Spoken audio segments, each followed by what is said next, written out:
Hello. We in, boys. We What in. is up? What is up? it's The paper man dance. fine. It's fine. It's fine. It's fine. All right. Anyway, hi guys. Welcome to Card Fight Vision Day 2 of we are top 8 now. I am OuterOrange, and here with me, I'm also with Stupid. It's me. I'm stupid. No, I'm Megatrick. Nice to meet you all. Yes. And yeah, so are you excited for today? I'm very excited. Having no overtriggers is very refreshing. I'm pretty sure it's something that we all wanted, but having it actually realized in an event it's huge. Honestly, it's huge.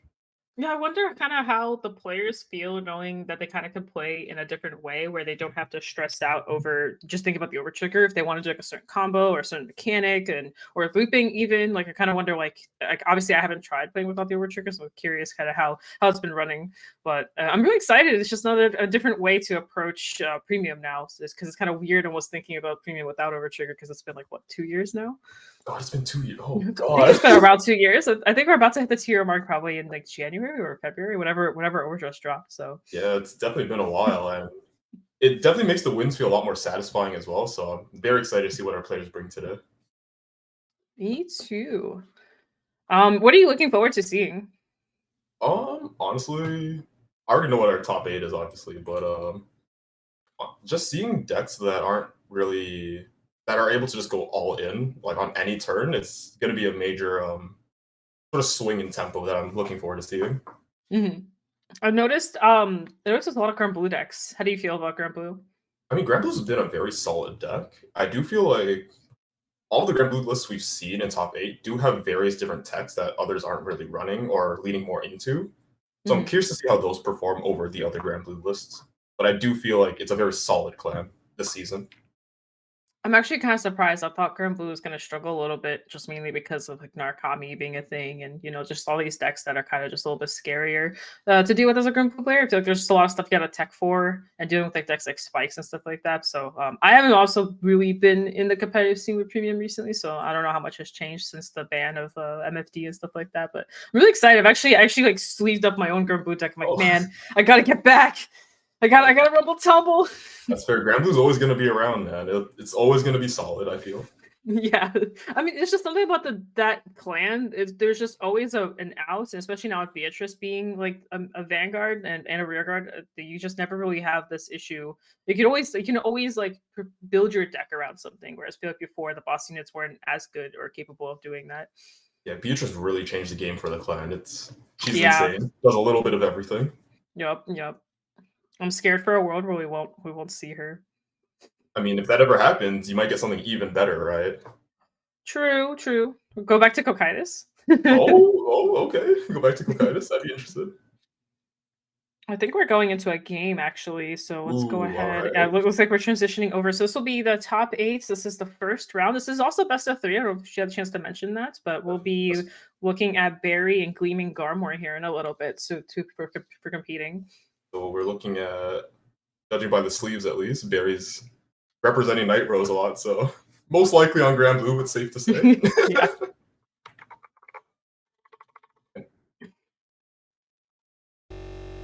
Yeah, I'm excited to see the match. I'm ready for it.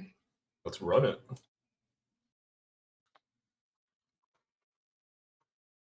Ooh, all right. Starting the game, we have Gold Paladin versus Grand Blue.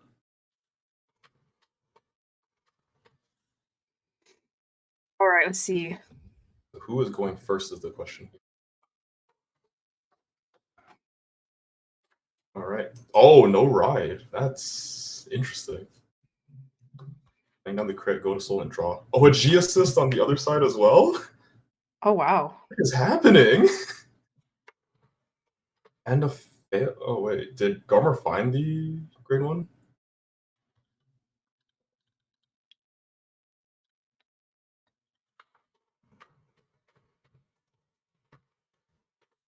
See, both players just start on grade.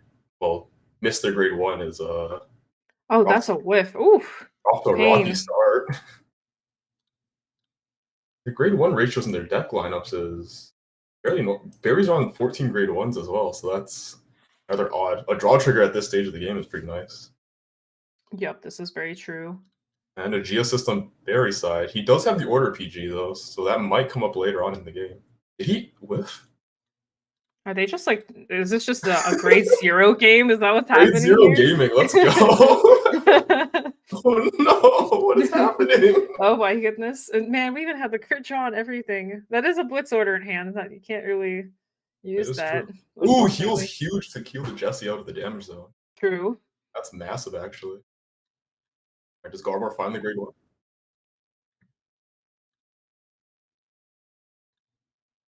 Um, let's see here. So Garmor does find the yes. Um, Garmor does find the grade 1 Balin, which is mostly seen as just a counter charger when you play Blaster Blade Liberator. Mhm. It's going to be huge for setting up your end game with Ultima, so having that in Soul is not ideal, but she is currently on 4 of them, so maybe we'll see Yep. more of that later on in the game. Yeah, yeah. We'll have to see kind of where this goes, but wow. This is a very slow way to start, honestly. Was this turn 4 and we're still on grade 0? Yeah, exactly. A At little least bit we of a got yikes. something going. The game is Oh, a progressing. swing. Oh my gosh. We're Yo, attacking. insane. We're Ooh, getting another perfect draw. guards. Let's go. Second draw we've seen on Garmor's side. That is Yep. huge. And Geosystem Berry side. Let's see if he finds it this time. Oh my goodness. Oh, Oh, there we go. it's the Oh, Hanzo. Honolulu. Okay. That's actually not the best It's, thing to ride, but hopefully you can still blast that out later on to then whip it back out onto the board. You're gonna want to see Honolulu towards the later part of the game against golds. but in Grand Blue, it's not the worst because you can just Soul Blast it out and call it back later, right? Yeah, exactly. Luckily enough, at least now they have access to it. But Berry's Geosysting away the Cannoneer that was? Yes. He only runs one of that, so I guess he's not Yeah, I guess they just decided they don't need it anymore. deciding just to not go for the retire play later on. Mhm. I mean, honestly, I don't know. It's kind of give or take. You can just hard guard, or you can like set up your resources and have to pop something. But on Ultima, it's actually not bad to pop at least one attack. Did not Yeah. have to guard that one. I guess alternatively with Ultima, you could go for Hanali instead just to limit their attacks. Yeah, that's what I was thinking. I think Hanoi is probably a better setup in terms of just resources. It's just also easier because no matter what happens, you just have to guard 5 attacks. Whereas, like with denial-driven approach, if they have more attacks, you have to guard more on top of popping something. So I feel like it's just not worth it. But alternatively, on Garmor's side, they could always call down the Blaster Blade while Balin's on the board just to countercharge a bunch. So that way Hanali isn't that detrimental to their plan. True. And Garmor's Also going for going his for a little crush. bit, yeah, a little aggro here.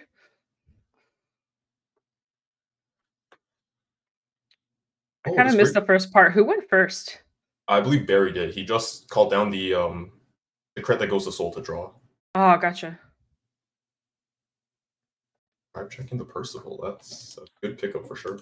I forgot that card exists for a second just because it's been gone in V now. Now, Counterblast 1, Nick and Excel is not bad at all. Yup.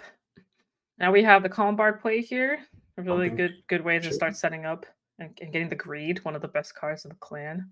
I love this card so much. Is that Bilber?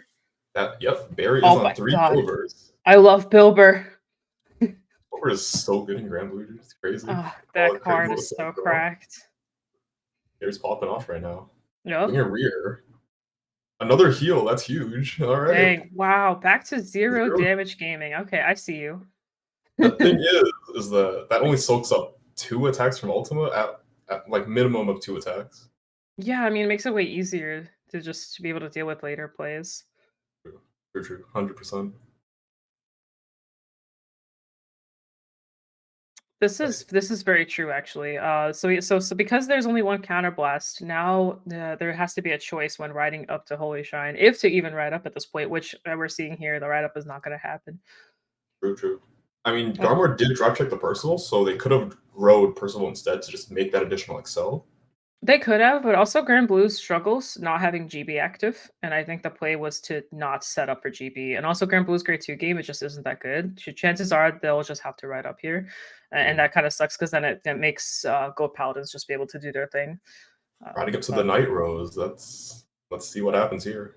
another Grieche, let's go. Best card. Just more filtering. Ooh, missed off. Oh, Is Barry going in for the aggression here? I think so. Isn't Mistoff's an AK? Yes, Mistoff's 7K actually. 7K. Goes up to 12 with Night Rose. So that should Oh, still right, hit. right, right. It still hits. I forgot about Rose's skill. My brain is on Beatrice. It's all good. It's all good. Going Vanguard this time. Going for this should be just 14, I believe, because I don't think Barry has 10 in drop yet. Interesting.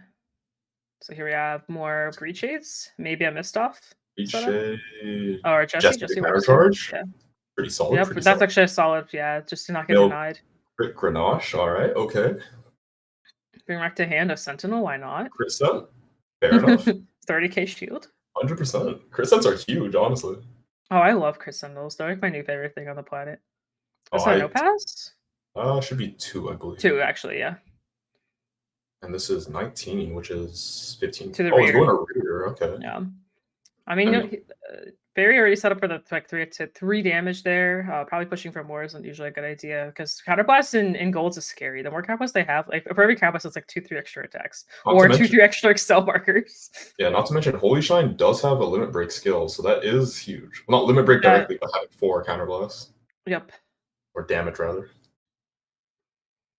So Holy Shine rewrite into the Percival, make an Excel, and then Percival will make another Excel after calling Aglavale. Or before calling Aglavale, rather. One thing I want to mention, I'm very happy to see Liberators in action because we actually haven't been seeing this deck really discussed too much recently, just because other decks have just been kind of like above it. So it's kind of cool to see representation of golds because ever since a lot of the restrictions have happened, people haven't really been playing golds in premium. 100%. Not to mention their kill turn is very, what's the word I'm looking for? Potent, let's say. Like it's very. If you're going for your kill turn, your opponent's most likely a goner. Yeah, yeah. If you have no way to deal with the Ultima push, or if you go Spirix into Ultima, it just gets very ugly. I also just realized something. Unless this is all happening as on-place abilities, I don't remember exactly. We haven't strode yet. Yeah, this is all on place. Oh, okay. Oh my god. That's what is this? Excels, call it free body. It's not bad. My god, what is going on? Keep in mind, that was 2 counterbuffs, so Barry did play around that, giving Garmer only 1 CB to work with that previous turn. Also means no Spirix in that sense too, because Spirix I think is 2 CB. If I remember The correctly. Garmer straight into this time. Yeah, it is 2 CB and a discard. Okay. Okay, a good card. I like that card. This one's the one that gets a crit, correct? It does get a crit, and you get to draw as well, so it's just really nice. And it like resets itself up. Like I think you call 2 and draw 2. Yeah, you have to bot deck to draw 2, call 2, and then if you call 2, it gets a crit. Which is pretty good. I guess Garmor here is just trying to push some damage so that every Ultima swing next, I'm assuming the next turn will be lethal. Yeah, ideally 2 or 4 damage would be a good spot here. Preferably 4, because that way it's like impossible to guard. Getting out a Holy Shine off the grade 3 Searcher here, pretty good. Deck thinning is always good. And Barry still has the. Oh no, Barry doesn't have the Heal Guardians in hand. I think he drove check 2, unless he used them earlier, but. G Guarding here would be really good. Make better plays for striding. Ooh, or if you want to hold on to them for Ultima, that's also an approach. I feel like it might be fine to just hold them for Ultima, to be honest. But no denial, Griffin. Or Barry could be super greedy and try to clap the game next turn. Yeah. True. Because a way to just get around Ultima is just to win before then, right? Yeah, exactly. That is true. And Ultima will probably be on 4 Excel markers at that point, which is that's scary. Yeah, it's a bit spooky. Let's 13 plus 4, 17, 10k guard, yep. I see we're also setting up for the lots of soul draw here with the crits, making that Vanguard huge. Oh yeah, you love to see it. Especially when he's getting an additional crit as well. It's gonna be massive. Just a casual like 48k or something, 47 or something like that. Just casual. Yeah, not bad. Damaging a Rollock. Alright, it's fine. Rollocks are kind of dead. They're kind of dead. Yeah. at least against this matchup, you don't need it. Very true. Oh no, that's a ship. Oh, Garmor. Alternatively, Garmor could actually bot deck both of the crits instead of using them to go to Soul. True. Which I think is that's actually huge. That's pretty smart. Well, honestly, I didn't even think about that, to be honest. Yeah, same. That's actually very interesting. This way you keep the crits in Soul, or not in Soul, in deck. That way you can call them or stack them with Ultima. Yep, that That's too. nice. All right. Also, Okay, just I see. extra crits is extra crits, you know? I respect it. I respect it. Yep, All down both Aglobails again. yep. Respect. Yep. Ditching a Beatrice. Bye, Beatrice. Will drive. A On blank, hit, and Grade 3 Searcher, that's Blaster, perfectly Blade, fine. Liberator. Those are all not very good shield cards. The Blaster Blade Liberator is huge, though. The Blaster Blade Liberator is still huge, considering how that's just a tool to countercharge later, assuming you have the ball in and Exactly. Oh everything. no, that's 4 damage. See, this is what we don't want to see happening. See a G-Guard come down on Barry's side. Yep, yep. Negro Lily. Pop something? Yeah, Poppy Just kidding. Ricochet. It can't. Callback. Nah. This is more of Callback. just like setup. True, 100%. Oh, missed off. Missed off would be good here. Ooh, that could restrict their hand. Oh, Yeah, call let's the missed off. That's huge. go. This is at the end of every player's turn. Both Yeah, players they must both have go to down to discard 8 down. cards. I love that setup. That That is is one of my huge. favorite setups. The reason I One, used to run missed off so much. The 8, Garmor 9, 10, 11, 12 cards. Oh, we're Garmor's going. forced to That's discard 4. That is whew. huge. Barry might be going for game this turn. Honestly, I'm gonna be real with you. Under bad bounty with only 8 cards in hand, it is really hard to guard everything unless you have like a Hanoi or something set up. So it's very clean. This is why I used to play missed off. Here we have our Jamio Congo at home, putting in work. Yeah, it's clean. It's clean. Any decks that farm, missed off just punishes them so much. Actually, though, that was 13 cards, so 5 cards are getting discarded. Ooh. Oh, Oh, that is 2. there goes the Sentinel restriction too, which is actually really clean. Because Garmor's only on 1 of them, I believe. Yeah. Yeah, That's yeah, fine. exactly. Unless Gold has a way to Here comes Bad request and Bounty. draw. Yeah! Wait, is that Bad Oh, Bounty? No, no, it's don't not. It's the new Bartholomew. guy. Oh It's the my new god. guy. Let's Barry's go. going for game. He's Wait, going for game. He's let's going for go. game. Wait, does Barry have 30? He has Can it get to 30? Necroballs to get there, though. Okay, I was gonna say. Okay, okay, we This, can set up. if Barry has Navigator, he can get there fairly easily. Yeah, yeah. Call Bard skill. Let's see. Or What's he, Bilber, anything will honestly work here. what is he going for? Preferably A Navigator. Navigator, yeah. All right. Looks like we're milling out our deck to get to the 13, or not 13, 30 Dude, threshold. 3-card guard restrict, 5 attacks, 8-card hands. This is pretty much game here. Like Dude. unless and you know, No fun. heals won't be able to stop this too well either. Do keep in mind, Garmor has. I don't believe we've seen a heal on Garmor's side yet, so This is true. This heal is out of true. it. We're gonna see Skull Dragons come out too, so it's gonna be really hard to guard. Started looking scary as hell. God, I love Mist. I didn't even realize it did not process to me that Mistoff makes this play so much better now because the 8-card restriction is actually perfect if you think about it. You're 1 card short from being able to guard with 3 cards. Oh, that's huge. Yeah, Yeah, that's what I was saying. Like it actually is a number difference. That is huge. I've never thought about that until now that I'm seeing it in action. I was like, I've been wondering. I was like, people running Mistoff again, and I thought, okay, well, yeah, because grindy decks. And then I thought about it against this. This is like perfect setup. 100%. Barry has 5 cards in deck. All right. That's perfect. That's all you need. That's all you need. Need. Here we go. I'm assuming we're gonna call some cards here. Maybe get a Skull Dragon out for full pressure here.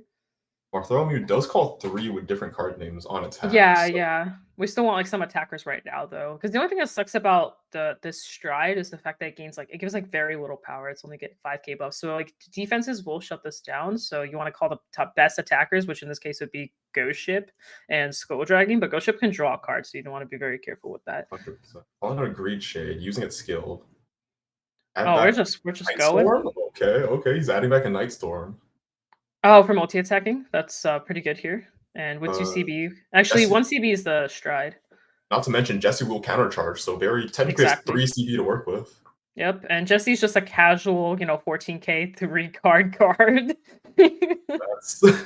That's so pain. That's very concerning, yeah. Putting the Negro one back to the bottom of the deck. Gonna drive check the rest of the deck. Yep, the setup is so it just keeps going. He's trying to get healed. We don't need watching that. a setup for like a good 3 minutes now. This is just all Grand Blue setup here. This is very spicy. I dig it. I dig it a lot. Honestly, I'm seeing this and I'm just like, man, Urgel setup could be possible. Is also an option, yes. Up there's the Urgula. Can golds do any form of like removal? that I'm aware of. I know that golds typically bot deck their own things to call stuff from their deck to guard, Yeah. but I don't recall golds having any interesting access. So I am kind of curious what the purpose of the Ursula in this case is. I think it's just there to be safe. Calling out a heal guard. All right, fair enough. I'm a little confused, but I'm excited to see. Like my brain is being I feel stupid. Oh, okay. It was the Oh, call over. I wasn't sure how much was in drop. Okay, that makes sense. the 14, 3 cards to guard. Just a casual 14. Wait.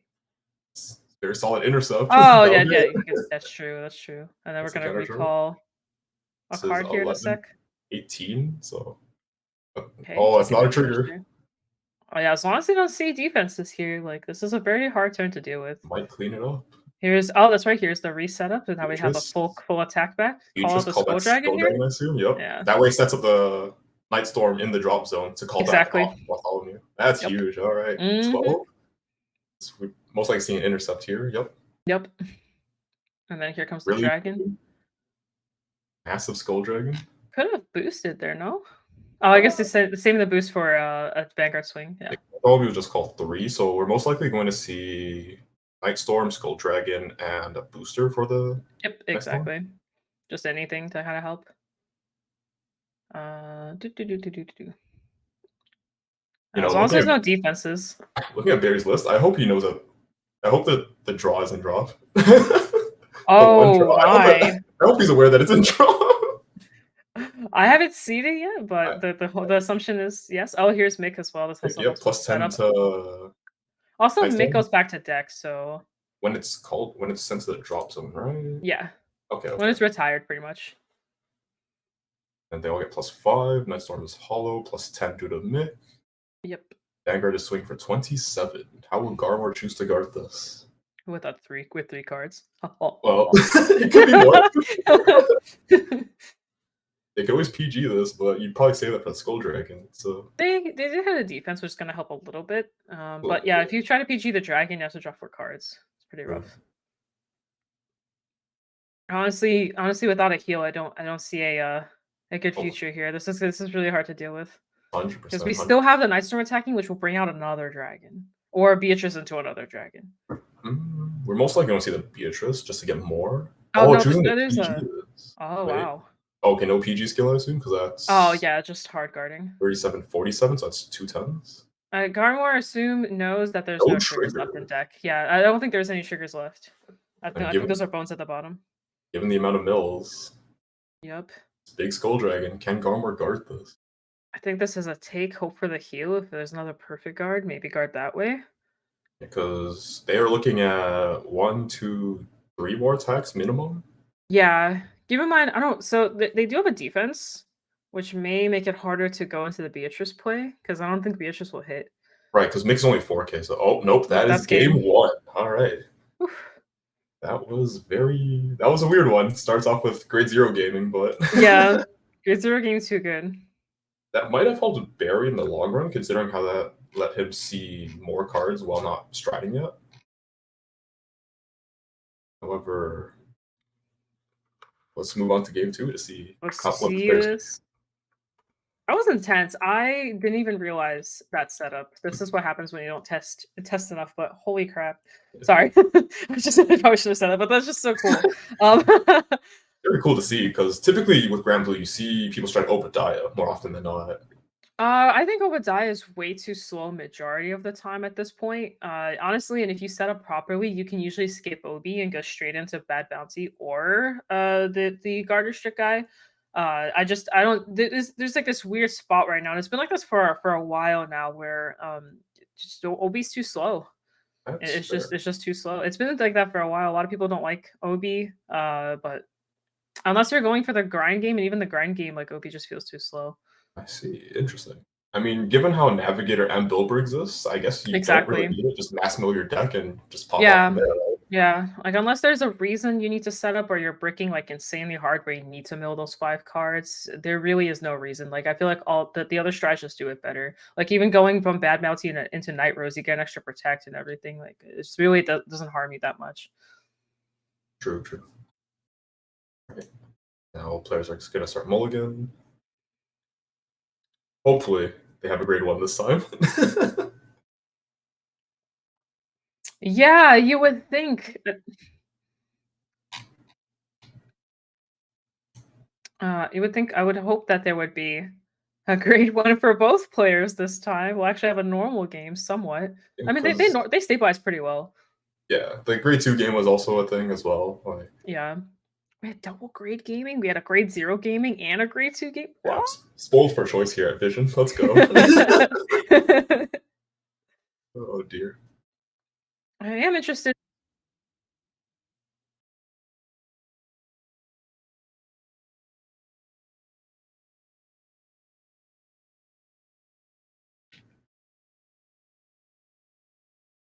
I am interested to see. So now that Garmore is aware of the Mistoff and pretty much everything that just happened there, I wonder if she's going to be playing around this concept. She might just be more aggressive in that case, since you know that Mistoff was always like in the back of your mind, right?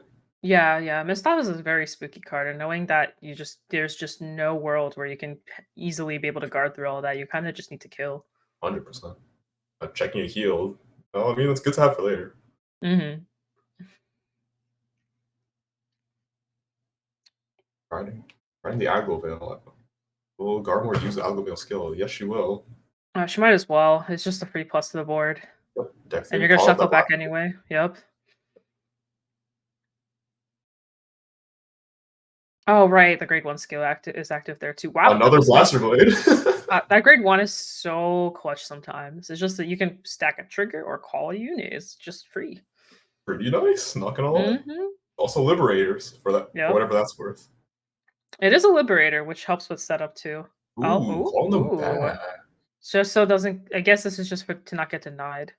True. The thing Uh, is, you need mhm. 2 open counterblasts for the Holy Shine Dragon anyways.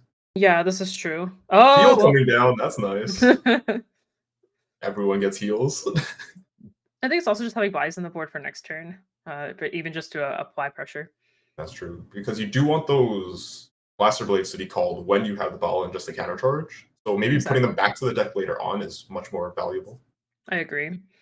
Do you ever so something to keep in mind? So Garmor gave a counterblast here to Grand Blue. What's your thoughts on that? The thing is, in my opinion, the Granblue player is most likely going to set up anyways. Mhm. Well, I'm typically the type of person just to give them counterblasts regardless. Unless my Fair. hand is like really fragile, where they might just call it Goshen and dash face, right? Hmm. But I feel like more often than not, it's fine to give them that one counterblast for Colin Bard. Okay. Worst case Because scenario, they just don't have it, right? So That is true. Because my thoughts have always been kind of, or at least recent, but trying to figure out if it's worth denying Grand Blue nowadays. Because in the past, it was actually pretty useful. But nowadays, you got to wonder, like, is it worth it? Because, they get to get whatever they need and then set up some more. I just always kind of wonder.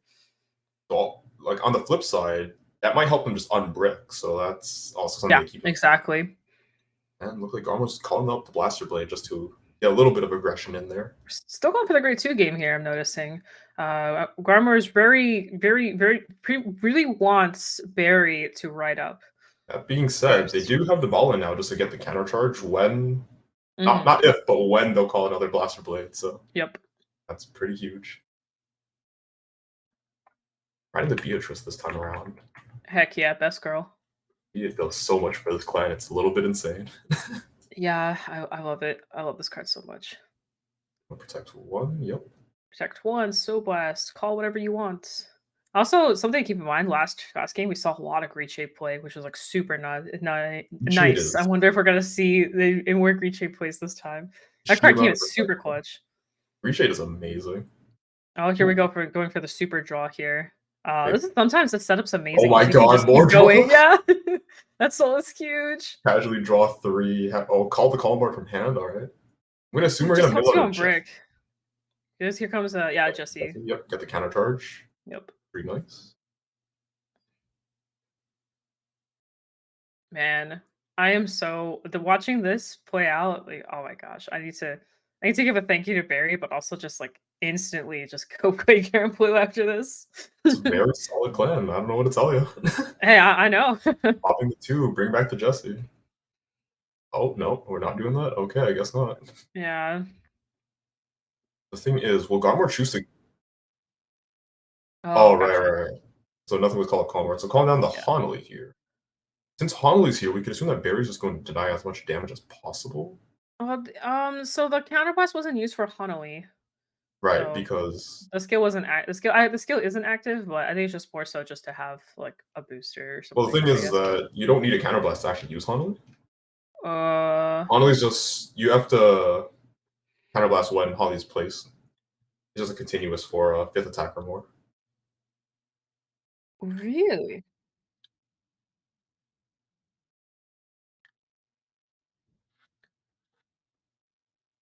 I actually had no Was idea. So Barry has essentially called down Honolly for free and is I refunding the had counter. so sorry, this is my I don't know premium well enough brain going off here. It's So all if good. you have all counterblast face down, Hanoi is still active. Yep, Honolly's just free Oh my attack. gosh, I did not this entire time. This is why I thought the card was so bad for the longest time. Not in terms of what it does, but Oh I had wait, no idea. I just realized Barry had a navigator in damage zone. That That's gonna be harder to get that out later on. Hopefully the heal will go through. I want to see how he adapts his game plan because of that. Because I having mean, navigators, Bilber also works with all that soul. He can just Bilber it through. that is true, but you do have to jump through a lot more hoops to mill as much with Bilber than you would Oh, with one hundred navigator. percent. All right, Galmar riding up. We're gonna see 3 XL circles again. Let's run it. Man, I'm actually mind blown. I don't know how Hanoi works like that. Yep. Sorry, I'm still in Hanoi here. It's all good. It's all good. No need to worry. No Counterblasting one has one. ever told me that. I've been counterblasting every single time, and every single time I have face down counterblast, I was like, I can't use Hanoi. I Last time just you're every always day, assume right? this. Yeah. All good. Question is, will Garmor choose to use Percival here, knowing that there's a Honolly on board? I mean, I don't see why not. It doesn't affect Vanguard swings. You can go rearguard, Vanguard. That is true. That is very true. That's something I know about Hanoi. Fair enough.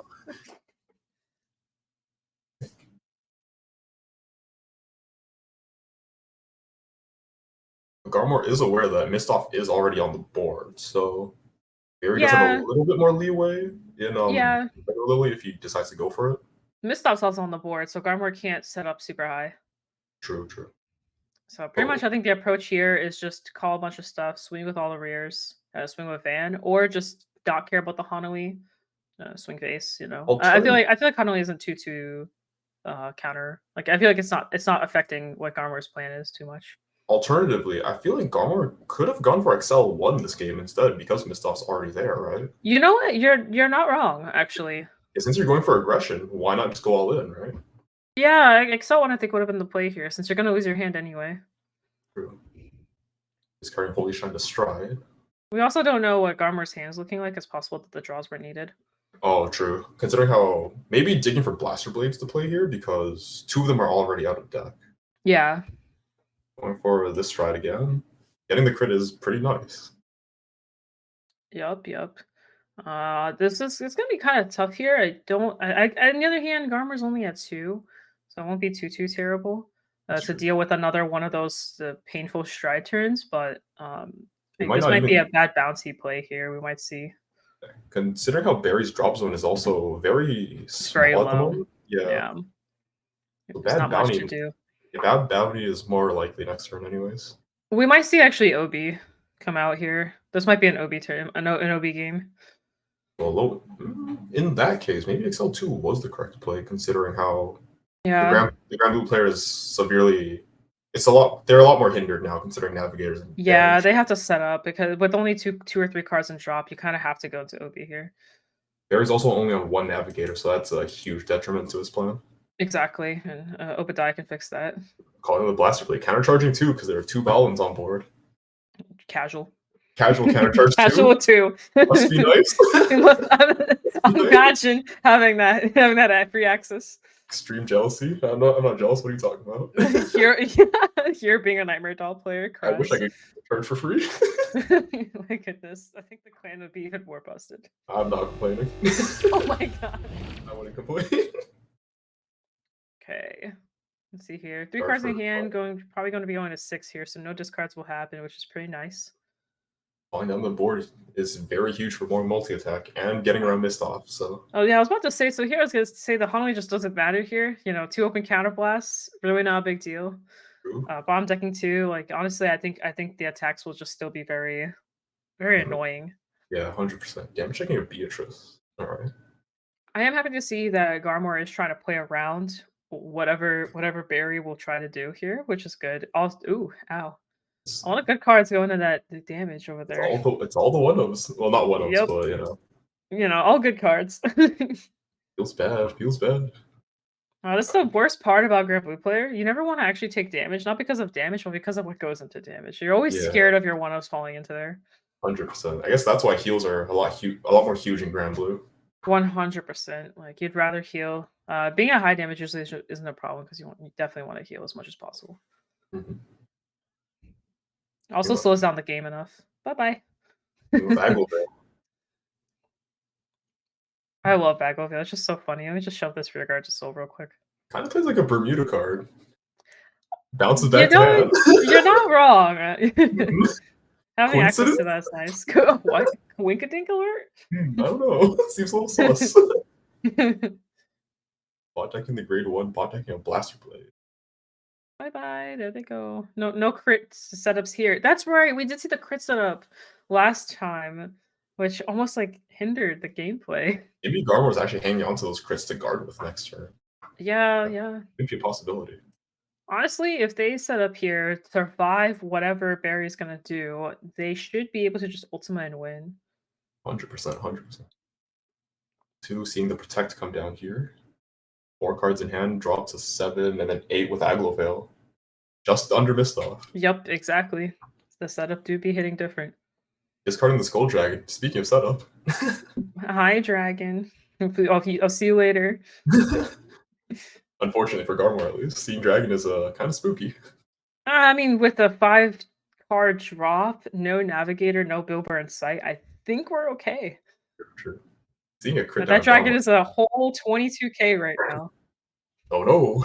Actual Excel numbers here. Oh god. That's my opinion. Magic numbers. Woo!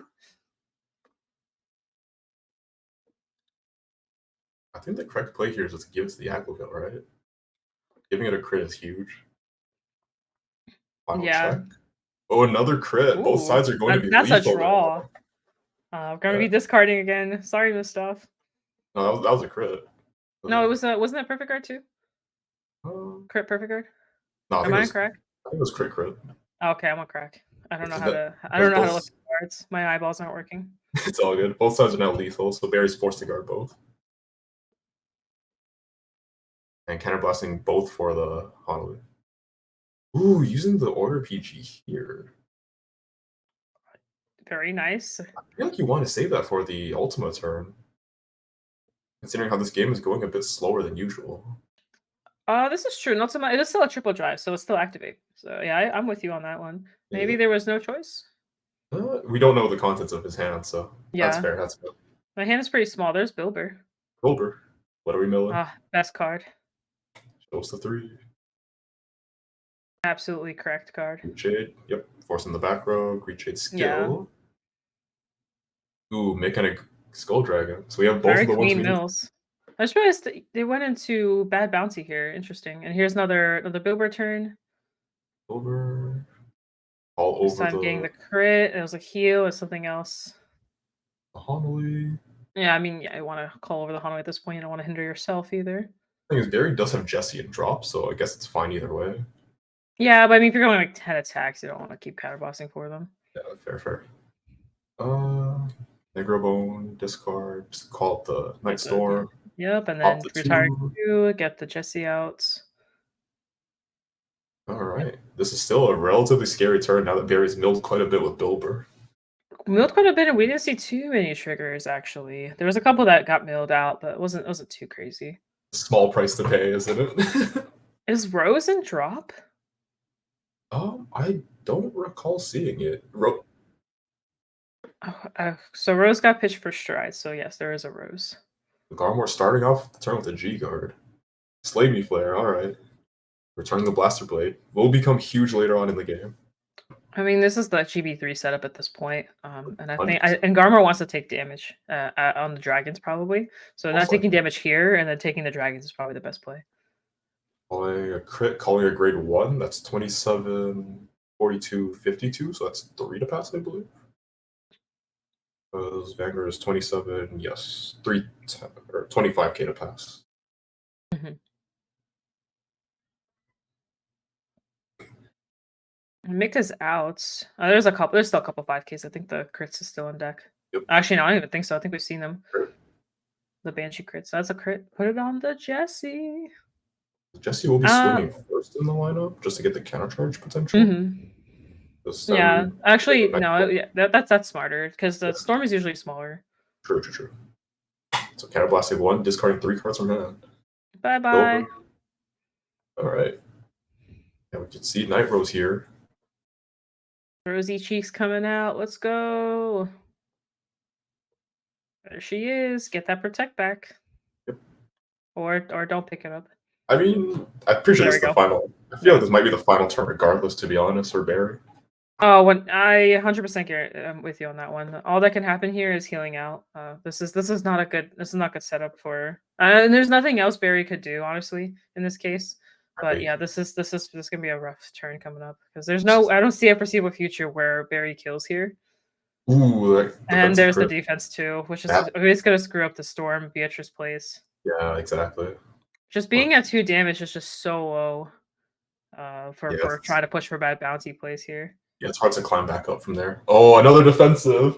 That might shut down Barry's turn. Pain. Just a casual 20k. I mean, that's 2 counterblasts. Garmor needs just ultimate stride, right? Exactly. I mean, I think I would personally want to be at 5 here just to deny healing too. So, if you think about this is rough.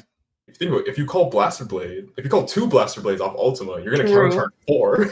So True. I think you're fine either way. Oh, the mills. Oh, Barry's just trying to farm here. Yeah. Double greed shade. All right. What do we find? At this point, yeah, you just want to set up your hand as much as possible because Barry started with ended with a 1-card hand, and one was the the Sentinel, and now they're just pretty much just filtering the hand here. It's unfortunate that I milled out the heals, or saw a heal could come out. Exactly. 15 makes it no pass. Another crit. Okay. So satisfying to say no pass instead of OuterTrigger to pass. You know what? You're not. I've been thinking about that all game. I've just been trying my hardest to not keep mentioning it, but it's just so nice. Someone had to bring it up. I'm sorry. You're fine. It is super nice. You could just say like 3 to pass and not think that an OT is going to get ripped somewhere. Yeah, so nice. All right, passing over to Garmor's turn. Let's see if they have the setup for Ultima. They should.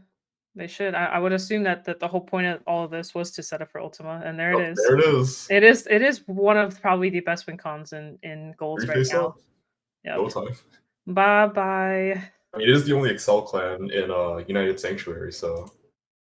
Is it? I actually never even thought about that. Yes, because. Oh my gosh. That's the only one.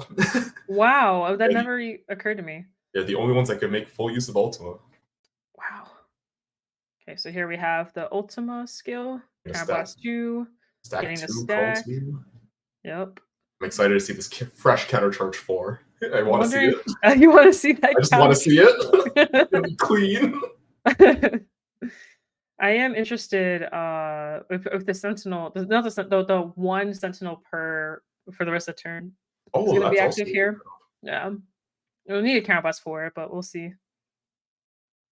Let's see what Garmor will call. On top. So here's the 2 stack. Calling down.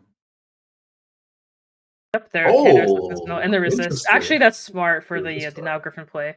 I saw the 1-of in her deck, and I was like, clean. Because you can only target. I think you can only target that grade 2, right? You can't retire the other stuff. So it's pretty much plays like that. What's that card? That one. I can't remember the resist card. We have to keep choosing itself. Yeah, Funnel. Okay, calling out the trigger here. Calling over. A better body. Calling this. So they're setting up because you have to have 1 card in hand for that skill. So that's what's happening here. That's pretty nice. Yep. So there's the resist, and then I guess we're gonna counterblast here, or we might have already done it actually for that grade 2. Not yet, because the 2 counterblasts was only countercharge off Blaster Blade, so Garmor Mm, could actually use Providential Angel twice because it's not a once per turn. true. Counterblasting 1 There's giving it that. +10, only 1 Sentinel for this turn. Yep. Mind you, 1 Sentinel from hand. Grand Blue could always call one back from drop. Yeah, I think that's why I think that's why Barry grabbed the heal to at least kind of help with that a little bit. But this is very very pain. We could safely assume that there's 2 crits on the top of the deck here as well. It's I don't know. I'm just saying. casually 2 stands. It makes no sense, but it's there. I'd be extremely confused. Starting the 2 turn off. heals. I just wanted to go back down to 2. or 3, I should say. Going for the Negronora here. Flipping the Dismal. I assume Barry's going to go for the PG. Perfect guard, yeah. My biggest fear isn't so much this attack, it's the other 5. Yeah, that's very scary. Now that I'm thinking about it, maybe Hanami would have been not a terrible card to keep on the board. That's what I'm also thinking, because the order actually doesn't play from your hand. It goes from A hand crit. to No way. the order zone. Ooh. Mhm. Okay, so everything is 2 plus crits, 20 no now. way. Insane. Who would have guessed? It's plus 20 and everything has crits on it, right? Yep. So everything is Okay. now lethal. Adorable. Question is, if Barry takes this, he takes 3 damage. He would be left with 2 cards in deck. So even if he does live this, he's not in the best position. Not at all. You would have to hope to double heal here. And even then, that And might not even be enough. then, yeah, how He do you has set 2 up? cards in hand, so Yep. And everything still hits over, pretty sure. there's no OuterTrigger to save you here, Barry. All right, Indeed. and that Game cleans 3. up game 2. So move on to game 3. So I think Garmer played this out pretty well. It really didn't help that Barry lost a lot of like some key pieces and damage early on to kind of he was kind of forced to be in a weird setup. It's nice to see But Garmor adapt a bit more towards Mist on the yeah, ball. That's very huge. that's what I was expecting, and I'm really glad that that did happen. I think Garmer played that out pretty well actually to prepare a lot better. Like and everything, all the setup was just way better. Obviously now Garmor knew like, okay, there's this thing, I have to avoid these things. How do I play around this? I think it was very well played, actually, from both players. It's also nice to see both players go for their best finishers, let's say. Exactly, we did see the ultimate finisher finally. It's so satisfying to see a fresh countercharge 2 for free, just calling Blaster Blade. This is true. I've only seen it in like Vanguard 0. I've never actually seen it in real life yet. It's kind of nice. Like, not gonna lie, just getting a free countercharge is always appreciated. I know most decks are in the past ran that old, was it Howell, I think is the name? I can't remember. It's the grade 1 that also countercharges, but the old one. I believe you're also locked into an Ezel Vanguard with that card as well. I think so, yeah. And this list, we're just going full Holy Shine, full Percival, so 3XL markers go burr. it's not bad at all. I'm curious to see if we'll ever see Garmor go past 3 XLs. So rewrite Holy Shine again and just make 2 more XLs on top of that. Oh my. That sounds scary. That sounds kind of nice. Especially A on lot of counterblasts. Hey man, free countercharge is always a thing. True. Yeah, we'll see. I wonder if it matters who goes first or second in this matchup. That's a good question, actually. I feel like Garmor wants us tried first, regardless. And because Grand Blue isn't that optimal at grade 2 gaming, Garmor going first. Riding the Negro Bone here. Pretty solid ride target, to be honest, since you could always just Soul Blast it out. Yep, exactly. Yeah, Armor soul also- usually isn't an issue here, and then we also got the other good ride. Ooh, passing on. Oh, see, I'm telling you, it's smart. That's what I was thinking. I was like, I don't know if it's worth. Grade 1 gaming, let's go. Yeah. I don't think it's worth giving Columbar the early damage. Like, Barry was not able to unbrick, sadly, even with the Columbar ride. But I just don't think giving that CB early is worth it. True. I've always felt like denying is the play. That's why I was very surprised to see the aggression happen. I just think setup is more important to Grand Blue. That's fair. Choosing not to call as well off the grade 1 skill. Oh, Oh, that means there is a Twigger up there. not to mention the grade 2 that Garmor rode could call a card from top of the deck if it hits. True. Isn't it? Is it Vanguard Rearguard Rearguard. Vanguard? Is it? Yep. Okay. 2 damage, 2 defensives. Ooh. Wow. There we go. So they Garmin doesn't have to call, right? You may call, or you may Okay. look at the top card. If it's a unit card, you may call it. Yep. Oh, okay. That being Interesting. said, I feel like Garmor, yeah, put it a solo, give the aggro build plus 15k. True. True. Yeah, that's the That is play. huge. That's very nice, actually. Yeah, that's a really good setup. At least this time, Barry didn't damage any key pieces outside of Mick, but you can play around that. Filling out the Greed Shade, setting up some more. Yep. Here we go. Back to Calmbart setup. A very clean turn on Garmor's side as well. That's very I impressive. agree. That was really well played. I'm kind of wondering what Barry is going to do this time. So Barry needs to think of how to like properly like pretty much get a win con out as soon as possible because I'm pretty sure Barry's aware that ultimately it's just pretty much death. Exactly. I'm almost wondering if there's a world where you just want to push, like just push for 3-4 damage and then go straight into Bad Bounty or the other guy. I don't know how to say his name, the triple guard guy. Yeah, I feel like Barry's just a bit wary of the limit break on Holy Shine. That's fair. Having Probably 6 maybe even excels, 3 damage, maybe. because the thing is, the limit break allows you to add back a copy of add back a card from Soul, or add back the Holy Shine from Soul, so that way you always have hit it to ride on the following turn. Interesting, yeah. But at that point, do you care? You know, if you're just going for kill, like, do you really care if they get the Holy Shrine back? The thing is, they can always rewrite the Holy Shine and then discard its ultimate stride, right? So having they're now Yeah. 6 excels on an ultimate turn is a. I mean, I think even 3 or 4 is already game, in my opinion. Like, I don't think the excel markers matter at that point after 3. Yeah, exactly. That's fair. That's fair. My thoughts are just like you might as well just try and kill. If they get their cool, like you can always also miss stuff back down, do whatever it is. And here's the Spear Exterm. I haven't seen this in a second. But I just feel like at this point you want to push under 3-4 damage, and then after that you pretty much just set up for lethal and just try and kill. Like I don't think there's a better strategy, at least with what we're seeing. It's very nice to see a Spear X turn as well, considering how we just haven't seen it all day today. Yeah. And the Ballin is also a very huge pickup. How will Barry how will Barry approach this turn? That's what I want to see. Mm-hmm. Spear is such a dumb card. Oh yeah. It's a little bit more restrictive now, you know, because a lot of stuff is missing, but it's still just like you just ride up. At least stride. it's Counterblast too. It is, and a discard, yeah. And a discard, okay. Oh, it's just a Sea Breeze, trust. Pretty much. I mean, if you think about it, that's pretty much what it is. Let's see what else. It's the counter charger. I'm just from the grade 1 this time. Mm-hmm. Soul Blast 2 is a little bit heavy if you want the additional draw as well, though. I mean, does anything else really Soul Blast? For you to care? Aside from Josephus. I believe some of your G guards Soul Blast as well. Oh, true. I didn't think about the G guards.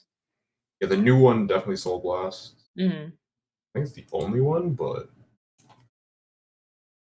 regardless, I turned away, I turned back. I just see a full board and full open counterblast. Yep. Just casual countercharging. It's back. I feel like Garmer's is gonna go for ultimate next turns. Oh no, 100%. That's what I'm saying. Like I feel like the best play was just to push. Because I think Barry needs to kill a next stride, or that's it. 100%. Things are looking a bit dire. Plus, I mean, with Spirix flips too, right? So the setup for Ultima is like pretty easy. Ripping a crit, all right. Yeah. Huge. Pain. All right. Going to 5, and that's the miss off. Oh no! How will he recover from this?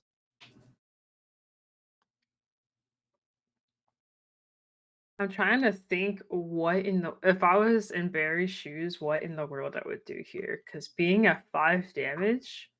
We have to see him somehow go Bilber into Bilber and just chain that, right? It's the only way out. Yeah. And no Beatrice as Vanguard either for extra shields. Are we gonna see Obi this time?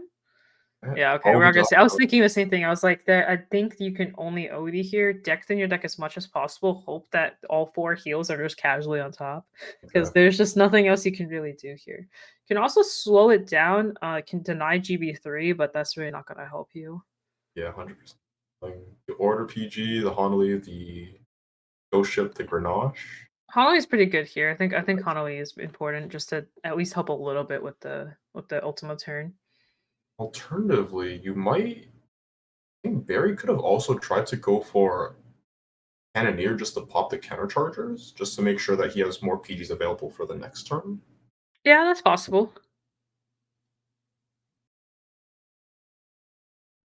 This is gonna be a really hard game to come back from. 100%. Falling back the Grenache just to countercharge, Yep. and the Griche to farm a bit more. Mhm. Discarding Bilber, milling Ursula PG. PG's not bad at all. I think the Blitz order would be the best pickup 100%. because it just 100%. denies the triple drive. Exactly. He's thinking on it. Oh, going for something else? What did he pick up? I don't even see what he picked up. It might have been a heal. Yeah, I mean that's the other approach, is either a heal or the Blitz order. Back to Jesse. Oof. If that's it, this might be. Oh, that looks like that's about it. See how Garmor approaches this turn. Garmor needs to G guard somewhere. Roll So heal. Garmor didn't G guard here. This is actually really huge. It's because If I was Barry in might Barry's shoes, I would pass turn. 100%, 100%. Double roll Barry on. has to pass here. He has to pass turn here. Otherwise, he will be facing down Ultima. Pass turn. I believe in you, Barry. Pass turn. You have to deny this Ultima, otherwise Pass turn. match is over. Ah! I'm okay. Oh. Pass turn. If he swings here. If Garmor has the G guard, I'm not. That's true. Garmor might not have the G guard. I don't believe they drove check one earlier. So. I haven't seen one, if I remember correctly. This is very true. Oh my gosh, Barry. I'm on the edge of my seat. Oh no, it looks like he's committing to swing. Oh. Garmor wants a G guard. Now's the time. Oh, and that confirms an Ultima on the following turn. I'm okay. That being said, there's only one Excel at the moment. This is true. This is very true. Oh, going for the new G guard. What does the new G guard do? So it is Soul Blast 1, look at the top 2, put up to 2 unit cards from among them to call them the guard, and then discard the rest. If you call it grade 1 or greater, you get to draw 1. It's not bad at all, actually, because that way you can actually try to find your pieces going into the Ultima turn. Yeah. Okay, and that is the end of his turn. Now, there's something I want to keep in mind, though. We are going to see Ultimate here, correct? However, yes. We have a pretty decent hand here as Barry, yes. And I was about to say the Excel markers aren't huge. About that, but now it's about to change. Yeah, about that. Everything just went completely opposite of what I just said. I was about to say, we only saw one Excel marker. It's not the end of the world, Tearing down 4 Excels into an Ultima turn. This will be scary.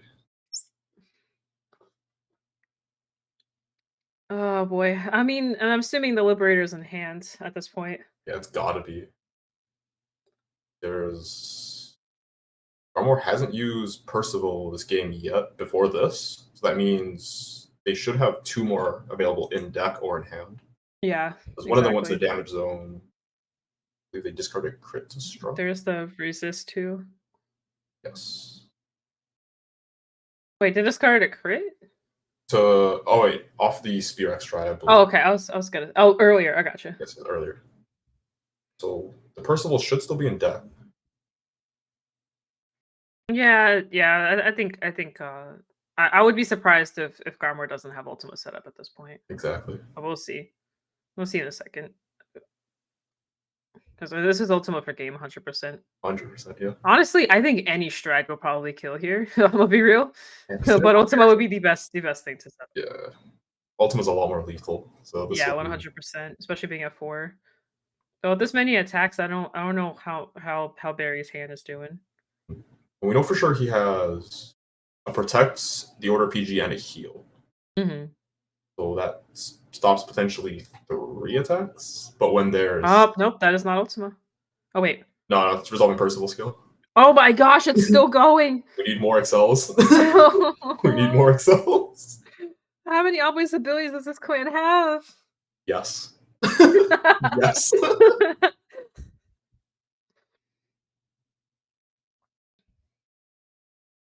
The thing is, Barry is also not able to cannoneer anything except for that grade 2 in the front row. Exactly. So But that there's will just stop. no. Yep, there's Ultima.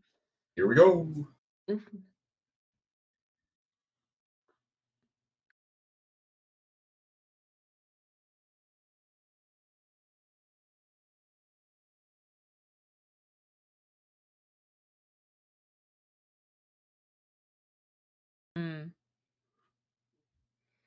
Alright, so here we have the Ultima setup. 2 crits on top, I'm 2 going units to the board. to assume we find a Blaster Blade and the Providential Angel. Just to get the counter charge to use the Providential Angel to limit Barry to 1 PG. Yeah, I agree. I agree. That's a pretty big hand too. There's gonna be a lot of recalling. Exactly.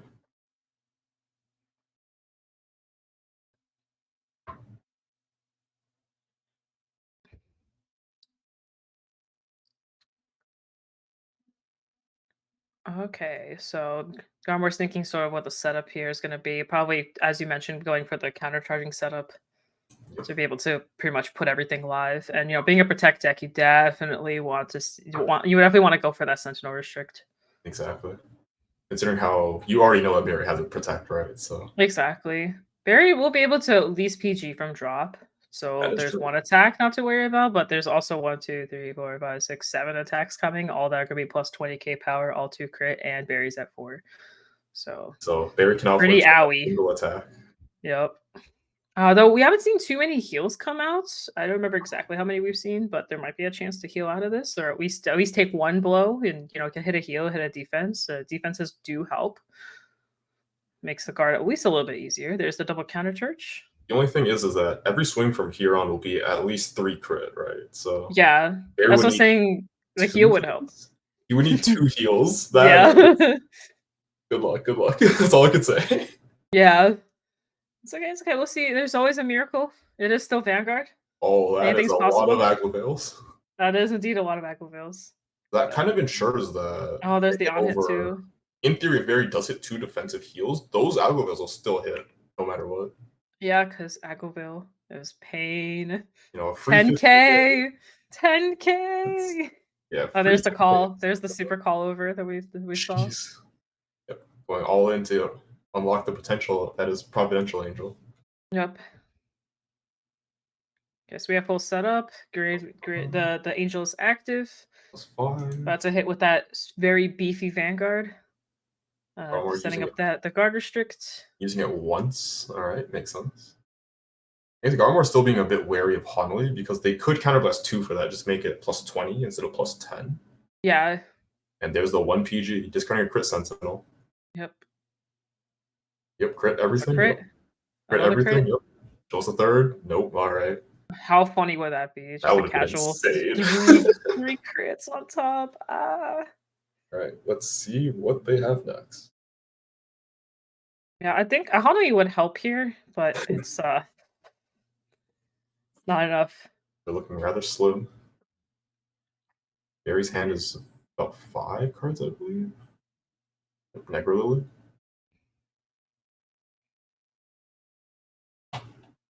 Okay, so here's the Beatrice setup. Beatrice Soul Blasting, calling whatever you want. I'm surprised. Oh, it doesn't matter. I was gonna say you could put Beatrice to front set, but never mind. Yeah, there's no Beatrice on Van, unfortunately. Yep. It's one of my favorite things, just being able to intercept with just anything. So nice. Calling back the Greed Shade. All right. Probably just getting the heal back to hand. Yeah, pitching the roll lock. Okay, mill 2 non-heals. Let's go. There's still a chance. There's still a chance. There's still hope. Heal. Honestly, like Barry can just keep doing this for a bit until he runs out of G guards. So at least it will help a little bit. But Lily gets plus 10. Yep, that guards it just fine. Yep, exactly. So here comes another one. Here comes another G guard. Most definitely. Barry might just be trying to go for the Honolly here, I think. Here it is again. Here's another Lily. If the rest of his hand is fine, he We could see that. Yeah, we could. Oh, wow. Hanabi setup would be good here because there's only one counterblast left.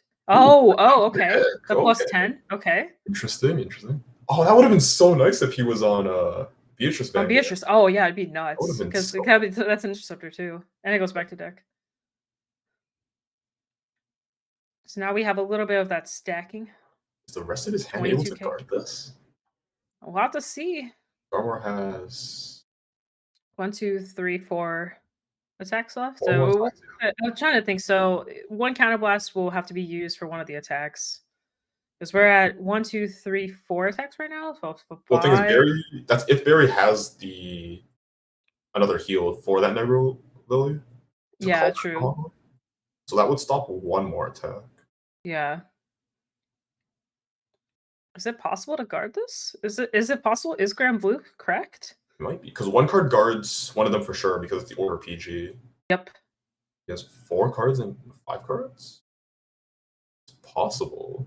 Oh, he has 4 cards. Okay. 4 cards. One's the heal, right? Oh no, he used the heal. Oh, Never he mind. used the heal. He could have another one though. Is the thing.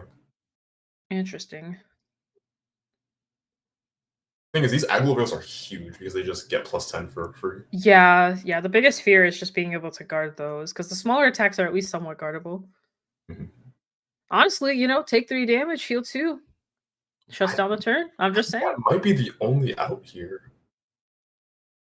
Unless there's 3 heals out, in which case that's not possible. Oh,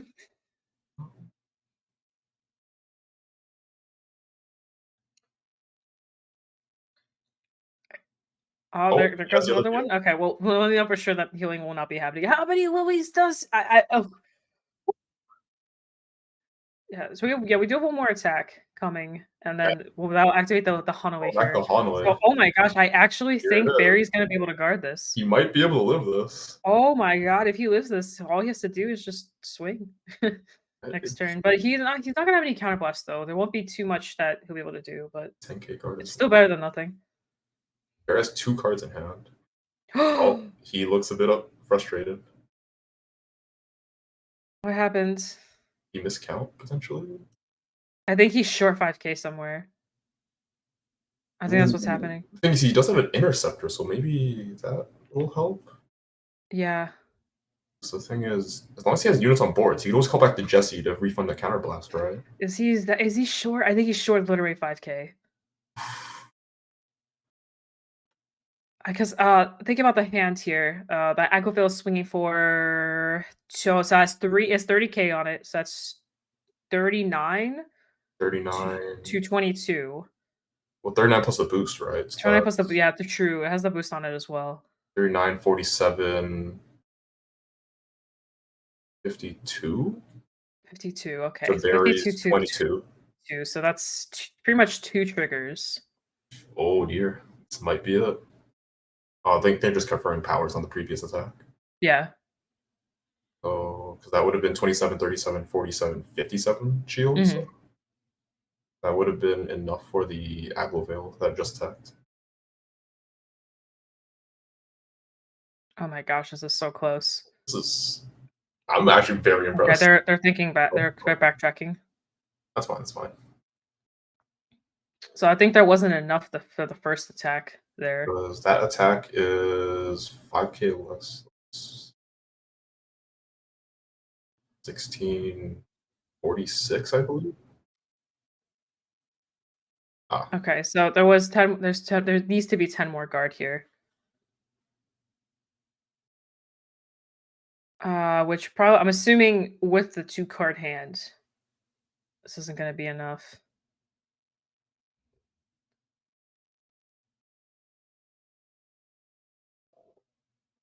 I think this is I think we just got to take this here. Oh no. I mean, I don't see anything else. There's no way. Even say if there's a sentinel in hand, you can't use it. So I mean, ultimate turns are always extremely lethal, right? Oh, he's yeah, counting his deck. especially especially with workers. He's got to pray for a heal.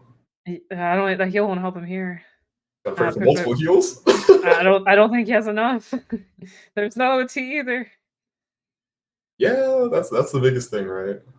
OT does shut down turns like this pretty easily, which is actually another reason why I think gold struggles. Because under Ultima turn, if you just hit over trigger, it's actually just game. But Yeah, when you have without OT, actually Ultima, it makes Ultima even stronger in my opinion. exactly. I 100 Especially since golds didn't have their own over trigger anyway, because they had to choose between the two. So it actually like kind of buffs golds a little bit. honestly, yeah, in this format, Golds is actually fairly solid, all things Yep. considering. 'Cause there's the amount of times I've hit an over trigger under an Ultima turn.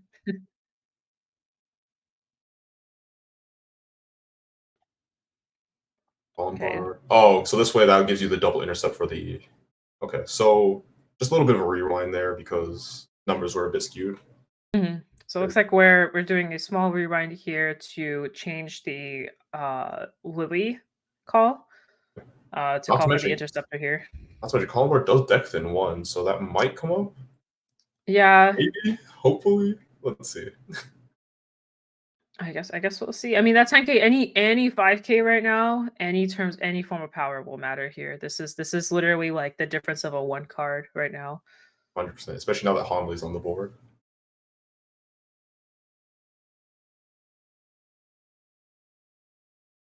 So let's see here. Two to the bottom. Yep. And double Double intercept. intercept, and that guards it. Okay, so now we have to think, is there enough guard for that 57? Thing is, Barry still has yet to use the order PG. Oh, Still has yet to use it. We know what's in his hand. oh, you're right. Oh, but he can't use. Wait, does it? It doesn't touch the guard circle, Nope. so it guards it. Yeah, because orders, I believe they just go immediately to drop when they're used. Yeah, I didn't even think about that. Yeah, so easy, easy clutch. I'm actually surprised Barry didn't use it on the Vanguard. He wouldn't have had to discard I think it because it's a might. triple drive. I think it might just be seeing if Gomer's paying attention or not, because the protector is a public card in hand that anyone could see, This is but true. the order is just a blank card in hand, basically. Yeah, no, my thoughts are, triple drive Vanguard because it's a triple drive. You don't have to discard for the Blitz order. Hmm. And then he could have used the Crit Sentinel here with like the other card in here. I guess it's the same in terms of card economy, That's true. but it's just the not having to discard is nice. 100%. My theory is we're definitely going to see a survival here. I'm assuming, but the issue is Oh no. no, Barry just doesn't have I enough. I was about to say I think he knew that there's nothing he could do because even like let's say he survived. What is he going to do? He can't stride. He can't do anything. Yeah, Barry attacking that on that final turn sort of Yeah. gave Garmore the option to G guard, which really came up there. Yeah, I agree. I think that that play there sadly like pretty much solidified the game The is what we correct play, saw. yeah, the correct play was 100% just a pass there. So I mean, in hindsight, you don't really think about these things.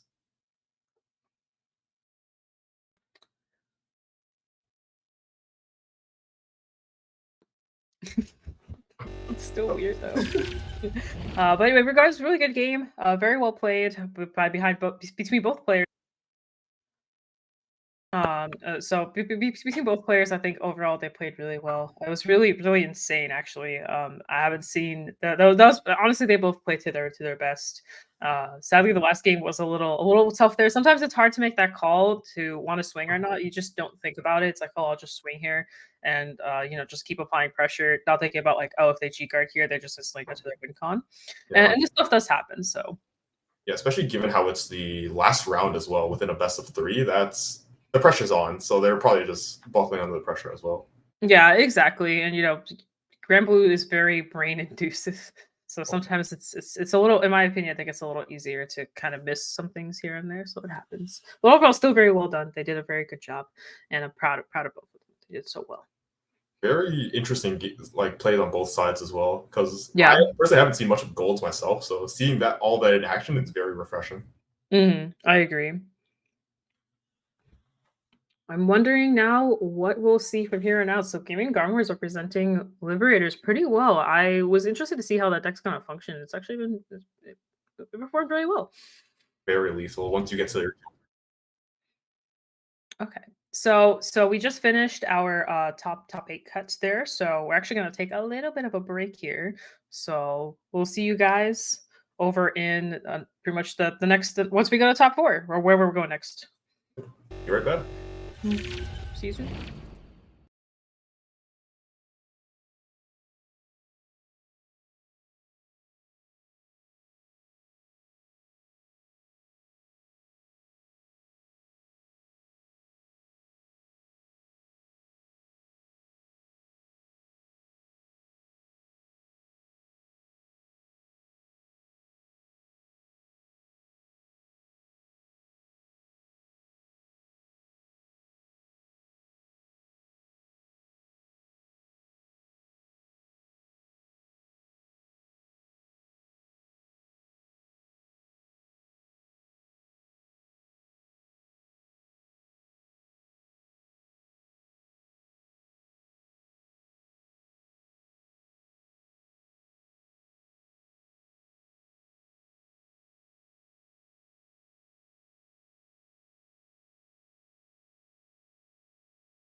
Hello, and welcome back. We just had our top 8 match, and now we believe we're going to top 4, right? That is the Awesome. plan. Awesome, cool. You excited? What do you think made it through? I'm very interested in our top 8. I did notice a Link Joker player. I do want to see that, but we'll see, right? Only time will tell. True. I think we still have a lot of Grand Blues, so I'm excited to see more Grand Blue action. I think there were 3 of them in top 8, which is rather impressive, honestly. Yep, exactly. Oh, wow. I'm still like that top 8 match was pretty wild, and now we're gonna see top 4. And I'm just kind of wondering like who the champion is going to be. Like who's gonna take it all? Still a bit early, right? There's still 2 more rounds, so it's There a bit early is. to tell. It's a bit early. I'm looking at I'm checking to see right now what our stuff's looking like here. Whew. Also, we are gonna see golds too come through. So gold represent. Yeah, seeing Ultima again it's a breath of fresh air, honestly. It is something different. It's kind of been the same stuff over and over again between all like the meta hasn't really shifted too much recently, so it is nice to kind of just see different cards come back. Oh yeah, it's great because the choice restriction and all that. Like it's just nice to see Ultima again. Yeah. There's also I'm curious if not necessarily this deck, but I'm curious if other people will try it out. There's also like the Ezel version. You can appear right with Ezel, get a bunch of Excel markers, go to Spear X, kind of set up your turn like a turn earlier, and then just go that way too. That build is a little bit more aggressive as well, so you would Yeah. Ultima when your opponent just hits grade 3, so that's a little bit scary. Yeah. You are giving access to not being able to grade 2 game essentially, which I don't know. Potentially that could be like pretty bad, but at least you get to Ultima turn sooner. Depending on the matchup, it really depends. But Holy Shine Dragon rather is a lot more stable from what I've seen. I agree. I think the stability of that card is just like casual draw, casual call. It also punishes your opponent for giving you limit break, which would help you get access to Ultima more often than not. So this is true. Yeah, if they don't know what they're doing, they just casually give you 4 damage. It's like, yeah, no, there you go. Yeah, exactly. It makes them a lot more consistent from there. So it's interesting. I agree. I'm pretty excited to see. I'm wondering what our top 4 is going to look like. I'm assuming we're probably going to see a Grand Blue. Yeah, there are 3 of them after all. So yeah. Well, there's 3 top 8. We did just lose 1, so now there's only 2. So we're down 1, and there was still Steam Maidens, and we still have Aqua Force, and I'm curious. So there is this Grand Blue Night Mist archetype. What is that? I believe that one goes more into the limit break. We're going for the a super aggro bad bounty turn, yes, where you're pretty much just constantly riding that card. That makes a lot of sense. Exactly, it's interesting. They also aggressive. There's also a limit break enabler in there just to ensure that you get there earlier. Right. You can run the what's it called, the brutal shade to I used to there was a guy at my locals that actually ran that for a hot while where he pretty much just went the bad bounty into bad bounty turns because bad bounty is just so lethal. Yeah, because getting multiple Vanguard swings and then calling a board on top of that, it's yeah. You swing and then you pretty much recall dragons and then swing to dragons and recall more dragons. It's pretty much 4 skull dragons every single stride, which is very hard to go around. That's very scary. There's no way around it. Yep, exactly. Trying to see what else we got here. So we also have the Link Joker. We have the Leader Messiah. I don't know if they made it through or not, but that's another list to think about. Yeah, Link Joker's always been one of those weird clans it's interesting to watch. Like there's always something weird going on. This is true. What do you hope to see? You want to see Grand Blue maybe make it through? What are your? I don't know these clans is really anything you play. Yes, it's nothing that I personally play, but seeing the opposite would be pretty interesting to be honest. Like it's agree. Similarly to NMD, they do have access to ride down, but their early game is a lot more aggressive than ours, which is interesting. This is very true. Aqua Force is pretty good in my opinion into decks like Grand Blue. I don't know how much people know about like how Grand Blue functions, but Excel decks just kind of really make it hard for a Grand Blue player to keep up sometimes. So that's why Nightmare Dolls is a pretty brutal matchup. Golds is actually pretty rough, and I think Aqua Force is actually a pretty rough matchup too if you don't set up correctly. Because Grand Blue is more about shield quality instead of shield quantity, right? You have a bigger shield, but you don't have a lot of shield in general. Just being a protect clan is so rough. You have all these protects, but what are they doing against these 14k pokes or 27k pokes? There's PG one of them, trust. Yeah. It'll get you very far. Yeah, we'll have to see kinda 'cause, also forcing the ride down, though I think it's a little harder to do Knuckle Force, is still really good. Denying, Grand Blue the access to Strider GB1 is actually pretty huge. So A lot of ride down decks have been popping up ever since the ban list, so yeah, we got the Sea Maidens ride down, and then, Aqua Force ride down. Actually, Highlander, Bermuda Triangle can also ride down. It's actually very consistent too, so it doesn't yeah. really cost too much. And the fact Uh, that they also plus off of it as well is kind of yep. scary. Exactly, and then even in the past, like, we also have the Riviera ride down, though that one's way, way worse, obviously, but Yeah. it's still a ride down if you really, really need to. When I was potentially thinking about entering, like, a BCS with premium, I was actually thinking about Riviera for a hot second. My only thing about it was, like, the hand size. I was thinking about it just because I could ride down, I could activate resist, I could still, apply pressure, kind of all this stuff, so it was actually, like, one of the go-to decks. It was between that, DP, and Golds, actually. That was, like, my top 3 choices of what to take.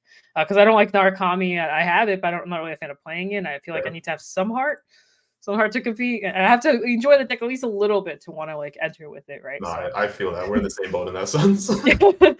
I know like meta is meta, but sometimes it's so hard to play a deck they have no interest in at all. Like if you at least have like some, just something to kind of grasp on, you can like work with it. But if you just have like literally no interest, sometimes it's even like competitively, it's hard to play the deck optimally because you just don't want to play it. Yeah, I feel that 100%. Like, you have to like what you're doing, basically, is just the moral of the story. Yeah, it also feels refresher. It feels fresher when you win with something you enjoy versus winning with something you feel like you had to take or were forced 100%. into. It's a lot more satisfying of a win that way. Yeah, exactly. All right, so looks like we are going to be going into our top 4 match. Let's go ahead and see what it's going to be looking like. I'm really excited. Excited to see what we're going to witness here. You excited? Oh, hell yeah. This is going to be great. I could already feel it. You feel the cards? Like, I can just feel it. The no overtrigger power. It's great. Who needs an overtrigger? They're overrated anyways. So looks like we are going to be going into a grand blue into a It's shocking the grand mirror. blue, and they both have SP ganaches. Oh, You can't even make fun of their starters. the culture, I could feel it. They're cultured SP players. That is clean as hell. I respect it. Looks like they're starting off, and we have an odd rogue starting off first, riding a Honolulu. Right, Hanley. Oh, I don't think Hanley's gonna do too much of this mirror, but Hanoi pretty important. I would say. I think our original Hanoi setup is going to be really good here, oh, actually. true. Yeah, because you can deny the multi-attack combo from Bad Bounty and the guard restrict guys. So I think actually I think a Hanoi Urgula is pretty important. I don't know exactly. Honestly, Granblue mirrors are very awkward, especially if you're playing similar decks. You really need to. It's pretty much just whoever Begitoms first in some cases, or whoever pretty much gets their win con first, and whoever puts the other opponent to 4 or 5 damage. So it's kind of a weird matchup. And setting up for it is pretty hard sometimes. We're seeing a lot of crits go into A solo lot of drawing going draws. on here. I mean, you kind of have to without the column board, right? This is true. This is the side play. I didn't call him bar, so I'll draw some cards instead. Understandable. But we see them also pass to deny column board here. That's the real question. Exactly. I would have done the same thing into a mirror, to be honest with Oh, you. calling down a Negro Bone just to rush. Interesting. Oh, Ooh, and the crit. crit. And the Little crit comes 5k out. power. In defensive, And no defenses. All And the right. Beatrice and the Night Rose popping right down. Oh, man. Off to a very aggressive start. Yeah. This is a Oh, regardless, 10-2. that's a 6k. If I remember correctly, Cutlass is a 6k too, so Yes. it's painful. Let's see Kaito come back from this. Oh, Kaito does have access now to that column bard, so we'll have to see. The question is, If the column bard's in hand, yeah. If they have it first and foremost. Oh, that's a ghost ship. Going into the Negerbone, I'm assuming? This is probably the best play here. Actually, taking a look at Kaito's list, they're only on 3 column board as well, so Oh, I'm not seeing it this good early. player. Makes Good sense. player. You don't really need column bar that often, especially if people are going to deny you anyway. Honestly, column bar becomes a wasted slot sometimes. Dang on grade 2, putting the crit to soul to draw 1. So this is a Night Mist variation as well we're seeing here, the Kaido build. Both of these players are actually on multiple copies of Night Mist. Oh, okay. And the Limit Break enabler, so That's actually really interesting. I never saw a future where we would actually see two players facing each other, both playing the Mist version of Grand Blue. For those of you guys who don't know how it works, on Limit Break 4, when you ride on top, especially like after a bad bounty turn, you can essentially call two more cards and get 10k. So you can set up for Skull Dragons. Pretty much a turn sooner. It is again goes around that Obadiah approach. It's like, why should Obadiah when you could just go bad bounty? Exactly. And we're seeing that pretty much happen with both of these decks. They just said, screw the OB, screw the thing. I'm just going to hard mill. I'm just going to hard go 4 dragons every turn. We are grade 2 gaming super hard here. Trying We are. mostly just to deny the fact that your opponent might have a limit break enabler and the knights. Exactly. They both know what their decks do, I'm assuming. I respect it. A lot of crits coming out, but a lot of no passes happening as well. Yeah, this is true. And there's no OverTrigger to break that no pass. Oh, crazy. Whoa! Loves to see it. Yeah, this is gonna be a very. I wonder how the comeback is gonna happen here, because this is quite a pickle to be in. You don't want to face 4 dragons. You kind of want to farm as much hand to deal with the dragon. So it's kind of coming down to who has to set up first to deny each other. Exactly. They're both just swinging on grade 2, just passing. Yep. We see 2 Rolex come down on Kaito's side as well. True, the Rolex becoming in clutch here. Both of the Rolex in his deck. Oh, yeah. Calling out Columbard. Hey, let's go. Columbard, what are we going to pick up this time? We could do a little bit more aggressive grade 2 gaming here. Ooh, they could dump the Ghost Ship as well. Yep, because they run 2. May as well. Yep. Very interesting. And it's the triple rare version. Ooh. You can see the shininess. I was not aware that it came in triple rare, so that's very nice. It got a reprint recently. It came in double rare. Love to see it. You love to see it. Sorry, I know this is like random, unimportant information, but fun fact: Ghost Ship has a reprint. The bling is there to distract your opponent. Trust. Distract me for days. Let's go. I'll be like, yo, that's a pretty ship. Oh wait, what? 4 damage? Where did that happen? Oh damn! I wasn't paying attention. It's too shiny. The bling.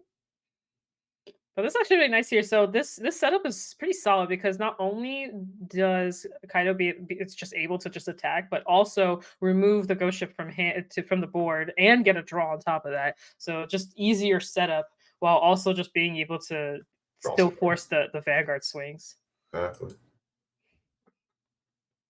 I also wonder, there goes that call board. I'm wondering, like, it also depends on the grade 3s. I am noticing, I think this is Kaido's deck I'm looking at, but they have a really weird grade 3 ratio going on. There's only 2 Beatrice, 2 Night Rose, 3 Skull Dragons, and 2 Night Mist. So honestly, if you don't have the right ride, it'd be awkward to ride regardless. Yeah, maybe they have the Skull Dragon in hand and they just don't want to ride that. That could be a possibility.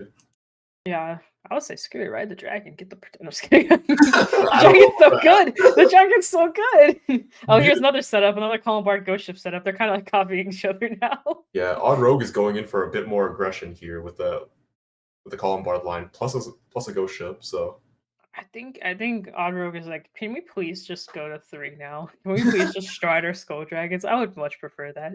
100%. This might be a good place for a Heal Guardian from Kaido's side here, to be honest. Now that I think about it, neither of them have dropped one yet. They've been dropping their stride crits. I think they might be holding on to them, because those are going to be huge in the later stages of the game. I agree. A G guard could definitely toss the game around, especially depending on what's on the board. But yeah, that being said, I'm wondering who will be able to just ride up and just go from here. Well, who's gonna finally, just rip off that band-aid? Let's see here. Okay, so we're going to 3 damage now. 3 damage, yeah. Pretty scary. Yeah, 3.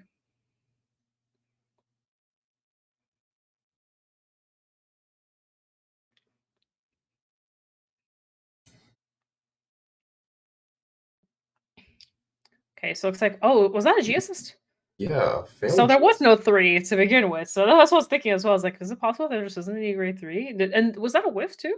Yeah, it kind of looks like they failed the G assist, unfortunately. Wow. I wonder what was the decision in saying, okay, you know what, I'll ride up now. And it's like, nope, never mind. The hand doesn't look like there's too much there.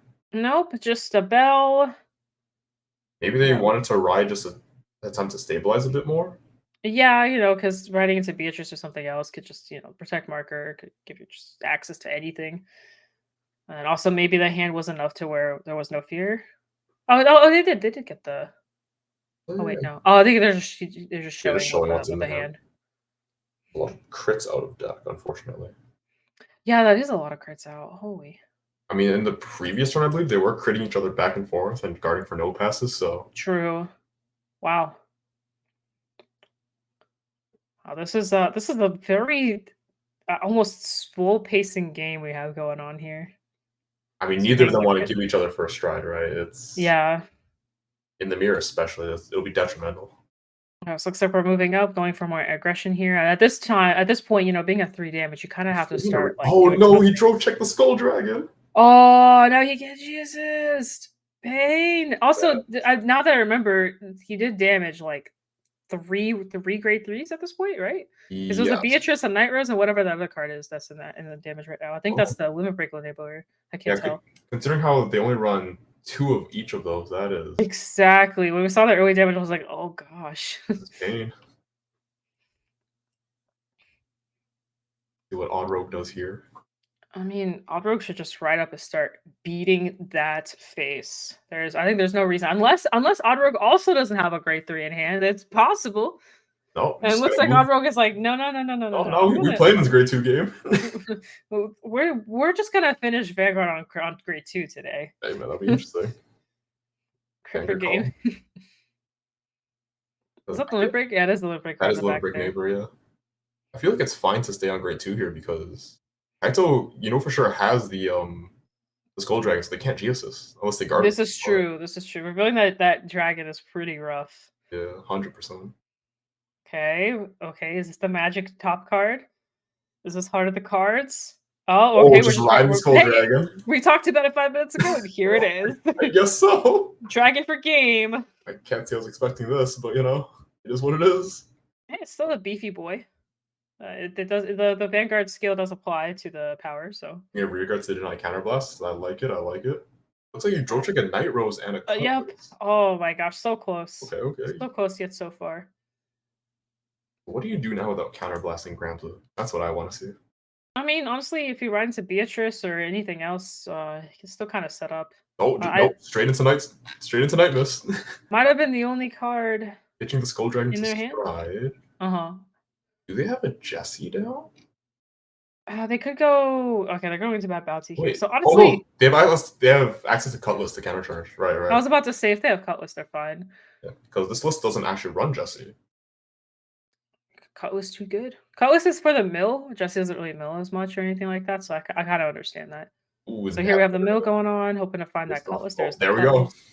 And there's a mist off too. Best boy. That was a clean mill 5. There's only 1 heal in there. Yeah, I mean, after all those triggers we saw back and forth, what are triggers? Oh, true. Fair enough. Both of them have been ripping through their triggers. So here's the Beatrice. Can call some fun stuff here. Maybe I don't even know what you would call in this situation. Probably either setup or I don't know what's in Rogue's drop. But Greed Shade here would be nice. Mist off. Jessie. Actually, no, there's no Jessie, so probably just an attacker of some kind. Got a lot to choose from regardless. Oh, we're going for the all over. Oh, you might need the second Cutlass and drop. That might be it. Yeah, that makes sense. And now we're doing the Cutlass skill here. Fine. And middle card and countercharge, which is what they did. Cool. Nice. What's nice thing about the Limit Break stuff too is you don't really need anything to do it. Exactly. Just need the counterblast. That's it, and then you just freely call 2 cards. Might be the final turn actually from Odd Rogue, all things considered. Yeah, because we're gonna go for a dragon. I don't know if there's a secondary dragon in there, but even if there isn't, Ghost Ship into dragon will also be really good. Ghost Ship's 24k beater, so that is very scary. Exactly. And I don't know what's in the drop, like in terms of grade 3s. Thinking about it, is there another grade 3 in drop? Regardless, they might have one in hand to discard and then ride it. But oh yeah, true. Yeah, if we're gonna discard that, you can just ride the thing you need. That's fair. Quick shield guard. Or you could just ride the dragon. I mean, riding dragon would force up the PG. This is true. You can do it. You can ride dragon and call 2 more dragons. It is an approach. What I did into Mega Colony actually. Oh god. Like, no, that was the win con. I kid you not. How many dragons do you want to take? 5? Okay, cool. Here's all 5 of them. Yeah, fair enough. Ooh, crit. That's 5K man. I guess it helps. I think in this situation it actually doesn't matter. And well, that 5K isn't helping, especially if they go for a double dragon or ghost ship into dragon. If it's ghost ship, it would be a little bit helpful, but Yeah, because that's that way you not. only drop a 10 instead of 15, but I Okay. missed a draw Power on the cutlass here. and a Is heal. that a heal? That's gonna be a big booster, yeah. Yeah. And last one, discard 3. Oh, there's the rose. Oh, yep.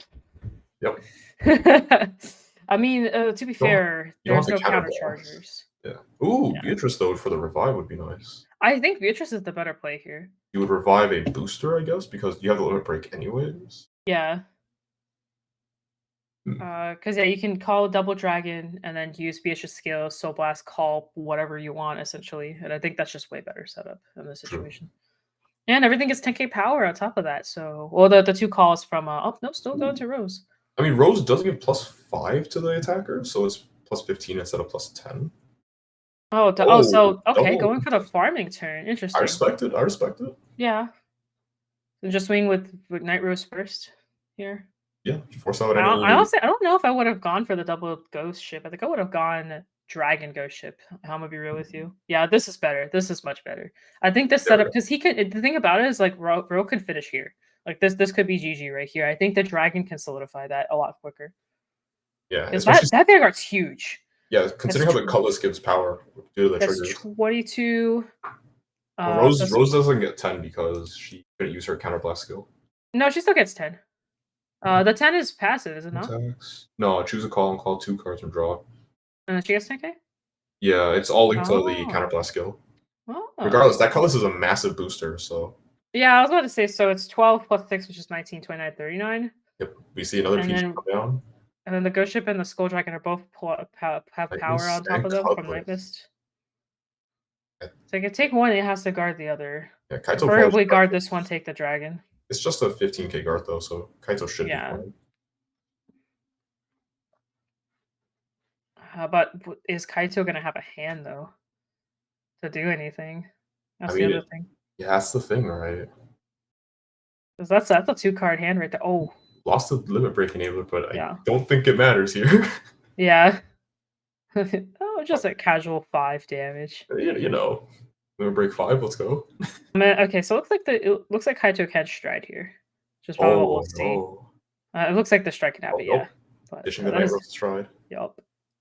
We'll Another bad bounty turn? Honestly, bad bounty would be really hard to go into with no hand. Because the thing about bad bounty that kind of sucks is if you don't have a hand to call a board or bones, you kind of just are stuck. There's no revival. At least bad bounty discards at the end of the battle. It does, which is amazing. But the issue is you have no ways to actually have any attackers. Whereas OB, which is what we're seeing here, will at least get some kind of board without having to use your hand for it. 100%. Yeah. This is actually pretty bad though for Kaito because the going for a setup play over an aggro play is exactly what you don't want to do, and it's Kaito was kind of forced into it because of what was going on, unfortunately. But this is going to be pretty rough. Yeah, considering how Odd Rogue is only at 1 damage as well, it's going to be hard to clap back from this. Yeah, heals could happen though. I always believe in the power of heals. True, we didn't see any G guards or. Yeah, we haven't seen a single. Yeah. We didn't see a single heal or G guard come down from Kaito's side, so they could heal 3 in theory. Yeah, exactly. They could just go back down to 2 damage. And deck thinning 5 is huge off Obi, so. I actually can't tell. Is Kaito at 5 or 4 damage? That was at 5 damage, I believe. Okay. I think 1 card got moved, and I just can't see it. Because 2 of them were the grade 3s. I don't see any of them face up, so they're both face down. This is true. Okay, so we got the setup here. Milling some cards. Hopefully, going to hit some triggers here. Going to call 2 cards. They each get plus 5k power. Ideally, here, I think you want to just. I don't even know what you would go for here because you can go for setup, kind of like with the ghost ship and stuff, and maybe get like. I don't know, like a Green Shade or something out, but double ghost ship. I mean that. Yeah, I mean, there's nothing else you can really do. Alternatively, I think Honolly might have been another option as well, considering how Kaido's only on True. one counterblast. Oh, there's the Oh, heal. there's a heal. That's one heal. That's huge. Yeah, this is honestly every heal counts here because it just makes bad bounty turns just so much less lethal. And your heals are very solid in Grand Blue, that's for sure. More interruption is Exactly. always nice. Let's go So Dragon. dragon. Oh, and Night Mist, I believe that is. Yeah, I think that was a Night Mist. Damage should be So Negro. so another thing that's good about this is that depending on how actually no, there's no rear guards. I was gonna say could just deny True. at least a little bit because for every counterblast it's like extra attacks on Night Rose. Yeah, the thing is, the Odd Rogue is a bit limited with their counter charging, so True. maybe leaving them on one open counterblast would have been the better play. Yeah, it's hard to say because I think the goal is to draw a ton of cards. So Hmm. if you need to draw, you need to draw. But is it was the payout? It's I don't know if the payoff is worth it. Yeah, 100%. Okay, so here we have Adding another another Night Mist. We did another drive check Night it last Mist. turn. Yep, another Night Mist to go into another bad bounty here. And try to Let's see pretty it. much finish game here. Yep. Here it comes. Honestly, there isn't too much left to do. I'm actually almost wondering if you could even go into. Well, actually, he wrote the limit break, but you could even go into the other guy too, the guard restrict guy. Oh, true. Because the If drop is looking. I don't know how big that drop is, but if the drop is starting to get kind of small, 3-card guard restrict OP. looks like we're resolving a Negro Bone here, calling out the Yep. Beatrice. If Odd Rogue has a Cannoneer and drop, popping that one rear guard on Kaido's side might be worth it. Shutting off Negro Lily entirely. That is true. It'll only add more to that aggression, and also just completely shutting down that, which is good. You kind of want that. You don't want to see that Hanoi come out. Exactly. Especially since you're so limited on Counterblast already. Exactly. And being, stuck on Skull Dragon. Oh, 100%, yeah. I mean, nothing that a bad bounty can't fix, right? This is true. Just rewrite.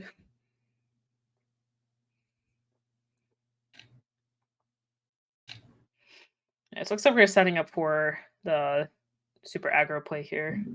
Going Using a for Counterblast. Columbard here. Getting Using a up our Cutlass. most likely just to spin a bit. I mean, Cutlass just for the counter charger even Yeah. would be good here.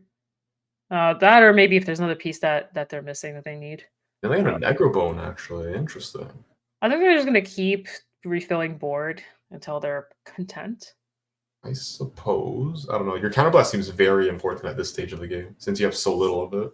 I agree. And not many avenues to countercharge, so that's very interesting. Mm-hmm.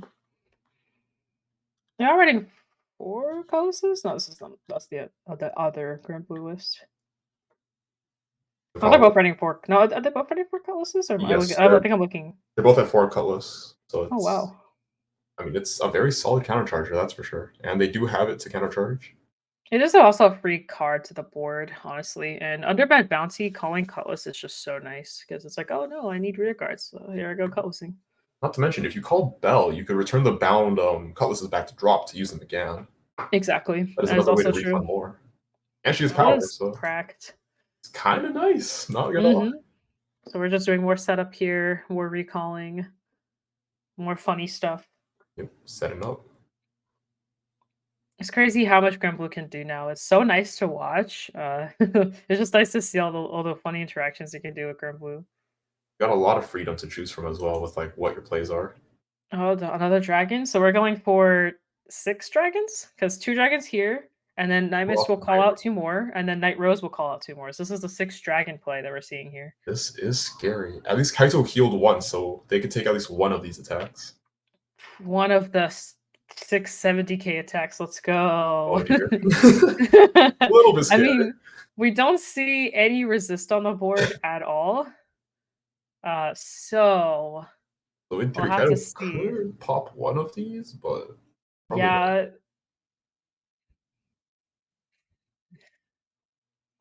I think the setup here is actually pretty much death.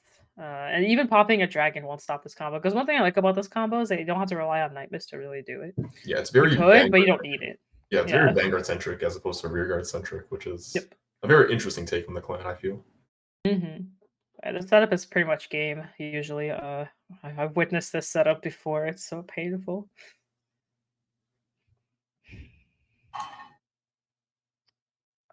These See if we can dragons. come down So here. here, yep. Yeah, we're gonna do some guarding. There's the Lily play you were talking about, potentially denying that. Pop the Lily. Not pop the Lily, pop the Beatrice, call the Beatrice back out, Soul Blast the Yeah. Cutlass. What will we call here? A Honolly. Ooh, Cannoneer A instead. Cannoneer. I mean, it's one less attack to worry about. I think Honolly would have been the better play here. That's under the assumption it's in drop. Oh, popping the Limit Break Enabler. All right. Oh, That's huge. Wow, that's even better than Let's go. anything else. Okay. That is actually Now that's that pretty stops high.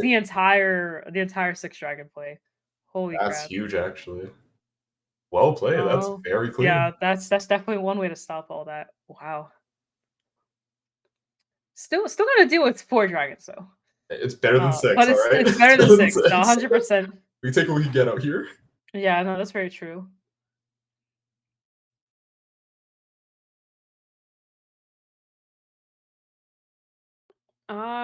Would you wonder what would have happened if they had gone for the guard restrict approach here? That is interesting. They would have to deal with 2 less attacks. You would guard 1 By Skull stick card Dragon. guard restricts. Yes, well, that's also true. Mhm. It might have been a bit more lethal because now your plan is severely hindered now that you have 2 less Skull Dragons to work with. Yeah, exactly. Because in that case, then now Griffin could have happened, but then it would have popped like a Skull Dragon as well. Yeah. Like I feel like but you still have to go over 3 cards and you're at 4 damage, you know. Exactly. So that's maybe Bartholomew could have been a better option here. Depends on the hand size. I can't tell exactly how many cards that is in hand. I think it's 6 or 7, which is actually pretty good under Bartholomew, whatever that card's name. Yeah, exactly. He also has to call a different name, so you can't call Double Skull Dragon unless you go Beatrice. You can start off with double dragons, though. Yes, exactly. You would also need Ursula, I think, in that playstyle. And I can't remember what happened to Ursula early on, but I think we lost Ursula early on in the game because Ursula would stop the Night Mist into Ursula would be good here. You're coming That's down. A crit. I feel Power to Ban is probably the play, right? Was that a 2 to pass? I believe so, because 27, 37, 47 to 27. Yeah, it's 2 10Ks to pass. Oh yeah, I mean, hard to. I'm assuming that Rogue knew the deck enough to know how many triggers were left, and maybe they want to risk it. Fair. I do feel like Odd could have given the crit to the Skull Dragon, just given Power to Ban. See if they drove check another crit or not. This is true. I see what you mean because the power just doesn't matter anymore. Yeah, regardless, Skull Dragon's swinging for lethal, so. Exactly. Yeah. No, I'm with you. Ooh, he did take the. And that's game 1. Okay. Yep. Wow. Heal, Skull Dragon, Bell, and a Night Mist. Oof. Yeah. Dang. No, there's no helping that. I mean, honestly, the brick was pretty high there, so there was only so much you can do in that kind of situation, especially with how long they were grade 2 gaming. And eventually, someone's gonna find the right pieces, and it's just gonna end there. Plus, that early, pretty much like what was it, 2 to 5 or whatever it was, going to 5 damage that early was really rough. Yeah, it was a very grade 2 heavy game as well, so maybe we'll see that again. So now we're going into game 2. Very spicy. Let's see what it brings us.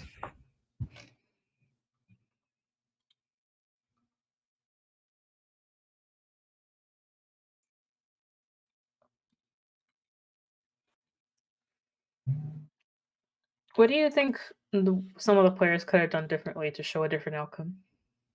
To show a different outcome, I feel like riding up there into the Skull Dragon was not the play. I feel like grade 2 gaming a little bit more could have been better.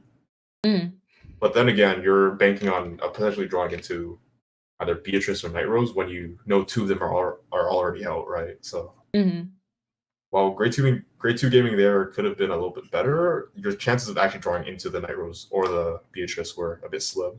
I think I'll probably went for the aggro play, just like beat face. Yeah, exactly. Until I have no choice, especially with not having the grade 3 there. Kind of rough. I can't believe that Kaito went through like a third of their deck and just didn't see a 3 for that long, because it was quite a bit. They were grade 2ing for so long. Yeah, exactly. I mean, they were also playing our limit break very well, so. They were, yeah. They're trying very hard not to activate that because that's pretty much game. Though if you ride first and you're at 4 damage, it doesn't do anything. True. And I believe Kaito is starting here. Yep, trying to turn riding the Cutlass. The best boy. Good old Cutlass. Good old dancing Cutlass. Ooh, Navigator. Here's the Navigator. Here's the Navigator. want to do normally. This is actually like ideal, especially going for that 6 gold dragon play. Not You to want to set mention up as soon as possible. not to mention the crit that goes to Soul to draw, so you don't Yeah, really just minus that much. nope. You Riding just sit there. Odd is riding Cutlass of their own. Mm-hmm. They're part of the Cutlass church right now. Cutlass gang rise up. Yep. Just the sword. Crit go to Soul draw. That crit is so busted. Like So nice. I can't. I just can't not play that card. The So aggression. going double Cutlass here. Reach, Getting no a trigger this Reach. time. Ooh, crit to shut down the 5k turn. power. All right. Yep. That's just enough. So we're gonna probably red up here to any for combo bar preferably, but maybe not. I do think aggroing is definitely the play in this matchup, though. I think you just have to beat face. Like you just have to keep beating face until there's just nothing else left. Like I don't know what else you would do in this matchup because there is a clock here. They're both under a clock. So Exactly. whoever's at higher damage is pretty much gonna lose faster unless they heal back down. Mirrors are definitely a scary situation to see like who the better player really is. Yeah, Grandpa mirrors are awkward too because it's like it all just goes down to your mills and what you damage. You gotta expand your brain even further. It's very skill intensive, I feel. You have to 5-head. So here we have a nice little ghost ship setup. Probably just gonna go here. Just swing with column bar, get the ghost ship going, make a nice little number. Probably give 2 damage here. Yeah. And pass it along. I don't think there's a point in denying column bar here either. I agree. I think in this situation there's absolutely no reason to. Yeah, I think you've got aggro. Like there's no way around it. Because you ride up, you push them to like 2-3 damage. Let them do the limit break skill, and then you kill them next turn. Like you pretty much just fish out you fish out their win con first. Don't die to their win con, and then you win con them back. Exactly. Swing for 9, no guards, another Cutlass. Plus 10. Okay, Right. the ghost ship is still annoying and hitting over. That's a 31k column. Jeez. It's 24 plus 8. 7. 32? Oh right, Navigator's a 7k. Yeah. All these weird numbers. I know, right? Oof, riding the ghost ship. Oh, no choice to set that card in hand anyway. As we do have a greed shake coming. Ooh, 2 navigators. Okay. Fancy. Navigators start milling is pretty nice. Yep. They're pretty much going back to getting each other's plays here. That looks like 2 triggers. Night Rose and I missed that last card, but I missed last card too. I think it was Night Mist, but I'm not 100%. Could be. So here we have a nice draw. little Sentinel. Draws are always great in the early game. Like I'm always so scared to run draws in Grand Blue, especially at premium. I always feel like this fear of decking out. I think running 1 is fine as a draw PG simply because you could just PG from draw. Yeah, I just prefer the grade 1s so much more for some reason. I don't know why I'm on the big copium on them still, but I just like that double draw discard early on. Yeah, I mean it's also a ghosty as well, so at worst it's a 5k interceptor on Beatrice, right? Exactly. And it's a 5k guard too. Exactly. So if you don't want a PG, you don't have to. It also shuts down a lot of weird Sentinel restrictions. Exactly. Another use of the Navigator, using Negrobone here. Choosing not to ride up here, we're seeing. I mean, understandably so. Calling back the ghost ship. It's back. Back for more. Back for more draws and power. Yeah, ghost ship OP. Ever since it's dropped, it's been such a universal card. Yeah, 100%. 24. Taking that, going to 3 damage. So do we ride up here? That is the question. Being at 3 is a little bit spooky, though, is the thing. Oh, nope, just milling 5. He's Rogue was like, nah, I'll just stay on 2, even though my setup is worse. Nah, that's the thing. The setup is worse for Rogue right now than it is for Kaito. Exactly.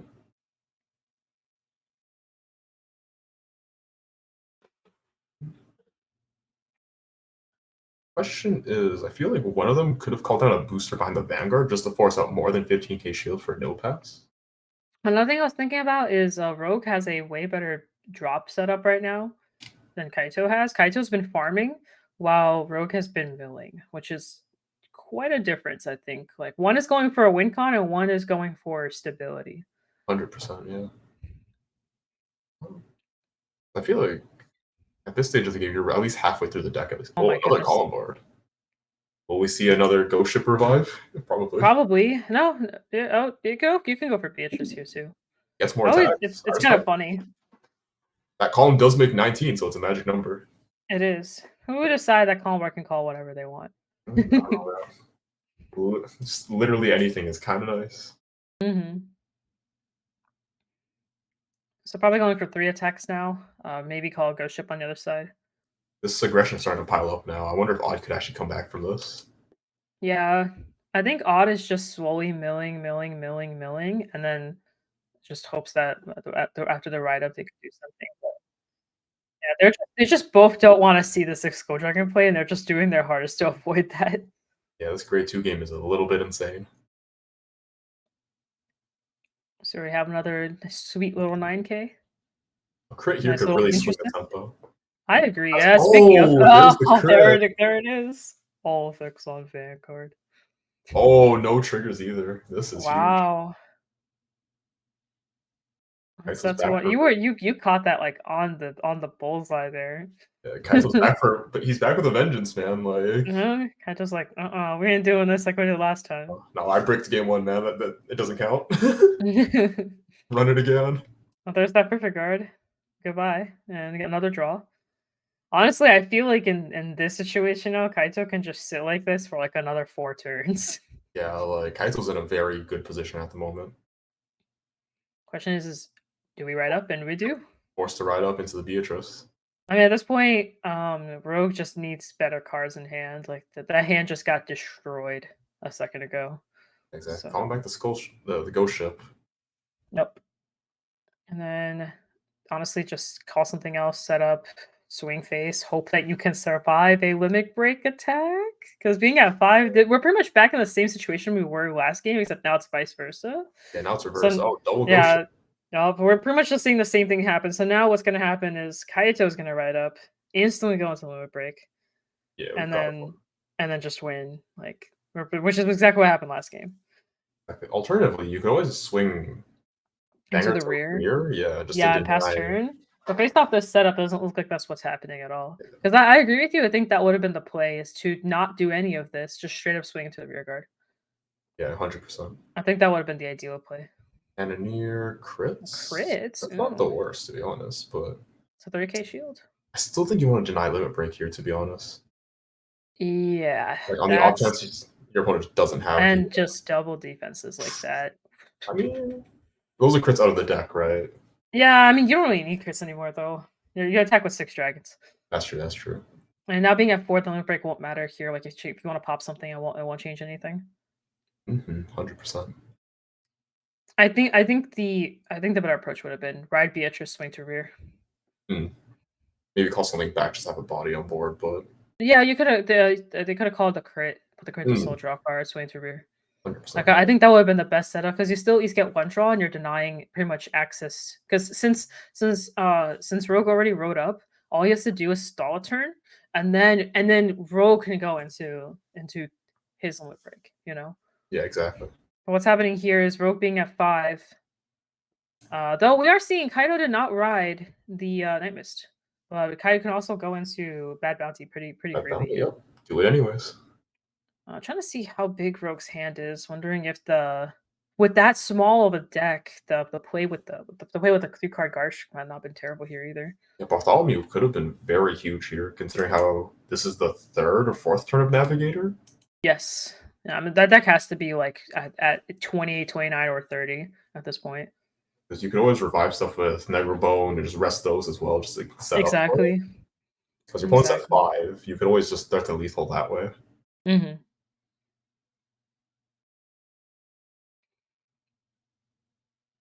Okay, looks like we're just setting up here, doing normal Bad Bounty things of setup. Mill out a Negrabone to call something else makes sense. Yep. Maybe double Skull Dragon here into the Bad Bounty. Yeah, that drop set is so big. Yeah, the Skull Dragons are huge. Yeah, they're back to being 80, 90Ks. That is scary. What is that, 6 cards in deck? It's gotta Something be. like that. Bartholomew would have been pretty It would have insane. been nuts here. Because he's at, because Rogue's at 5. It doesn't even matter what you hit at this point. You have to, all attacks have to be guarded. Exactly. Although And it's you have to crazy. guard with 3 cards. Yep. So, I mean, I think either way it's fine. But you're, especially, if you don't have like any resist units to kind of help, because I think Bartholomew is more like if you don't have a resist card, it's easier to shut down that turn. Exactly. Or defenses also helps shut down that turn a little bit easier. Mhm. Whereas this play, you can just kind of keep going. Yeah. All gas, no brakes. Let's see where this goes. Uh, Start out Looks. with the PG. Yep.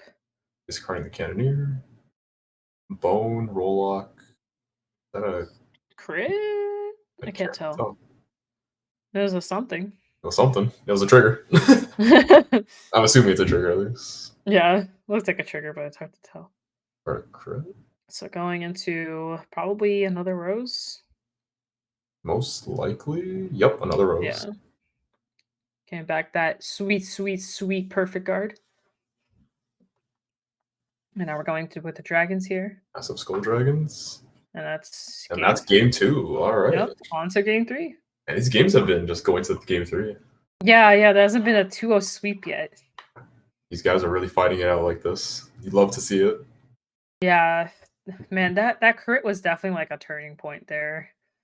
And honestly, like, I don't know. I don't know if it was worth giving just giving access to Bad Bounty that quickly was the play. But honestly, being at 5 was already pretty brutal. The Skull Dragons are the strongest when you're at 5. Anything below that, it's already easier to deal with dragons. 100%. Like, I think this matchup was really decided by who gets the lead in aggressing in the grade 2 game. Exactly. I almost would just say screw it, just ride up. Ride up and hope that they didn't draw fast enough. Because the thing is, the longer you stall ground blue, the higher chance they have in drawing to the pieces they need to. So Exactly. That's just more free setup that they could do, and it makes them a lot more scary later on. exactly.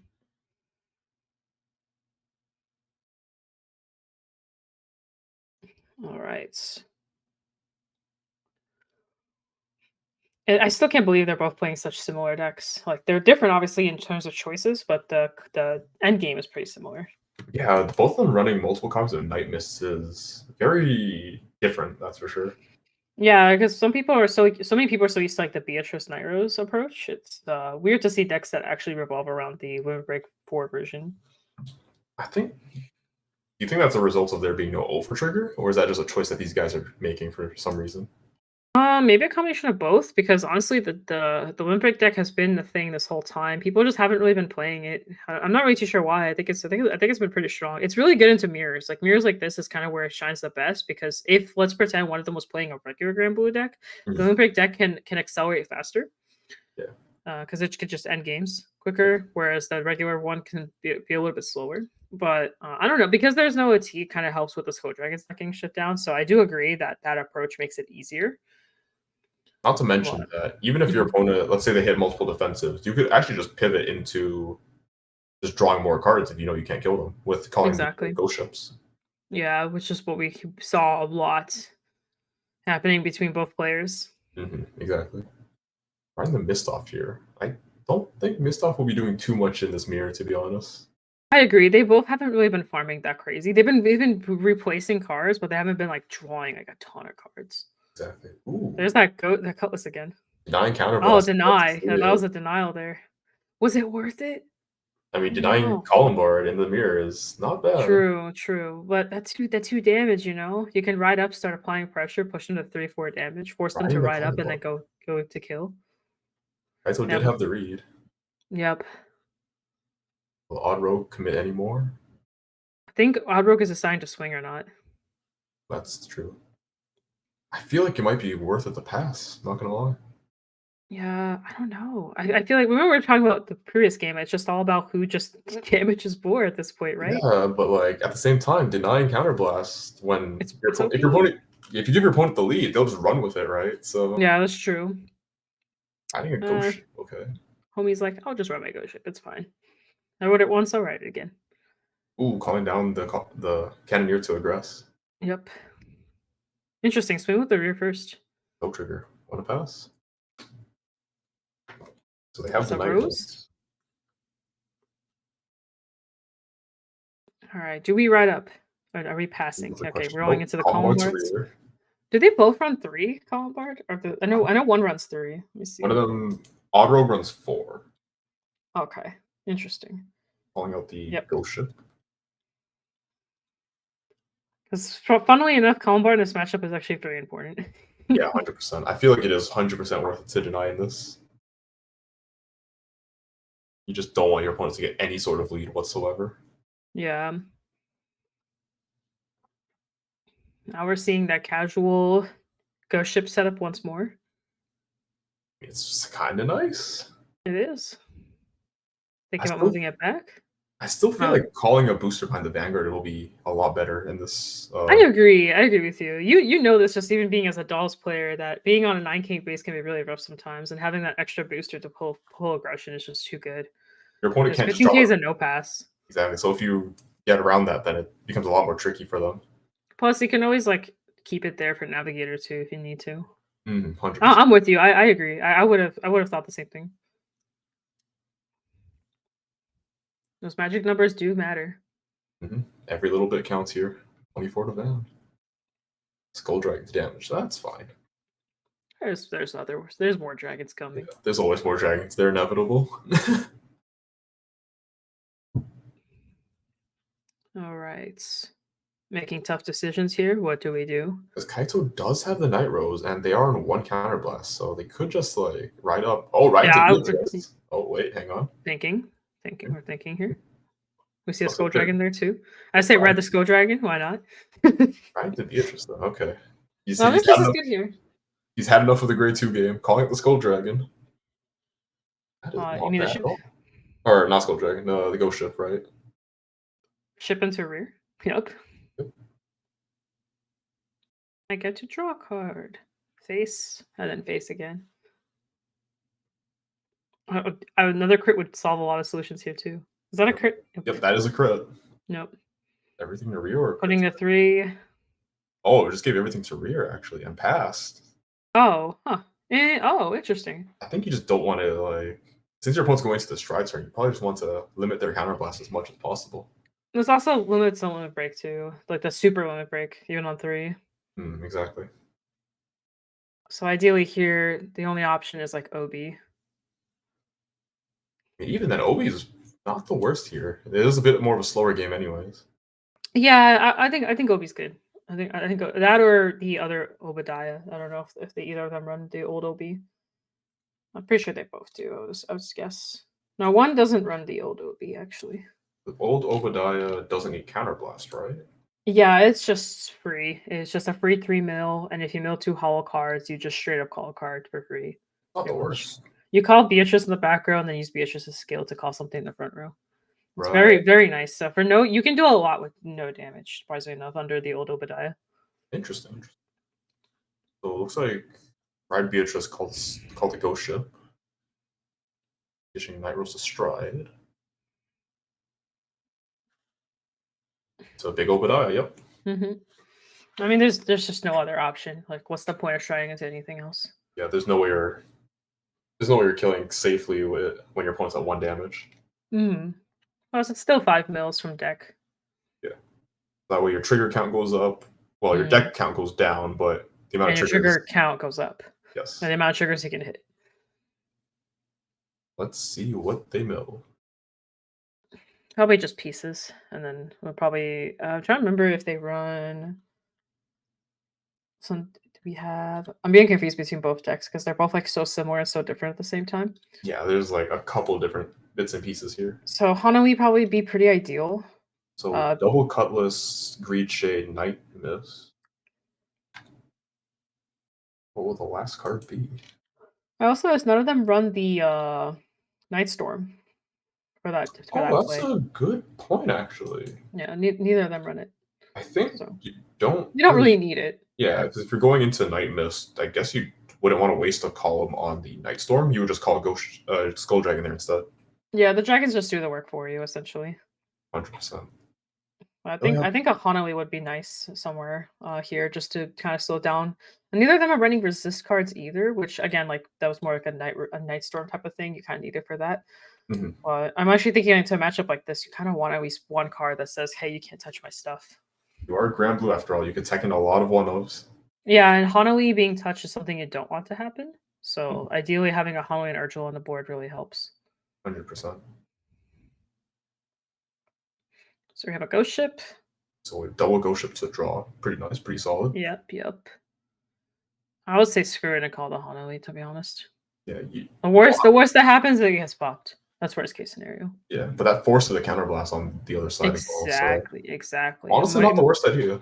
Exactly. Actually, I would purposely fish out the counterblast. Like I would make them use the counterblast 100%. because counterblast in Grand Blue is pretty important. You need every CB matters. Yep. Especially in a limit break focus deck like this. You don't want to give your Mhm. opponent too much counterblast to work with. Yep.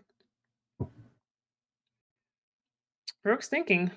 He's thinking real hard. This is the final match or final game of this match, so Yeah, exactly. understandable. Yep. There we go. Nope. Still thinking. Yep. No. Oh, okay. Agreed. Oh, for Greed Shade, interesting. I mean, you could mill further, get a card back to hand. Mhm. Not a terrible play. Makes sense, makes sense. Discarding the column bar. Don't need that anymore. No, It's a dead card now. column bar again. Add back the Night Mist. Okay. Maybe it's just I think what's happening is setting up for next turn. Because Mhm. ideally we know Kaito is probably not gonna kill. Mhm. That's a big in quotations probably. Yeah, not to mention Odd Rogue has decked in quite a bit, so he might be banking on just checking heals just to go down and be a bit more safe. True. And it's only one heal and two crits gone. Not the worst. Yep. I think so my personal assumption here, the setup is gonna be kind of awkward for Kaito. Because Kaito has about his one turn to kind of, go in. And then if he goes in, Rogue is just gonna limit break. I mean, checking a crit on the drive check as well. It's pretty nice. Yep, yep, very important. Giving crit to Take some the ghost damage. ship, though, is the thing. So just one. Yeah, probably just making it awkward to guard here. You probably swing the one with the crit into the rear guard just to deny counterblast. Hmm. Or deny limit break, rather. Yeah.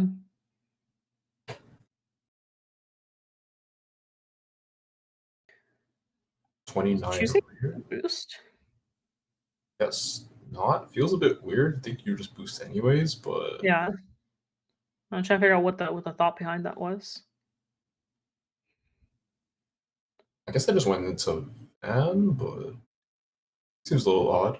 Hmm.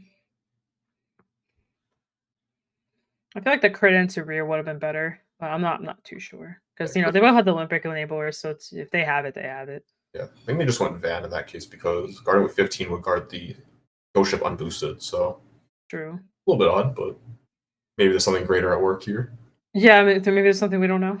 There's a heal, The which heal is that pretty goes on. big, Oh, and wait, a no, that one crit. was only two crit. My bad, my bad.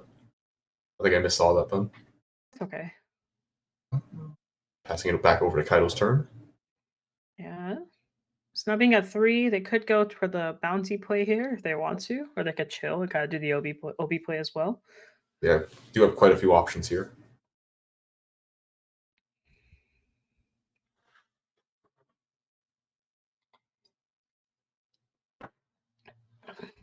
These matchups are always so stressful. I hate Grand Blue mirrors. Especially when it's the final round of the match as well. Like Nope. the pressure's on, dude. The pressure's on. After 2 rounds of this, it's like, Yeah, a little bit stressful. hmm.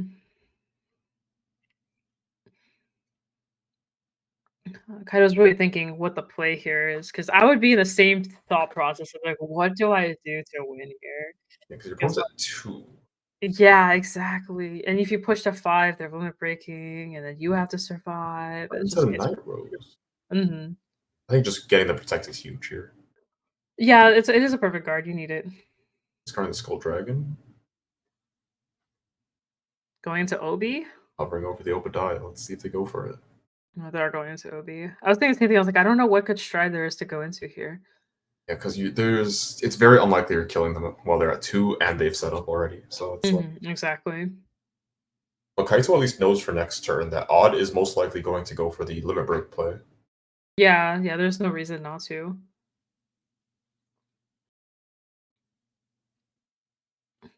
It's interesting. I did notice something because these decks are going the limit break route. It makes the other strides feel so much worse because you're only a 3 attack deck now, That is true essentially. because no Nightstorm is a major change in game plan. Yeah, exactly. I was just thinking about that now. I was like, wow, like having because you're trying to make room for all this and you're going for the dragon play, but if you can't go into either strides, whether it's the guard restrict or the bad bouncy, you're kind of just almost like a vanilla deck. That being said, Bad Bounty is always like kind of solid. Like 2 Vanguard swings Mhm. is very nice. Yeah, sometimes you can just, swing, discard, swing. Especially since you don't lose drives either, it's kind of nice. Exactly. And you get your protect marker back, so you're not really losing too much value Exactly, yeah. You're only losing 2 cards basically. while attacking like 6 times or Must be whatever, nice. however many it could be. Yeah, it's kind of nice. Hmm. So it looks like we see a Hanali get milled as well. Will Kaito actually call the Hanali here? I would. I would call the Hanali, hands down. I'm almost thinking if Bad Bounty would have been the better play here. It might have pushed a bit more counterblast, but would you want to Yeah. give your opponent more counterblast since it's limit break? But, he's at 3, That's depending on how many PGs and stuff they could farm up. that is true. That is Depends. very true. It depends, because I feel like I'd want to push for as far as I can. Double Bad Bounty, essentially. Bad Bounty here and then Bad Bounty again for the 100%. game. Because, like, Kaito has to play the catch-up game, because since he knows that, He knows what's coming next turn. Yeah, exactly, yeah. Like Beatrice and nope. Okay, so Greechade for sure. And a Rollock. Interesting. Hmm? Do they run Ganache? They do not run Ganache. They run the Cutlasses instead of Ganache. Adding Interesting. back a heal off the Greechade, kind of huge. Discarding the Quick Shield, milling Nav Bell. Hmm. Yeah, they're And pretty much going for a hard setup turn. I'm at the Crit Sun. I guess Kaido's just farming for more heal, for more shield value overall. Yeah, exactly. Respectable. It makes a lot of sense here. I I mean, guess he just honestly, just take it all. Just take all the damage, suck it all. ooh, no triggers at all.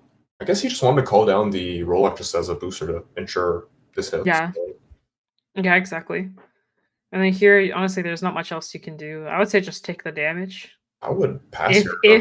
if they don't pass. I wish they did pass, so. Makes sense. Just check to see if they have the limit break enabler and Mm. yeah, just go from there, I guess. Mm-hmm.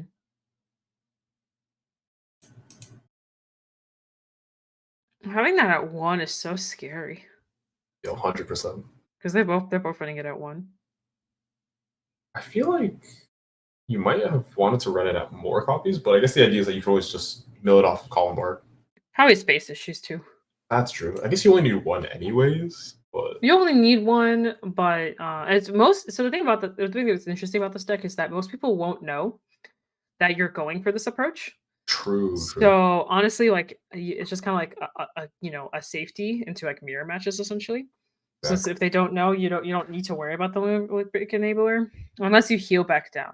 That's the only other time you may want it. But because people won't know, they won't like think about it when they're swinging. Mm-hmm. And speaking of swinging, we might start here with the Bad Bounty. Mm-hmm. It's go time. Let's see how this goes. Yeah, we still haven't seen a full-on 6 Skull Dragon play yet. I'm sad. It's funny. This might be the turn for it, though, is the thing. If they have a limit break enabler, because they did rewrite into the Night Mist. If it gets popped again. That's the issue, right? Did Odd learn the lesson from last game? I mean, with no other way out of it, I mean, they need the limit break here anyway, so. Oh, Night Mist rear guard. Okay. Oh no. Hmm. Have up, call down. Oh, that's limit break enabler. Okay, yeah. Right. Brutal Shade. I think that's what it's called. Kaito knows what to pop now. And okay, I was like, all right, let me It's get go the time. denial. I must stop you here. I'm gonna let you not attack me with 6 Go Dragons. Well, technically 5 in this case. I think you might take this anyways, just so you have limit break, right? Yeah. I just realized the card that Rogue Road, was it the Limit Break enabler? I'm sorry, was it the Limit Break guy? Night Mist? Yes, I believe Okay. this. Okay. Negro Well, actually, Lily. based off attack pattern, it's definitely Night Mist. That has to be Kippy Rose. Pop the Rollock, call back the Beatrice. Do the thing. Bada bing, bada boom. No limit break for you. Yep, goodbye. And there goes that play once again. So Rise River. no crazy shenanigans here. However, this is currently 1 to pass and no pass because OverTriggers simply do not exist here. Get out of here with that. No trigger, no OverTrigger. That's a heal. Heal, Oh, so the limit break would have been busted anyway. True. That's really actually no. He didn't heal there, so right. He's at 4. Never mind. Heal's pretty huge though, because now he could just do the same thing back. He could be like, "Oh yeah, pop." As long as Kaito doesn't heal out of limit break, he could actually do the 6 gold dragon play. Maybe we'll see it from Kaito's end. Is it possible? Will my dream come true today? You finally see it. Will I see 6 dragons? Part 3. Looks like Odd has a very massive hand as well, was the thing. I think I was thinking about why didn't I put Urgil in my deck? That's what I would have been thinking. Yeah, like Urgil would have came up huge in this matchup, that's for sure. Urgil or Connell, any of those. Going for Night Rose, getting Protect 1.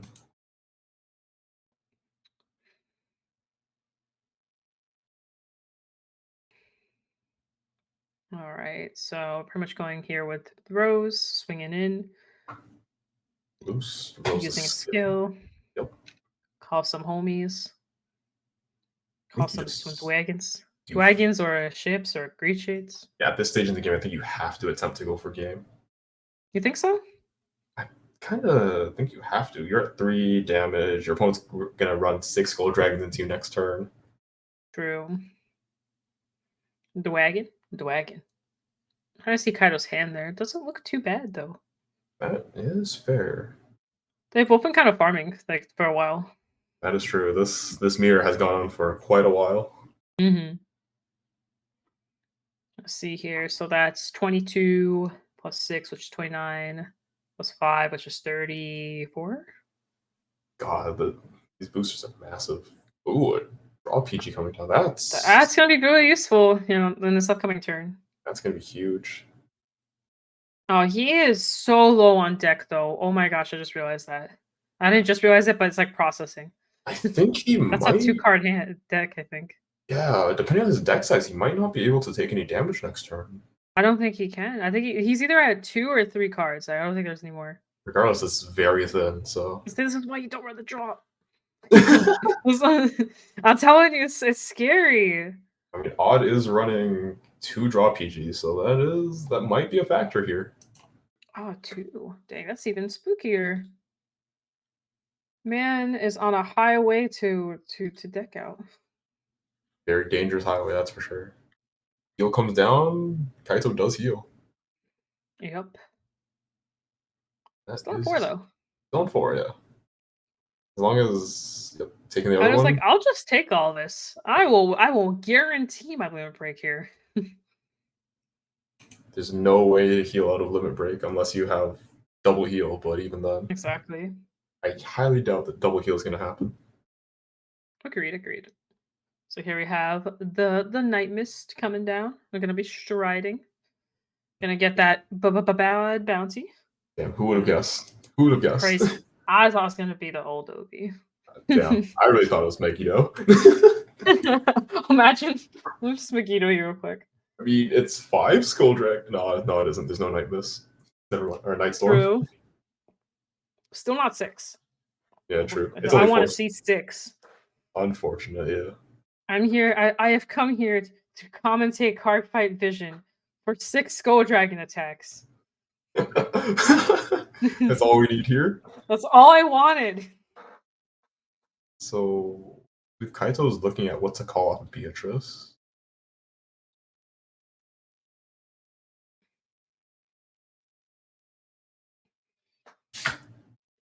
All right. Skull Dragon, yep. Is there a way to get another Skull Dragon here?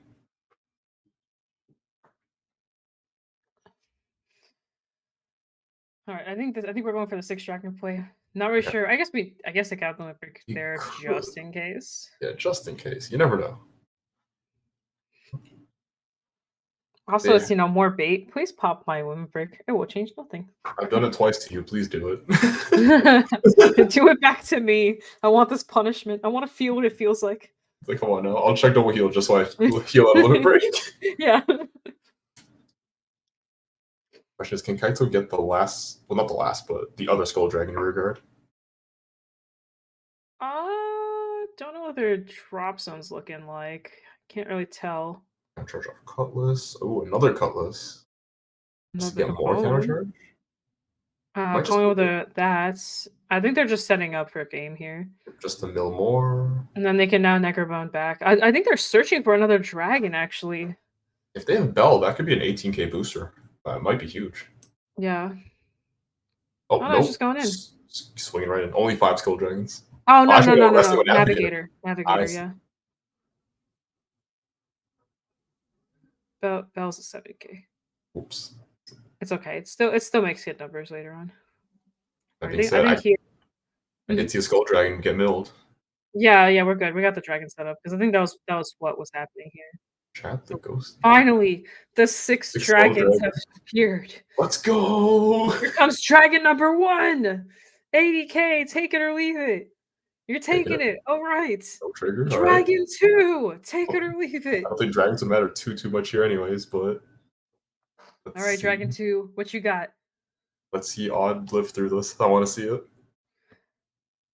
I don't know. Ideally, you could take 2 attacks, but there's still 2 Vanguard attacks and 4 dragons coming. That is very true. Do the drop zone, see if you have everything set up. This is the setup here. I think even a Denial Griffin won't stop this. Officially. True. I think you just save your Cannoneer for half. Maybe try and get the first, the re-ride swing. Yeah, you could. The numbers are bigger. Exactly. So I think maybe taking this just to guard you. Oh my god, 2 cutlasses.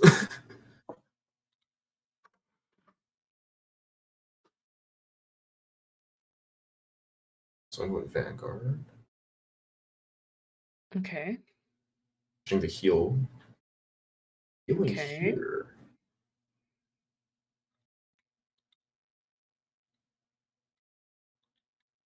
Nora, okay. Big shields would probably work, right? Because you could call back the crit sentinel, maybe.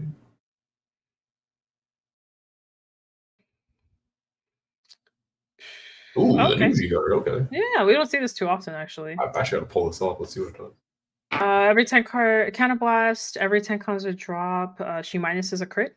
Ooh, okay. That way, effectively a counter. Oh, nope. Switching back off to Negranora. Okay. Honestly, that new G-Guard is, okay, but it's extremely situational. I mean, given how the clan already has 2 amazing G-Guards already. Exactly.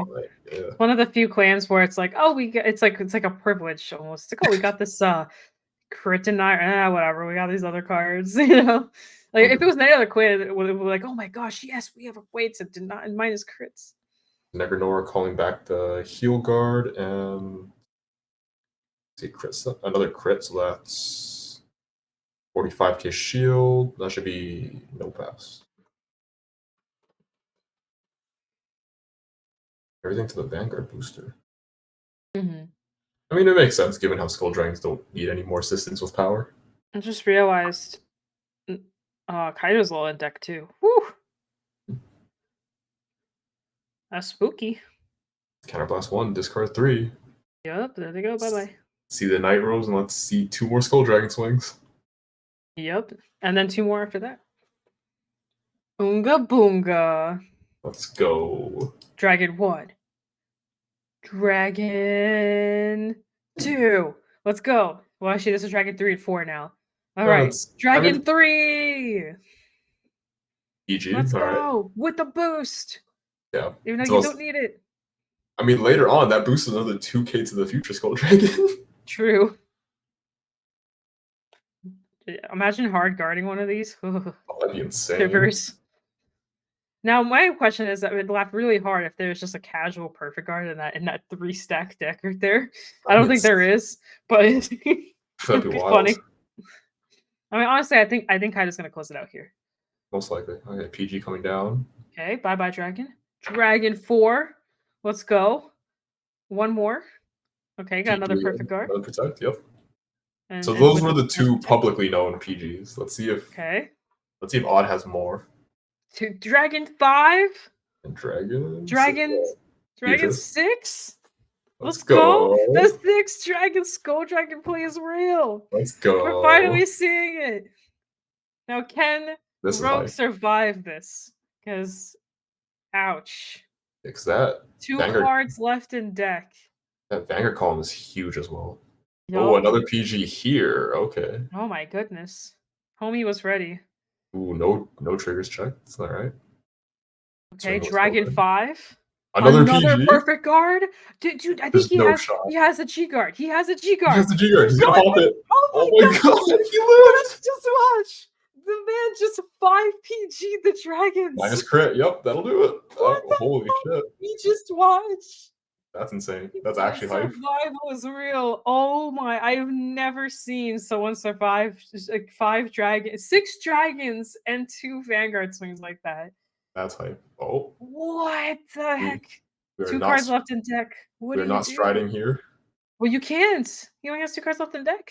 Well, you could always use Negro Bones to bot deck cards that we could drive check, but I think those are all bones. I think there's 1 bone left. I mean, Kite's only has 3 cards or 4 cards in hand. True. 4 or 5. I think it's 4. 2 are perfect cards. Regardless, 4 I think it's 5 actually. 4 Skull Dragon swings. This is probably it. Just when you think the 6 dragons would finish it off. And that looks like it is Odd Rogue's game. Wow, that was insane. I mean, I'm just happy I got a chance to finally see this after 3 games. You know, you would think at least one of them would get the 6 dragon pop off. Living all 6 Skull Dragon as well. That's hype. I will say something. Being able to have room to take some dragons was definitely very useful there. But 100%. Wow, the farm was real. I did not know Homie had that many perfect guards in hand. Holy bananas. That was an insane match. Yeah, that was something. What a way to end the round as well. Jeez. Gosh, 6 dragons just weren't enough. See, this is proof that the dragons aren't OP. You just need 8 dragons. Trust. You need 8. You just need 8 more. You just need 2 more. You need more dragons. You just need more. That is wow. Now the real question is, what will the finals be? I don't know. That's the real question. I don't know. We obviously are going to see 1 Grand Blue, and I don't know what we have left. Question is, will we see a mirror? Because I believe a Grand Blue is in the other round as well. True. We could see a mirror here. It's gonna be interesting. We just saw a mirror.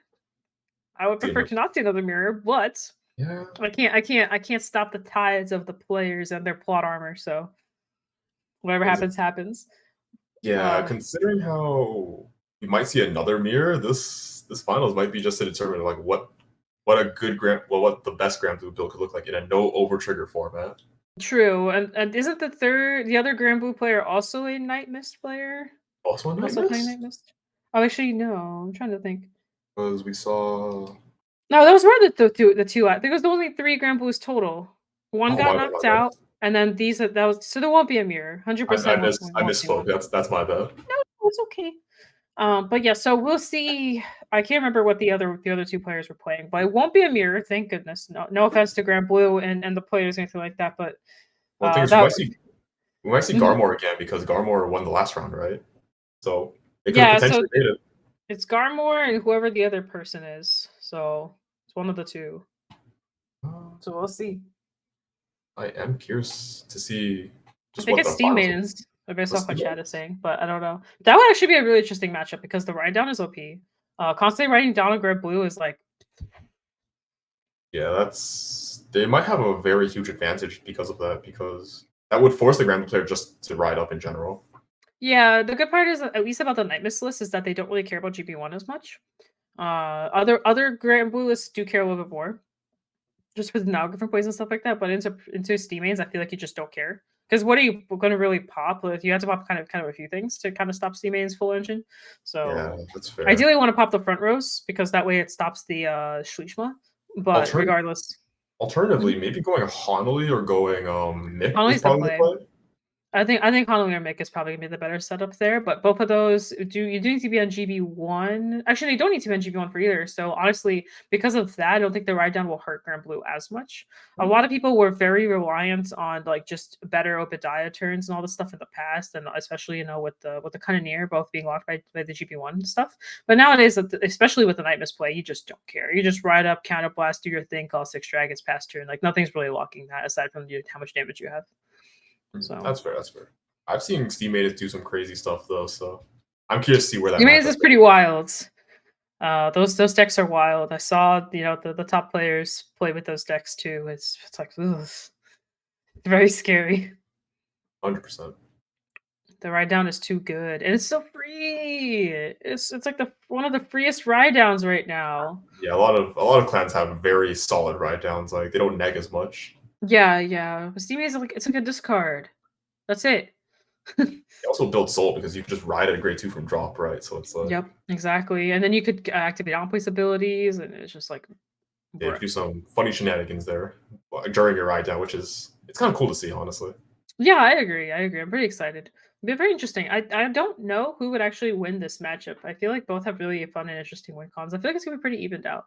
And there's no grade two gaming here, so the Grimble player is just gonna need to find the right cards quickly and just ride up and try and kill. Question is, will the Steam Maiden player play around limit break as heavily, or will they just ignore that and just like continue to ride down? True. They can if they go first, they can ride up, right back down. Be perfectly fine with that. And then when if they're going second, they might just have to keep applying pressure. I don't think there'd be a reason to ride down there. But I don't know. Double force marker is OP. Fair enough. Well, I guess we'll have to see in a little bit. We're going to go take a quick break right before the finals. So thank you guys so much for sticking around with us and watching us. And we'll see you guys in the final match of Crafter Vision Tournament. No OuterTrigger. Let's go. We'll be right back. Bye.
Hello and welcome back to NOverTrigger Tournament. We're here. We're back again. So I am OuterOrange, and we have Megatrick with us. Uh-huh. And before we go into our tops, I did want to give a shout out to our sponsors. One of them being myself. Sponsoring this. Congratulations. Good job. Thank you very much. I was trying to remember the other two. I'm pretty sure it was Kingslayer cards and I can't remember the third. There's one more sponsor. It's not coming to me. Quickly, voice in our head. What are you saying? Voice in my head. What is Next Level Gaming? So we have 3 sponsors. So shout outs to all 3 sponsors. Thank you for supporting this fight and having people to participate, having the cash prizes and all that stuff. It is a free to play tournaments, so it's very awesome. People can just enter and play. So a big shout out to those people. And just saying anyway. But yes, we are finally going to go into our final round for this NOverTrigger premium match. And we get to see Grand Blue versus Steam Maidens. So I'm very curious to see how this matchup actually goes. Yeah, it'll be a pretty tough matchup, I think, for both players. They're really going to have to think through their moves and think through just what to do to win. Playing around the limit break idea, if you know they're aware of the limit break idea, and then for the Grand Blue player, playing around the Steam Maiden engine with the ride down stuff. If they choose to go down the ride down approach, there's going to be kind of a lot of stuff to keep in mind in order for either player to win here. Exactly. So there's a lot of things at play here, a lot of moving pieces. So I'm very excited to actually get into this and see how the players perform. Yeah, I'm pretty excited myself. Like, these are both honestly very viable decks. Both decks perform extremely well, both with an NOverTrigger and without NOverTrigger. So it's gonna be interesting to see them play at their max power here. Exactly. They both do have some different options, even on the opposing player's turn as well. So it's going to be very interesting to see how they play around each other. Sorry, I haven't looked at the Steam Maiden list yet. I see here. What is this card? It's Old Upstream Dragon. Oh, I've never seen Old Upstream Dragon, actually, now that I think about it. They got a lot of bits and pieces in there that could really spice up the game a little, you know? I like the Lisnia Bell. That's really interesting. I actually was reading that card and I was like, Lisina Bell. I know how to read. Reading's hard, bro. These card names. These will be the end of me. It's a nice bottom decker. Anyway, looks like we're going to be going into the match here. So let's get ready for the finals to see who will be the official first ever NOverTrigger tournament winner for Vision. I'm so ready. Let's get into it. Yeah, big hype. Big hype. I'm so excited. I just can't hide it. I'm so excited to see this match. Here we go. Very hyped. Let's see how this goes. I think it really boils down to who goes first as well. I think the decision making between going who goes first will be pretty big here. Like Steam Maidens, I feel like they obviously want to go first, but we'll see. Exactly.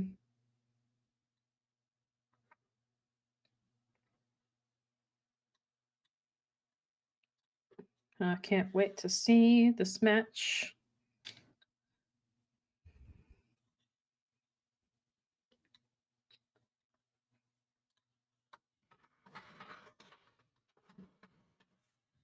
Okay.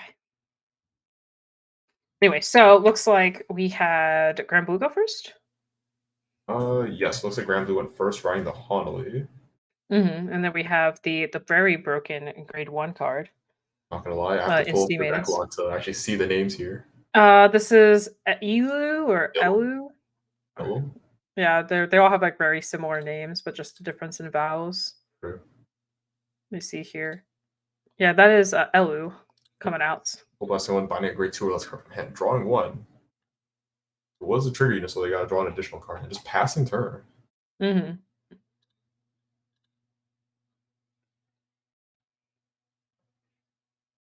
Riding the Column Bard.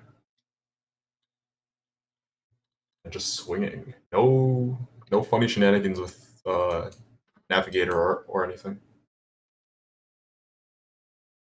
Okay. I'm just checking. Is that a Time Leaper? Let's see here. It might have been a Time Leaper in Damage Zone. That's gonna be huge.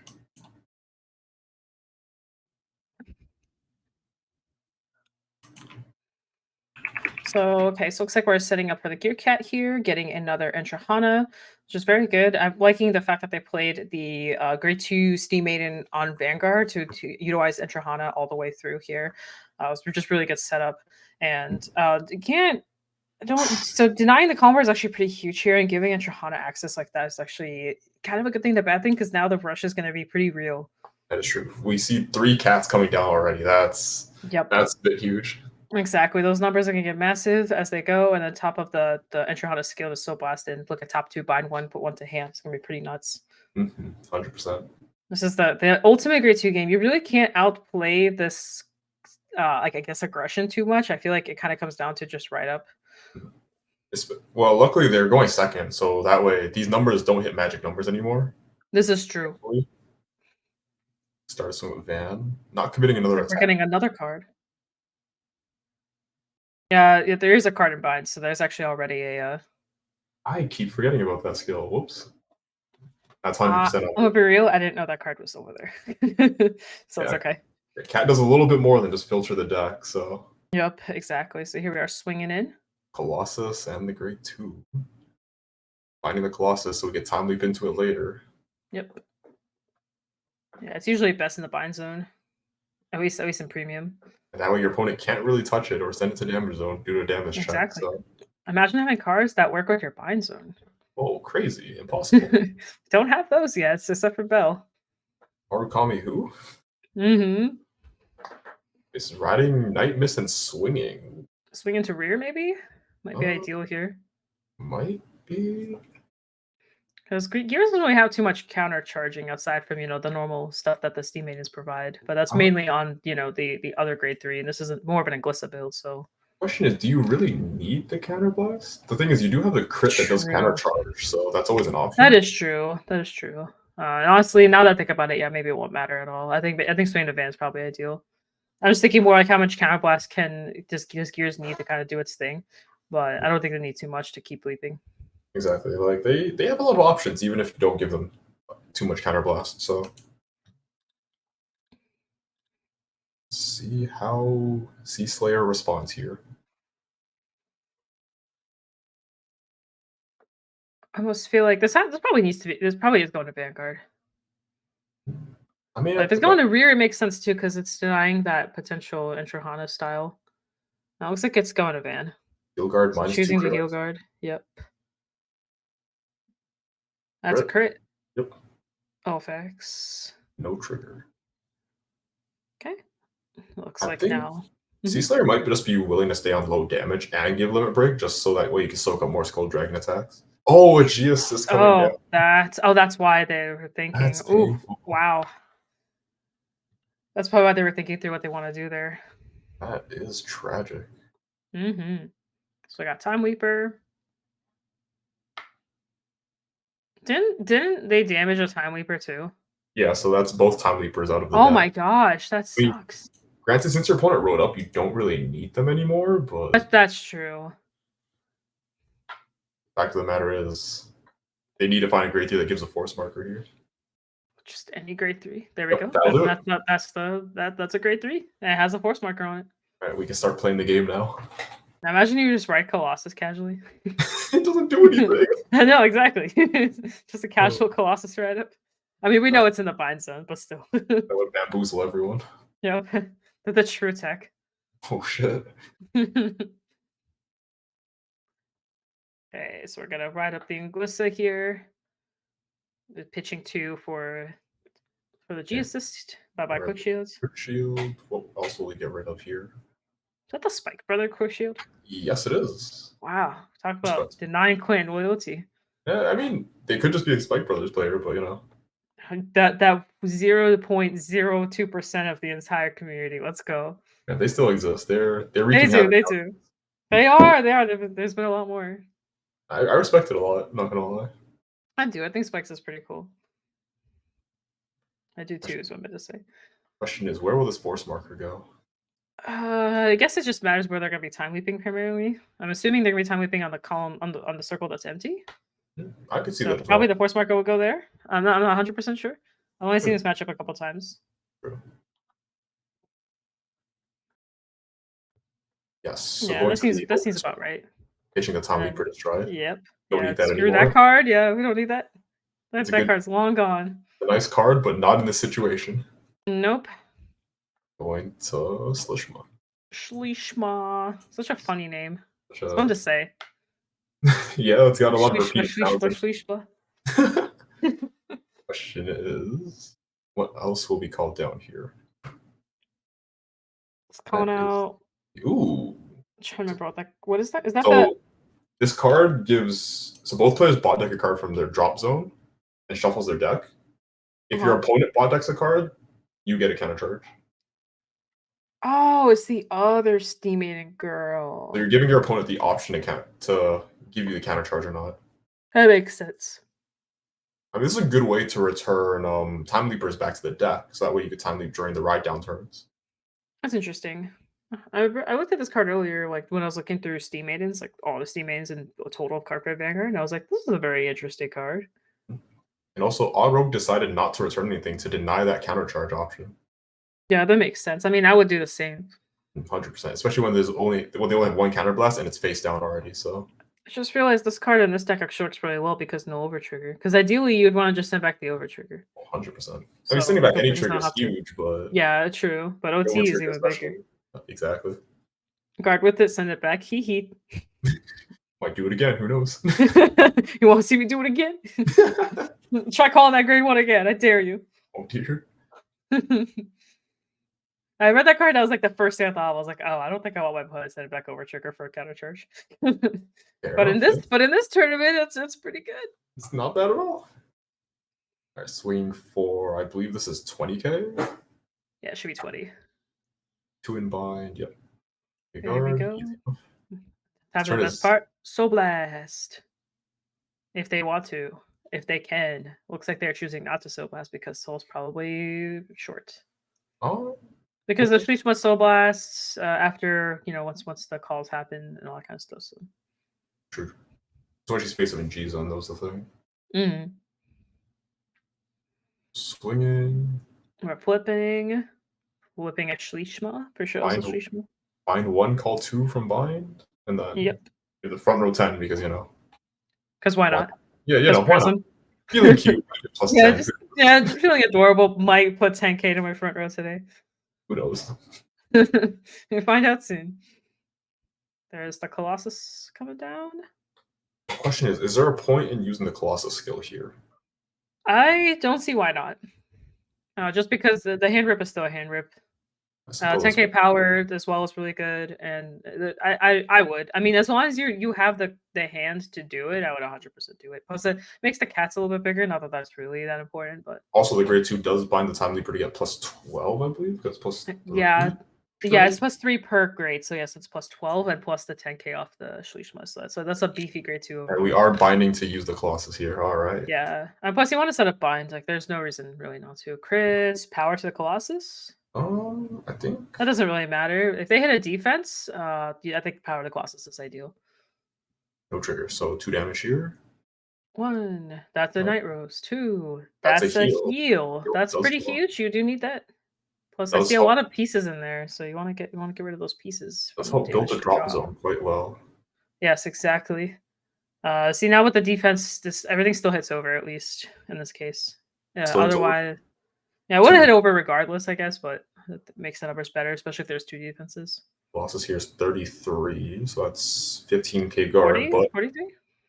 Right, so plus 10k and 10k off the trigger, so 40. Right, plus 10 due to Slishma, my bad. No, you're good, you're good. And the other side is 9 plus 12, which is 21, plus the 10, so 31. 31, yeah. Like, swimming with the other rear might have been better. He's gonna call out Schleishma here. That's why. Oh, and then time leap into the piano again, right? Yeah. I mean, yeah, it's just for setup because there's the booster in the back too, so that hasn't been boosted yet. Right. This is pretty tough here, so we're gonna set up here. Thankfully, there's 3-card guard. Thankfully, Sea Slayer only has 1 force marker, so. Yeah, that makes it a lot easier to guard this stuff, but it's still just sorry, not 3-card guard. I'm sorry, too many Grand Blues. 2-card guard. Regardless, 2 is still pretty hefty. Still hand rip. Taking it. No Yeah, trigger. I was gonna say I think a defense here would be really nice. It would shut down a lot of this. Yeah, defensive here would have been So huge. here's the Schlichma, Soul Fine. Blast, call her out. Using. So there she is. So it doesn't do anything except for just a straight beat stick. So now she's 25 with whatever the booster's gonna be. Yep. 35 or 31. This is 31. No No trigger. defense, and then the Oh, last card navigator's here. gone. Or This no, is there's 25 plus 8, which is 33 plus 4 in bind, so that would be 37 to a 22. guarding with the crit sense and a negro bone that will guard it. Yep. It's quite a bit of aggression there, and we're gonna see it again in a turn. Yeah, pushing your opponent from 1 to 5 is not bad at all. Yep, and yeah, there's not much you can do to stop this either. Odd does have the limit break allowed for his night misplay, so Time for 6 dragons again. Let's go. potentially, I don't know. The drop zone's looking very thin is the problem. I was gonna say the drop zone's tiny. That's a baby drop zone. I mean, if That's a baby ship. he's got ghost ships, it wouldn't be the worst. True. You can keep calling out ghost ships and just draw a ton of cards. That is a play.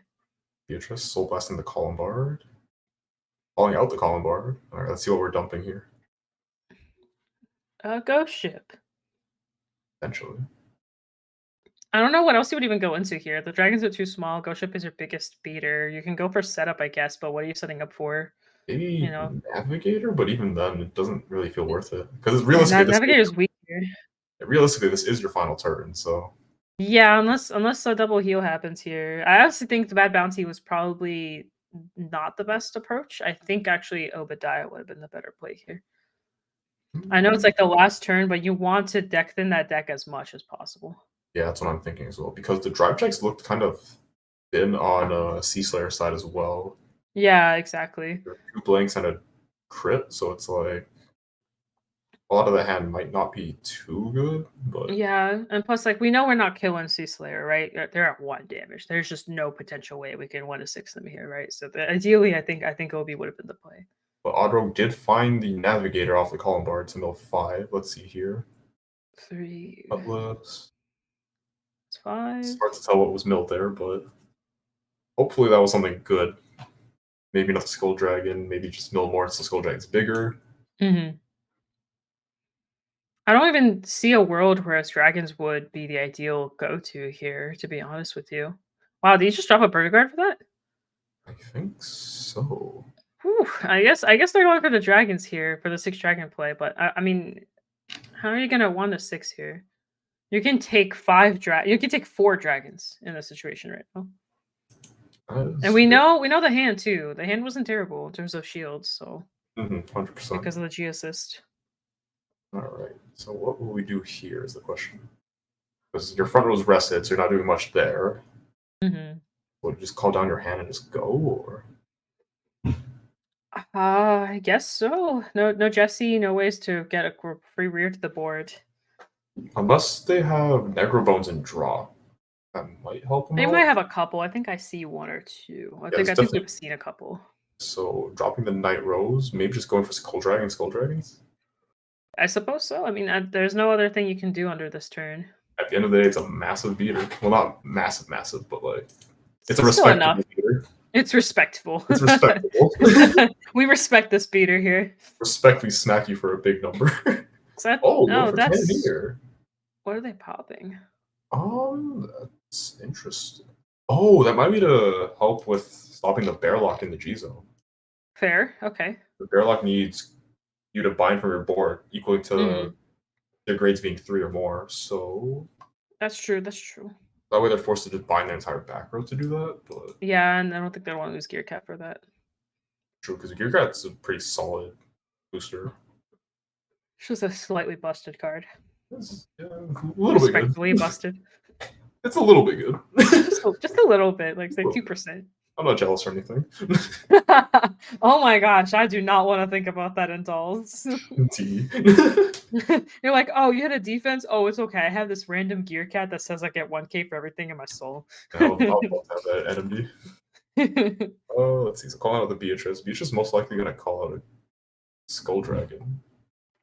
One thing I gotta appreciate that we've seen in all the Grand Blue players so far is this insane bad bounty setup. This 5-minute bad bounty setup every single time. Gotta make it as optimal as possible.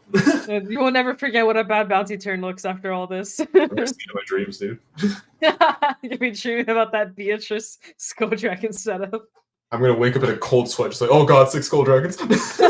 Oh god, they multi-attacked with Night Mist under bad bounty. God, not again. No Night Storm. Not again. Again.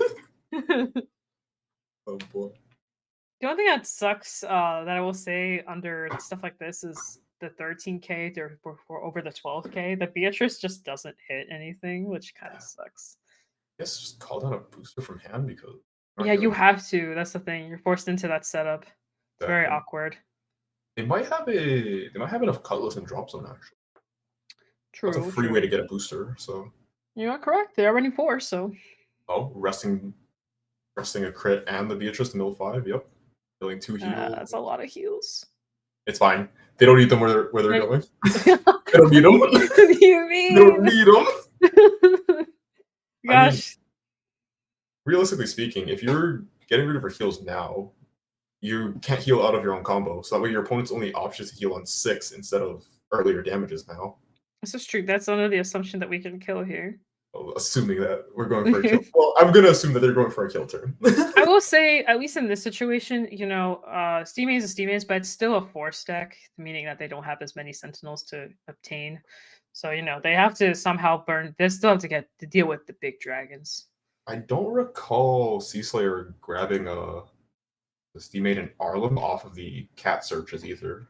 I don't recall that either. So my guess is that there is very little perfect guards in that hand. However, being at 1 damage, you can easily take 4 dragons. That is very true. Probably guard the Vanguard.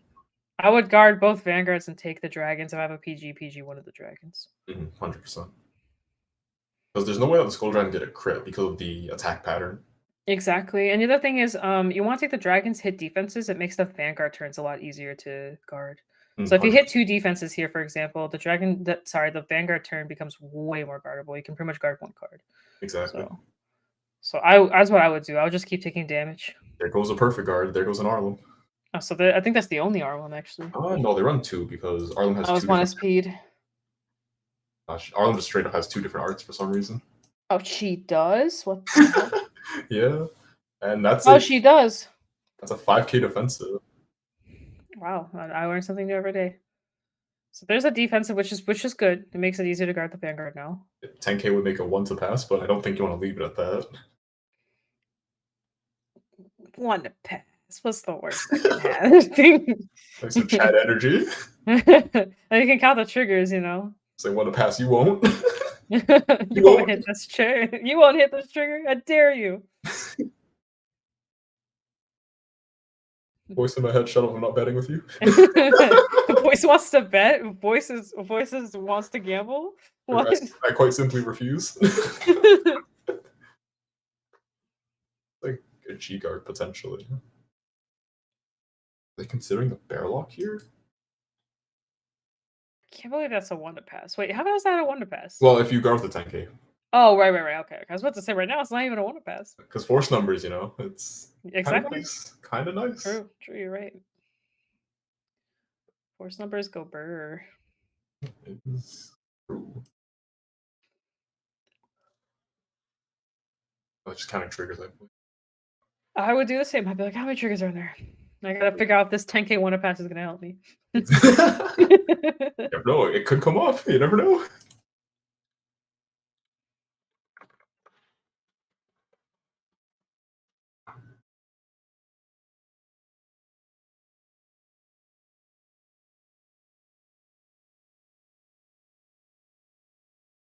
Looking at G guard here.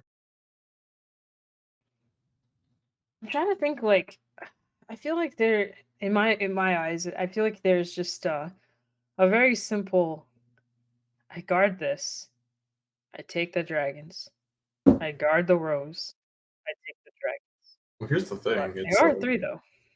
Yeah, they're at 3, and realistically, if you guard for, let's say, like a 2 to pass, everything's going to go on Vanguard, most likely. Yeah, there's no reason to give. The only thing you would give is like maybe the crit to the rears. which Are is even more there scary. Ripping crits would probably change the game state here pretty aggressively. going to the Uluru G guard here? Making that This gets 2. plus 5k shield, so That's that's 20 plus 18, 38. 2 to pass. That's 38 to your 27. Should So be yes, 26, right? It's in 11k. right. Not No, that matters here. no triggers at Oh, all. wow! Dang, the voice in our head was right. I don't like listening to the voice. The I don't like the voice in voice in my our head. head is screaming at Megatrick Kind of right now. rude. I don't like him. I think old man was just too old I'm sorry. to I'm going comprehend. Feels bad, man. Well, regardless, you're gonna see a Night Rose come down and call down 2 more Skull Dragons due to the limit. At least my dream is getting fulfilled once again. I get to see another 6 Skull Dragon play. Can't say I'm sad. Kind of gross. This is kind of gross. We're definitely seeing it played better here because, again, like at least into a mirror, like it was easier to deal with because of the perfect guards. But in this situation, now that I'm thinking about it, this is a lot harder to deal with as any other clan. Yeah, no trigger coming down on Sea Slayer side. Will the trigger come down this Skull Dragon's attack? Well, if they want to take it. Dang.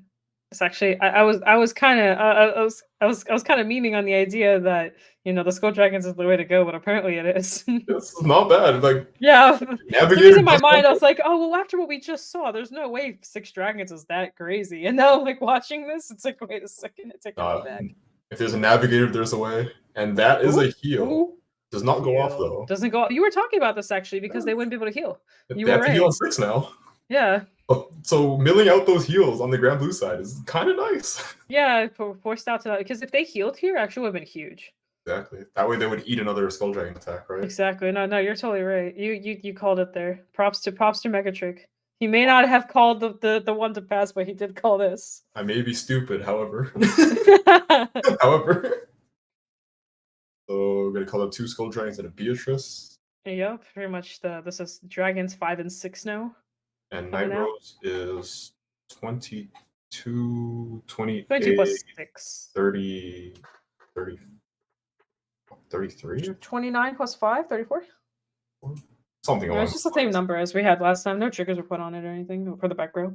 Ooh, think about using Bearlock here. Because Banger's currently 20. 21? So it still hits a magic number regardless. Mm. Question is, How's it 43? 22 plus 6 is 39 plus 4. The break ride? Yeah. Does Breakguard give it to Breakguard gives it to Vanguard, right? Because it's 10k when wrote upon. I completely forgot about that actually. Okay, I'm sorry to voice in my head. I didn't play during Break Rider. I think this voice in my head is kind of rude. I don't know. This voice in my head is kind of sus. Very sus. Let's see a heal come down.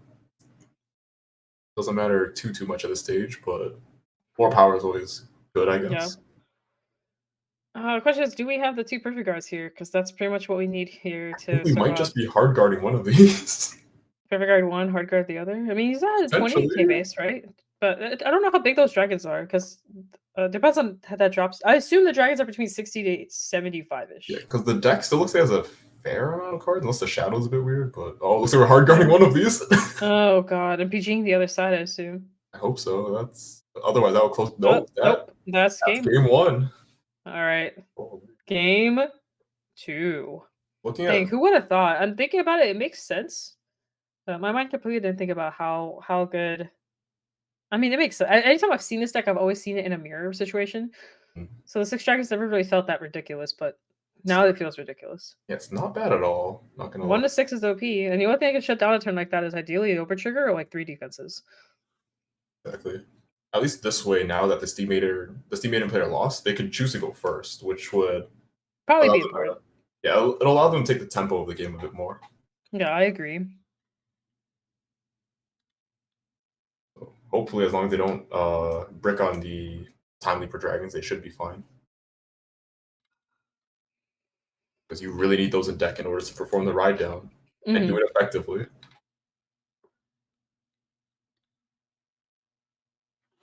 I agree. I agree. I'm trying to think what as a Grand Blue player would I think about during this matchup. At least for now that they're going second. I'm trying to remember because I missed the very beginning part real for a second. Didn't the Grand Blue player go first? Yes, the I Grand think Blue they did player go went first. Yeah. first. Okay. In this matchup, I feel like the Grand Blue side would want to stay on as low damage as possible. Yeah. Because At realistically, least early on. you're forfeiting first strike. Like, there's no way you're Yeah, fighting you have to give it up. So don't take damage early on, then take all the damage on the stride turn, then just do the same thing all over again. Yeah, just pray for triggers basically, because 2 triggers would effectively, it wouldn't shut down the turn, but it would help out a lot more. That makes sense.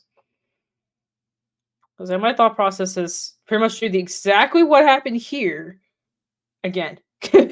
What happened in game 1 again. Let's see. Only time will tell. It's shuffling up. I think the Gears player got a little lucky too. It just didn't have the Sentinels. Sentinels would have been really nice there. Even 2 Sentinels, because you'll have to take 5 damage. So you Exactly. can pretty much nullify like 5 dragons if you think of it that way. Yeah, if they found the Arlems off of the Gear Cats, that would have been huge.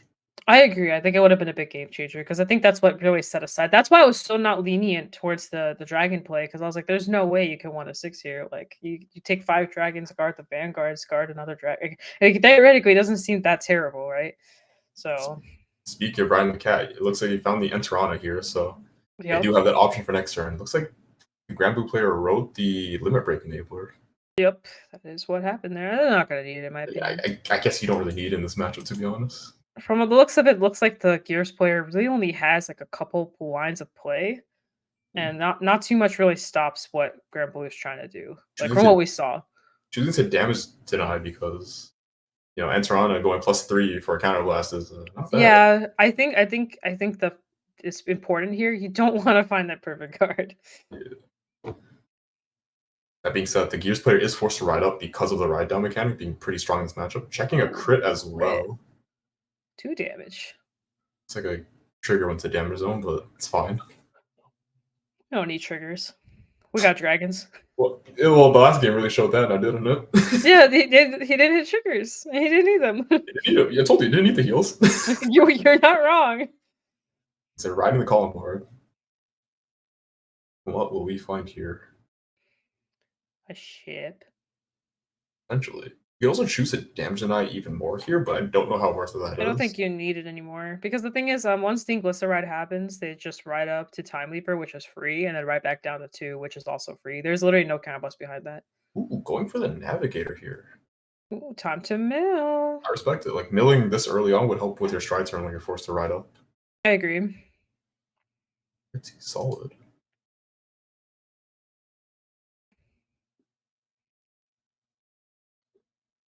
I think this is definitely the setup here. Just set up for the kill turn, survive lethal, and then kill. Yep. Pretty much just do it all over again. Yeah, that has to be the game plan here. Unless Slayer here decides to deny the limit break, which we haven't seen happen yet. True. Calling down the Greed Shade, discarding the Ghost Ship. Mm-hmm. Milling, have Night Mist. Well, they already have Night Mist because they drove check it last turn. Yep. Adding back the Nav. Doing a lot of setup here. Yep, may as well, doing right? some resting. Getting a Cutlass. Some more cards. A critical, a Dragon. It's not bad. A Bone. And a something. Something. Is that that's a heal? A heal? The Megatrick doesn't like heals, so so this is a good thing. You would not believe the amount of times I've healed on my own turns and cried about it. I'm so sorry. That makes a lot of sense. Under a Carol turn, you don't want to heal. I despise healing out of combo with a passion. I've done that so many times. Just don't run heals. They're combo pieces, though. Just don't run heals. They're great 3 workaways. Wow, what do they do for the deck? Question mark. Right down. Oh my god. But yes. Anyways, D-Slayer is still in 0 counterblast. Correct. I think the deny was good here. Might have been. Actually, no. Actually, now that I think about it, no, the Ooh, opposite. I don't calling down think the no. heal guard to give Oh, yourself. forcing the CB. Yeah. I Wow, we don't respect. see this very often. I respect I it. think we all forget that the heal guard does count as a self damager too. They do that. Not to mention, they're still a 10k body, so you can still attack with them. Exactly. They're so clutch. Such clutch little cards. It is not bad. I guess now you call down the Enterana just to make sure you don't heal out of it. I figured it all out. This is why you run the heal. This is why you do it. Yeah, it's just I Just know to I'll take heal. a damage. I know that I'll heal out a combo, so I'll give myself one. I'll just take a damage. Yeah, it's just that easy. Okay, yeah, Trahana for the Gear Cats. Gear Cat skill, top 3. Grab something cool. Hopefully find a PG. PG would be clutch here. Would be Having very 2 helpful. does, give access to finding one a little bit more often than not. I guess in that case, maybe running 3 to 4 Arlems might have been the play, but I mean, it's mainly like this matchup where these are really coming up. I feel like other matchups you don't care about this as much. that's fair. That's fair. And Gearka, let's see what we find. We find Oh, no nothing. targets. That's the worst part when playing Steam Maidens is when the Gear Cat misses, because ideally you want to find anything. Yeah, Finding nothing is pain. realistically, there aren't that many options that are not Steam Maidens. I was gonna say, there's actually quite a few. Yeah, Because you have the heals, you got the grade 1s. I think all grade 1s are Steam Maidens. Yes, in this list, all of them except for the cat. Right, the cat is not one, and then All your grade 2s except for Upstream and then we have Glitza for the grade 3s and the EU. And Piano is not a Steam Maiden, so you can't Imagine if Piano was a Steam Maiden. I don't want to think about it. I don't want to think about it. I don't know what you're talking about. Steam Maiden, Mellow Amusements, Colossus. That's curse. That sounds great. I think we should errata it. We should errata the name. Wait a second. Calling down that heal guard might be huge because you could time leaper, put the heal guard back to deck, and then just call another time leaper. Yeah, you're not wrong. You can shove that heal back to deck. True. Huh. I didn't even think about that. That's kind of cute. It's just mildly spicy. Because given how your opponent will be forced to ride up, yeah, you don't really need the other time leaper. Yeah, that is true. That might be the play. Do the intercept. Do the thing. Yeah. Just the thing. Get by, Grecian. So this is. That's 18, 28, 29. Magic number. I know, isn't it great? It's just a ghost ship number. And that is a column bar damage, no trigger. Thanks, skill of Enterana. Ooh, those are some. Ooh, those are good targets. Both are good. Honestly, I'd grab the 2, but combine the 3, yeah, because you want it for Shishma. This means that they probably do have the grade 3 to rewrite for next turn. Now, ideally, now that I think about it, I kind of understand Navigator play now, because I think what we can do here is just go for Finisher here after this turn. I keep forgetting how strong Steam Maidens' going first turn actually is. Like, this setup is insane. Well, that might change depending on what we find off this Gear Cat, to be honest. True. It finds a PG. Oh, game over. I can't want to 6 you now. You're holding the 1 card that stops me. A perfect guard. Yeah, calling the Enterana here is also pretty solid, making a bigger. That's what I was saying. That's so spicy. Kinda nice, not gonna lie. See what we find. It's in the heal back though. Could have, yeah, but I was like, I need a perfect guard, please, please. That might be. That is not a perfect guard. That's one of the grade 1s, right? I think that was the. It's the Lucina though. Lucina, yeah. I just realized her hair is green. Hell yeah, I like green hair. Ooh. Down. Just casually throw a crit down. Don't mind me. I believe this is a. That's the 5k one. Crit power. I think. Crit power. Ooh, I guess everything banned to make it. Is that game? Well, that no. Game right here. They give the crit to the rear guard and give part of that. Oh, okay. And is 2 crit. Dang! Wow. Oof. Okay. All right. Hopefully, Odd could actually guard this. Yep. Heal guards coming in clutch. It was a 5k, so I can kind of understand putting it to the rear guard there. Giving crit to Van, though, I feel like is. I mean, it's hard to say. Rather. Yeah, I think it was good to put it on the rear. Mhm. He I could mean, have. Couldn't he have put both crits on the rear? could have. Limiting their counterblast would have been decent Because it option. would have put him 3. It was 3 for lethal. And that way your opponent wouldn't be a limit break either. Exactly. That was what I was thinking too. It could have been another option as well, yeah. I mean, I we're not seeing Olympic right here, so we're not gonna see 6 dragons. true.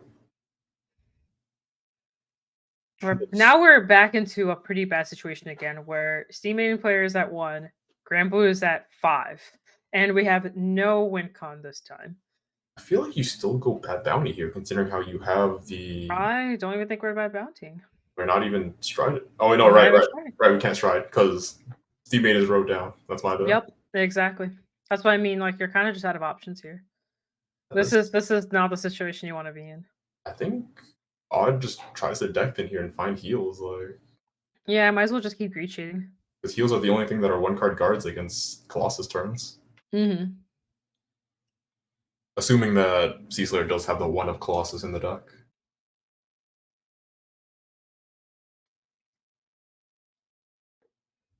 As long as it doesn't damage it, they'll find it. That's true. Okay, again, the greed shade out here. Hopefully, find some heals, add them to hand, or just drive check them alternatively. Like that'd be nice. Mm-hmm. Well, that was a nice, clean little mill there.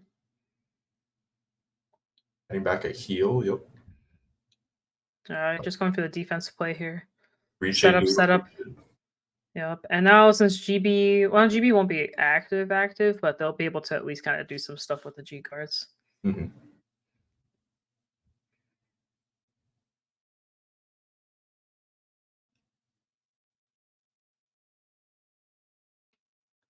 Hello. Oh, thinking. Okay, yeah, there's the drag. There's the ship. Sorry. Kind of have to go for the ship, right? Drawing cards. Yeah. Yeah, going for the ship I think is ideal here. Just drawing as many cards as possible. Mm-hmm. Doing some more milling. Ooh, that was That's a lot. lot of triggers. Ooh, but seeing the Beatrice and drop is good. Yeah, good setup. I don't know if we saw the Cannoneer yet or not, but still really good setup. Question is, can they set up double Ghost Ship? That would be great. I would love that. Mm-hmm.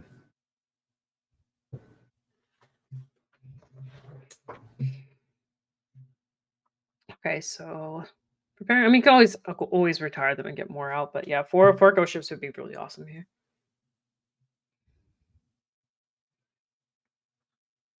He's swinging in for that nice 19. Yep, solid number. Granted, you're up against a Force Clan, so not magic, but Force is a 10k. It's not magical, but it's still guardable. I mean, still annoying, or I don't know. It's still 19. 19 against a 10k is actually really good. It's a 10k guard. It's not the worst. Fair enough.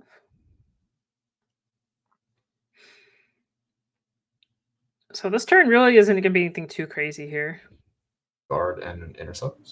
I would just, take the ship, take the rose. Yeah, because you do need counterblast. Yeah, exactly. And then, call another ship, call it whatever else. Take the other ship and guard the other one, and you're fine. Mm-hmm. And you just go for a full combo. Going for 29. It's the boost. So that's plus 11. You just take this. Yeah. Don't need that anymore. Bye-bye. Yep. Just drawing some cards, swing with Rose, activating skill. Question is, what are we going to see here? Probably Beatrice, Ghost Ship, and maybe Greed Shade again? Yeah, but it might be the same exact setup again. Or maybe we didn't see any defenses. Maybe in that case, you probably don't call Beatrice just to save soul, but... I agree, yeah. Beatrice can be heavy on soul. Looks like Beatrice is going to call... So it looks like we're getting just a little beater here, and then we'll just Soul Blast and call the ship back. Yep. That might be the play here. Yep. That's exactly it. So swing for 22 plus whatever is behind. I think that's rested, actually, so I think it's just 22. Yes, just 22. I No, think that's calm bar back there. I don't know. it's only 12 because. Oh, right, because they're not on grade 3 or greater. Oh my goodness, ride Yeah, downs, man. yeah. Those little bit of The a little things. the little things. Well, that makes it even easier to guard this, I feel No like. guard, no triggers at all though. And Back tornado has on edge damage. Hana. Oh, Bye-bye. we've seen 3 of those now. Yep. Well, Honestly, he's not gonna need them as much once he once he strides, he won't need too many of that's true. those. That There's a being trigger said, they there. are a lot of do make a column for a counterblast, so it's not the worst thing in the world to have them later on. True. And taking this Take last another damage. Ooh, a damage. draw Power trigger. draw. Yep. Not bad at all. Yeah, it only shuts down this turn even more. Mhm. Oh, actually, the turn's already over. I'm on crack. Time to just go for game on the Gear Chronicle side. Yeah, there's like, I think this is just over. Now having the double force marker too. I assume they just stacked them on one circle as well. Yeah, you pretty much can just sleep one side pretty well. Mhm. We haven't seen the super like time weepy clock stuff happen yet. Yeah. But sometimes you don't even need that. Spreading out the force markers. That actually might be better considering how your opponent's already at 5. They can't hit. Yeah, that's true. That's true. Multiple defensives. Keeping track of them being at 5, yeah, I think splitting markers is probably better. Because I This, was this, thinking, oh, you could just keep looping one side, but on the other hand, you don't really need to. no, this does make a bit more sense, yeah. Alright, question is, can we find the Colossus? I don't think we've seen it yet. I'm trying to see how many cards are in hand there. It's got quite a few. It's possible.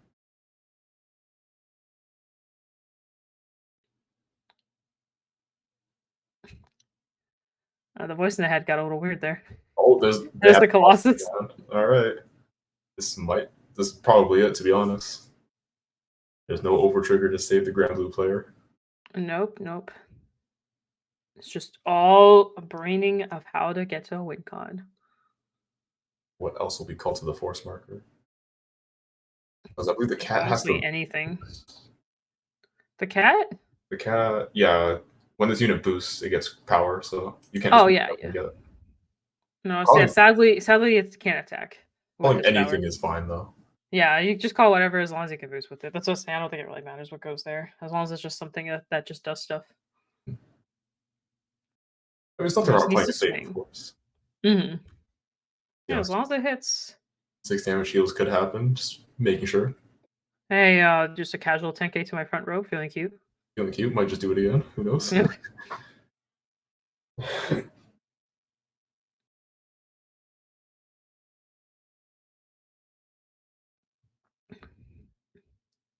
We're gonna think it through this turn here. I mean, this is gonna be the decider here because thinking about the heal is very important. Mhm. Ooh, oh, okay. Getting the clock out, which I think, if I remember correctly, it extends attacks, which is pretty useful. Yes. So you're able to time leap something at the end of their attack. Yep. Which is always very solid.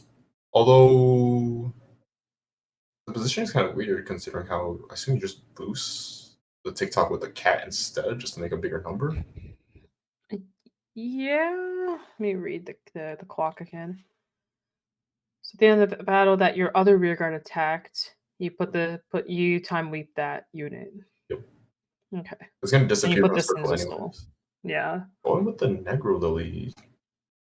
We won't be Pop seeing the clock. Well, we won't be seeing a Cannoneer since our Grand Blue player isn't GP1 yet. Oh, true. So they can go for something else, like a setup, and then pop the clock or something. Anomaly won't do that much considering how the Gear Chronicle player has 5 open counterblasts. This is true. What would you go for here? Is the question. Maybe Greeche just to filter? Or just Greeche to get another heal.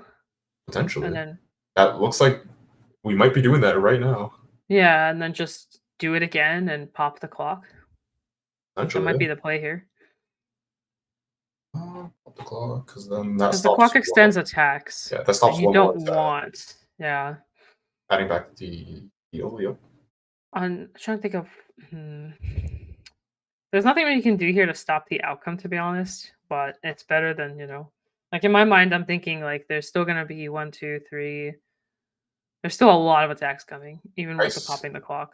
I think it's fine to guard these earlier ones and maybe just take one of the bigger swings after the Vanguard attacks. But you can't Euro 5.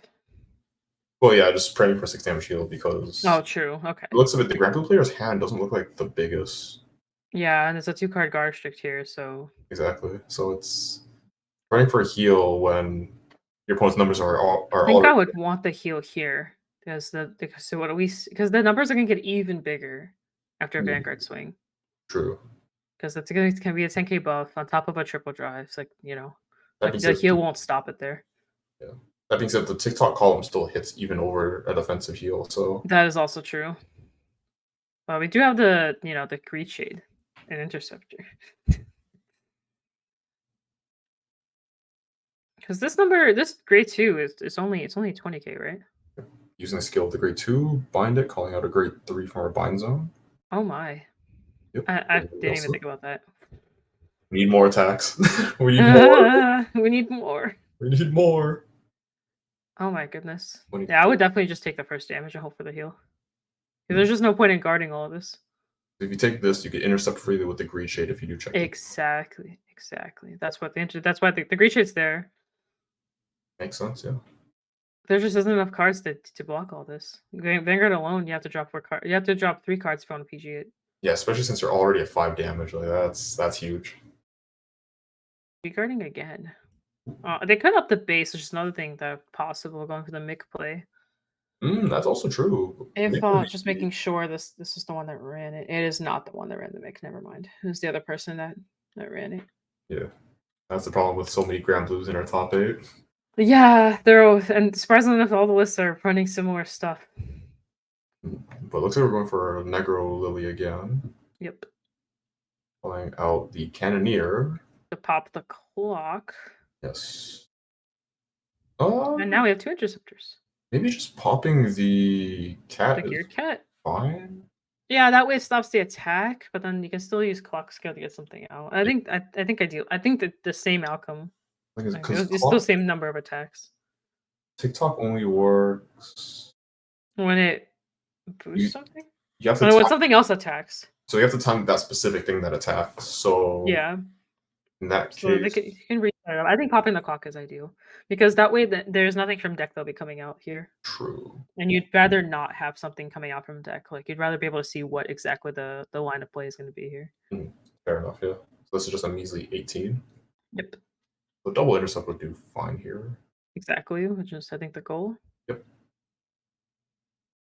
Attacking with Fan. Slow. Finding that. Recalling out probably a 2 and a 3 here. So then that way you could go 3 swing, go into 2 timely. Oh no, go 3, go into the Slishma on the rear guard. Grade 2 to call over the Slishma into a This is perfect. Slishma. You can do this. Ooh, this is scary. Yeah, because here comes the bind 2 with the Time Weeper, making that a 12k on top of that. This is what I mean. These numbers just get so insane. Like even a heal can't save you here. Yeah. Because it's plus 10k and then that's plus 12, and then Elu gets power for everything in bind too. So oof, this is scary.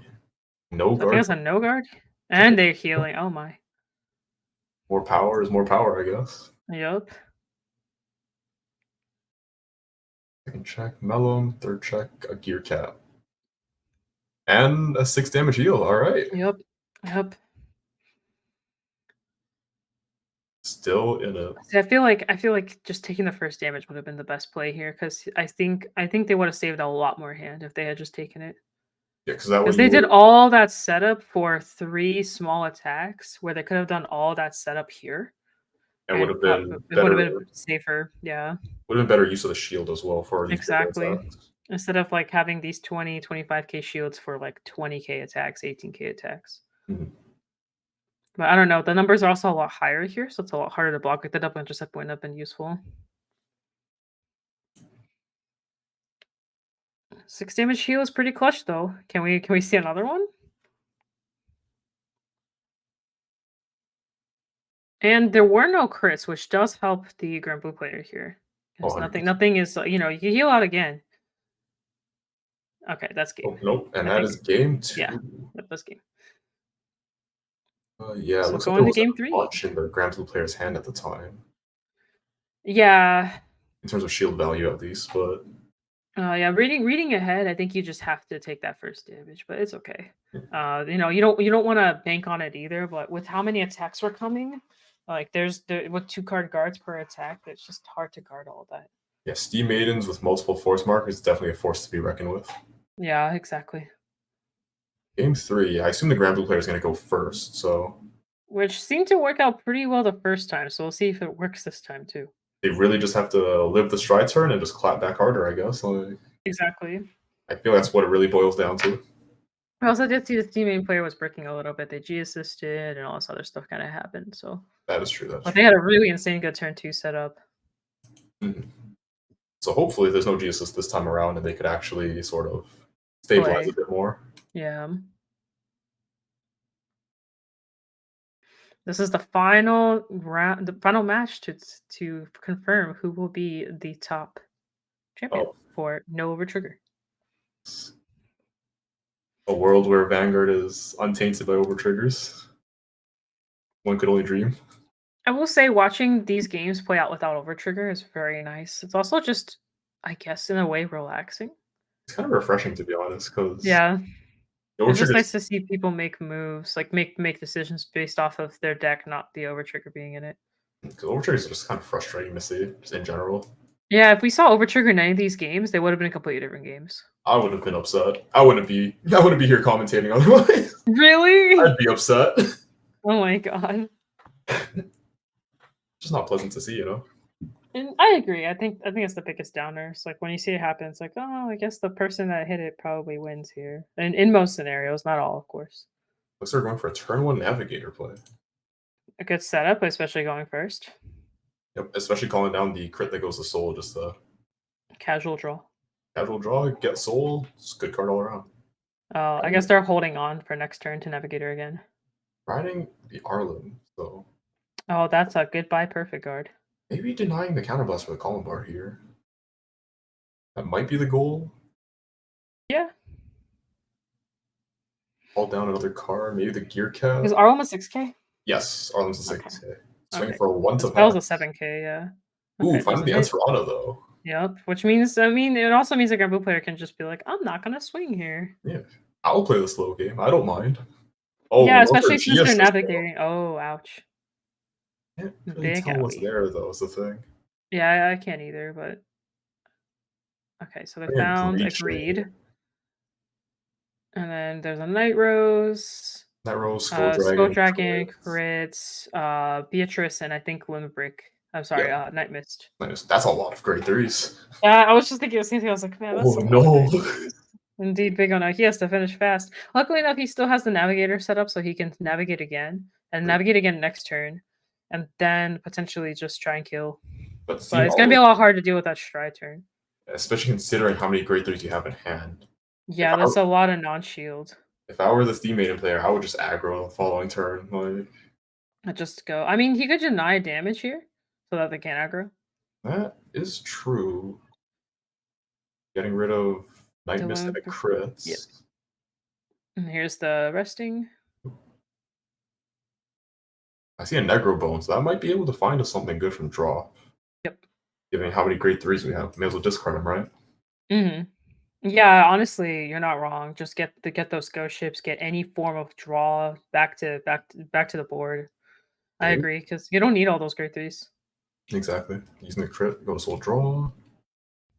It can definitely fix the hand here. Mhm.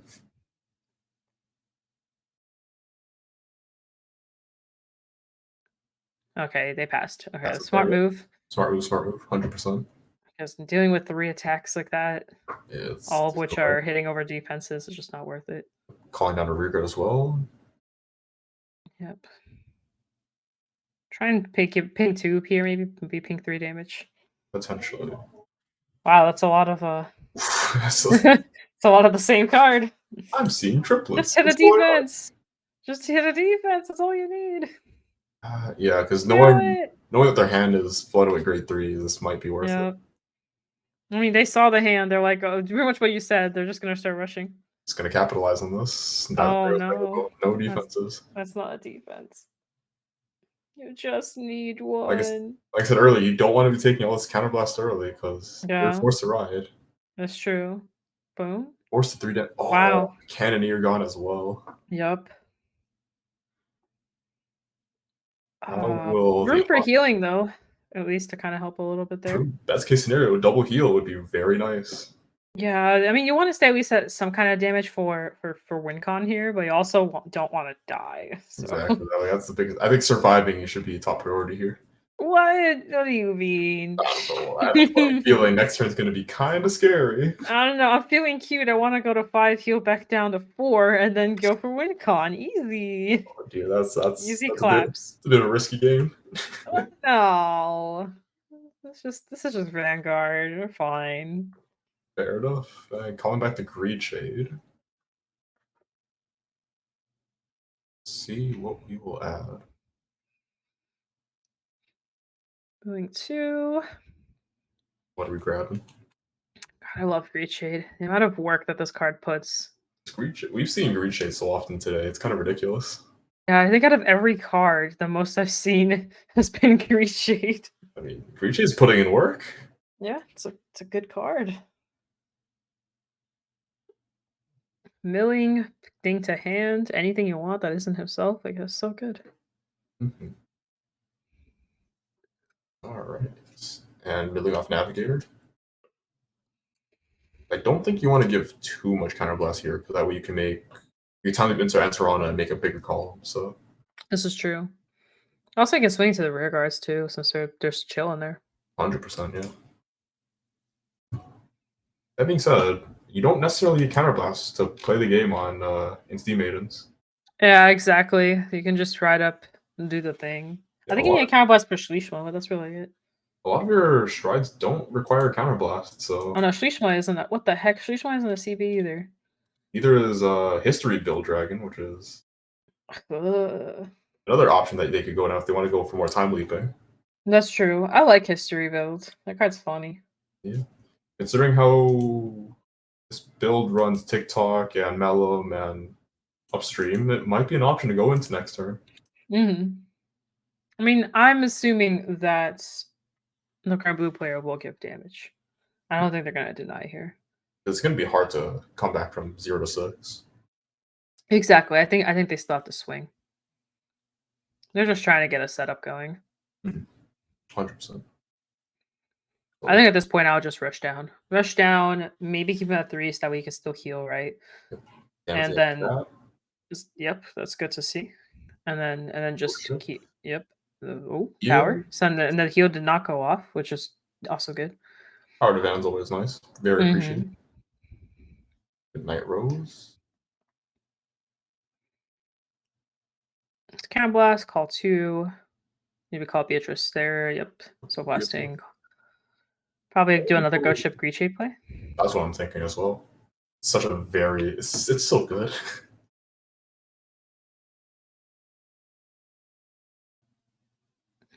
Ghost Ship, Soul Blast call. Depending on hand. Yes, of course. That is a Greed Shade. Yep.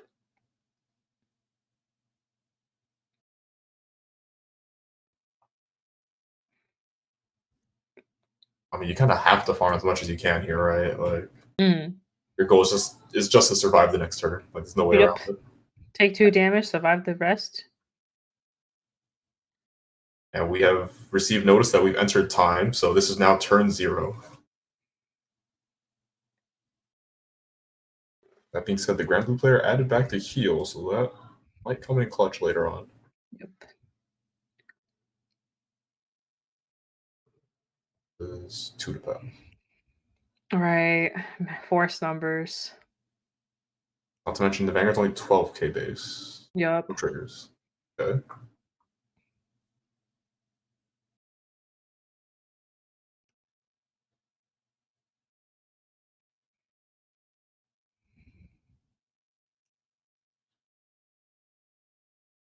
Oh, okay.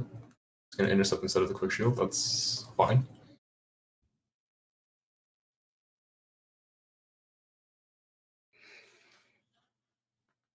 Honestly, the quick shield would have been the better play there, actually. Yeah, because having your Uh, rigor, it's being forced to call from hand is it's even just for the setup for the guard restrict for Grand Blue. Not that they're gonna go into it, but if they guard restrict for 3 cards, quick shield doesn't count for that. yes, because it's an order and it goes to the order zone. Yeah, so you ideally want to use the quick shield earlier. Mm. Regardless, let's see. Let's see if teammates can close out the game here. Hmm. I guess they wanted to intercept there just to set up their drop for other stuff, but yeah, Mhm. over the quick shield. Going to Slishma. Let's see what they will call from hand.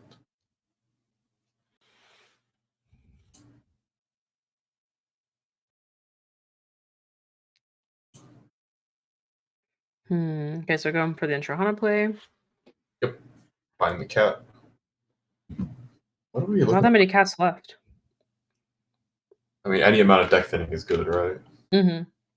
So let's see. What are we hoping to find off this cat here? Any pieces, I guess? Because it seems like I don't know how their hand is looking, but it looks like they're kind of short on pieces. That's true. Like having three of the grade twos gone already is not Yeah, and I'm preferable. pretty sure there's no bind zone right now. Yes, the bind zone's empty at the moment, so That's not good. They're gonna have to boost probably with the cat unless they find something useful here. 100%. Because all the grade one's in soul for the grade twos, and then the other two are in drop. So kind of a bit of a pickle here. See But how we'll they see. pivot through this. Yeah. That is not Grade too one. great either. Because that card doesn't really do much aside from being in bind. Yes. That's the grade one Steam Maiden. Because you would have to have a grade two Steam Maiden in bind, or a grade two card in Yeah. bind, but there is Yeah, no bind, right? exactly. She's just she's an extender, but she's kind of awkward in situations like this. 100%. Plus, at the end of the day, she's an AK unless she's under a force marker. Exactly. And consider how the Enteron was called to the force marker. I don't think you want to overcall that. I think she'll just be a booster in this case, if they choose to use her. Yeah, 100%.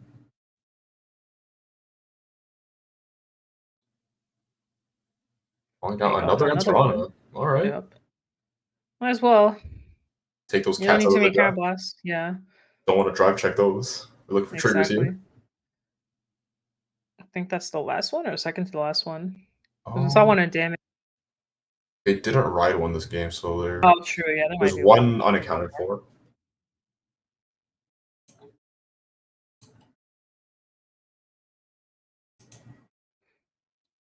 All right.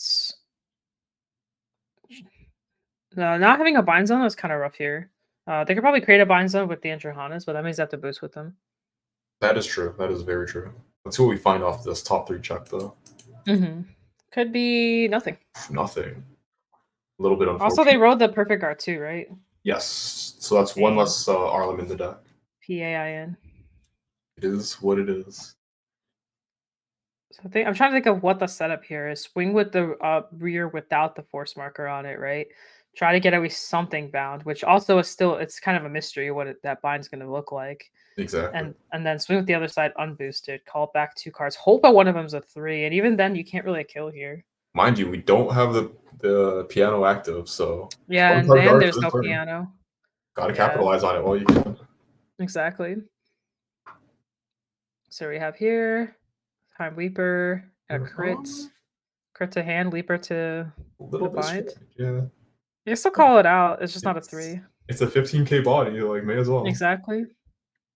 So here we are swinging boosted to probably get another potential good bind here. Maybe preferably a 3. Hopefully the piano. Or the piano. Piano would Hopefully be a really clutch bind here, actually. 5k trigger, alright. So here we are. So blasting top 2 again. That's a clock. Clock is pretty good too. Double Double TikTok. clock.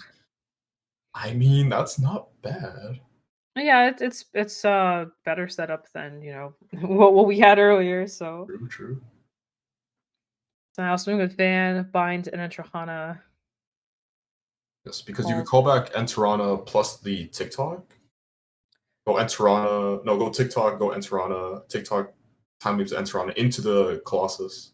Yes, you could do that. I don't know That if the work for it would be ideal, but yeah, that would be a play. it is an option to get the Garda Strike up at least. Yeah, exactly. But there aren't that many attacks that you'll be doing under Colossus. I feel like Colossus isn't even worth it here anymore. That's fair. We'll 'Cause see. we do know that the Grand Blue player still has a G guard at least. True. But I just don't see the Grimble player dying here. the only issue is that TikTok doesn't actually hit. Either does the Enterana, Yeah. unless they have another cat, but Yeah. actually no. Yeah, no, it hits now. Plus 10. It I hits keep now. forgetting. It's okay. It's a free plus 10, you know how it is. Prism. It's literally just Prism. Mhm. Alright. How will the Grand Blue player respond to this? Probably super guard this. Take the clock. Guard the 2. The clock will time leap something. Guard that. That's the future I'm seeing here. Possible, 100%.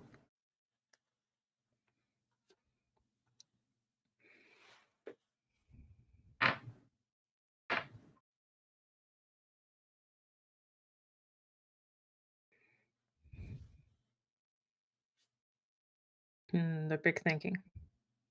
Yeah. I mean, this is game 3, right? Yep, final game. This will After decide. all this work, this will decide it. We'll decide it all. Let's see how they respond.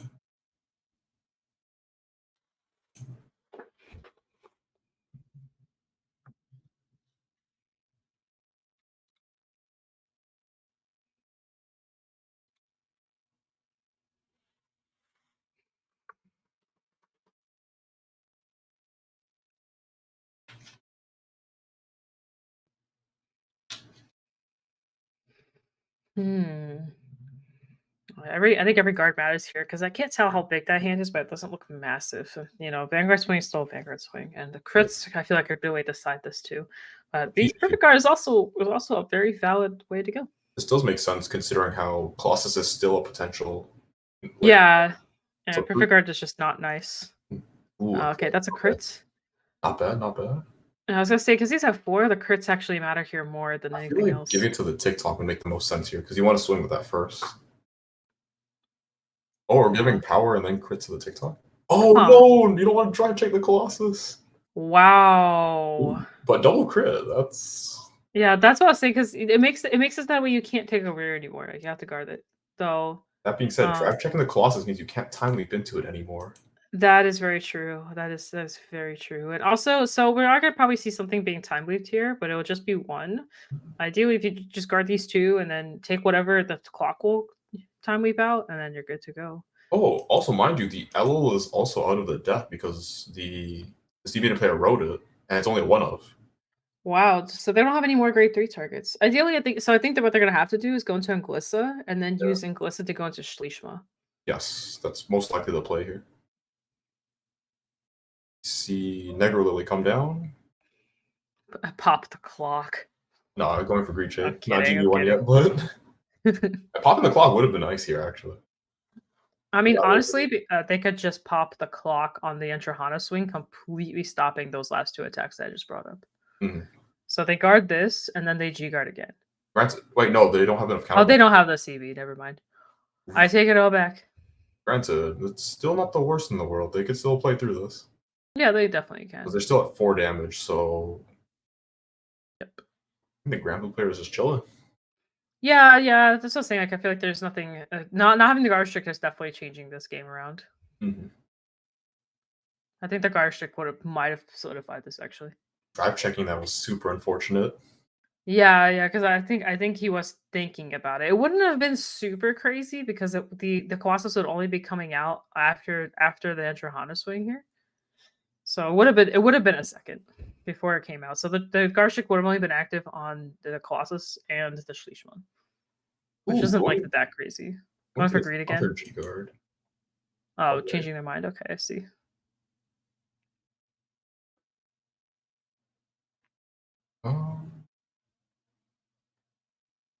Negro Lily, fair enough. Or Negro Nora, rather. Yeah. I think any G-guard would have been fine there, but Yeah, I guess they just wait for the Neganora. Because she flips something. Oh. Ultimate stride? Really? Ultima? Just kidding. Oh, that'd be spooky as hell. Sweating from top 8. Oh dear. Only in Gilsa, yep. This is 23, and the final attack will be 25. Yep. Exactly. Right. The Grand Blue player can still take another attack because they're only at 4. Yeah, exactly. And I kind of want that attack. They want to have that 2 open counterblast to work with. Because you need one for Bad Bounty, you need one for Rose. Yep. So giving 2 casual. Time to just intercept.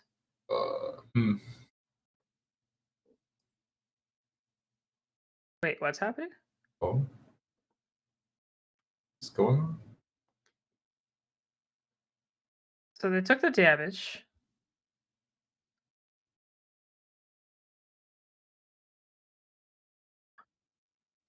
So time was called in the round. Time was called. 10 minutes have passed. So since Sea Slayer is at less damage, Sea Slayer is now our winner of NOverTrigger, of this NOverTrigger tournament. Woohoo! Yay! We have a winner. Sorry, we were so focused on the game still going. We were expecting like a stride from Grand Blue. You know, we were expecting a lot of stuff happening here, but the time was called. So the Sea Slayer is our winner. So we do have our first place champion for the NOverTrigger tournament. Congratulations! The very first time someone has won without OverTriggers in the past 2 years since OverTriggers have been announced. Kind of crazy to think about. Yeah. Wow. Okay. Well, that's awesome. We made it through. That was I was like over here. I was thinking. I was like, all right, Grand Blue players got a stride. We're gonna do all this and that, and the game's over. Already, but yes, in tournaments, being more conscious of the time really separates an experienced player from a less experienced player. Yeah, it's a little unfortunate, but you know there was kind of a lot going on back and forth. The first 2 games went for a bit too, so. Yeah, I mean, I feel like it's only natural with Grand Blue in the mix. Games do typically last a bit longer than usual. Yeah, that is very true. You go to time a lot more than you want to, and it's nothing you can really do about it. It's just how it is. But yes, to everyone watching at home, maybe when you're playtesting, maybe try practicing with time in mind because in tournaments, it's a lot of pressures on where you're called. Yeah, and you also want to keep in mind, especially if you're playing decks like Bermuda Triangle, you know those decks also like Highlander do take a while to go through. So you want to, so it's good to have a timer to keep track of this kind of stuff. But yes, thank you all for joining us today. This NOverTrigger event was a lot of fun to actually commentate and talk through. Yeah, congratulations to Sea Slayer for being the Steam Maiden champion. Woohoo! Very well played, very well deserved. Or being the Vision champion. No OverTrigger. NOverTrigger champion. Very well played. I think we saw a lot of amazing matches today in top 8. So a lot of very well, I guess, like the skill leveled plays. So I feel like most of the opponents really knew what they were doing going into a lot of these matchups. They kind of made a lot of decisions. So there's I learned a lot about Grand Blue today. That's for sure. Congratulations. Maybe you'll join the Grand Blue world one day. I used to play Grand Blue in the past, but I don't know. We'll see if I get back into it. Do it. Peer pressure. Peer pressure. There's still quite a few that I have to live up to, so. Peer pressure. Oh my god. Peer pressure. Oh boy, I don't want to be the stupid Grand Blue player. He says this, and then a year, our next BRO champion, Megatrick with Grand Blue. Do it again. Watch me do it again. Becomes the Grand Blue master. Who knows? We'll see next year, that's for sure. But it's all good. Alrighty, the voice in our head isn't talking to us, so I'm assuming that we're probably ending it here. So we're good. All right, guys. So thank you so much for coming out and watching both day 2 and day 1. Thank you to Notorious and Toku for commentating day 1. I hope that was a wonderful experience for you guys. Hopefully we'll see more of these types of things in the future. You know, they're always really fun and all that kind of stuff. So thank you for coming out. Thank you for coming out today, seeing me and Megatrick. Thank you. Any final words? Honestly, this is my first time commentating. It was a lot of fun, and I've had a lot of newfound respect towards commentators. So you guys, let's go. Thank you all for joining us today. It was a lot of fun. Alrighty, well, that's it, guys. Till next time. Take care. Bye.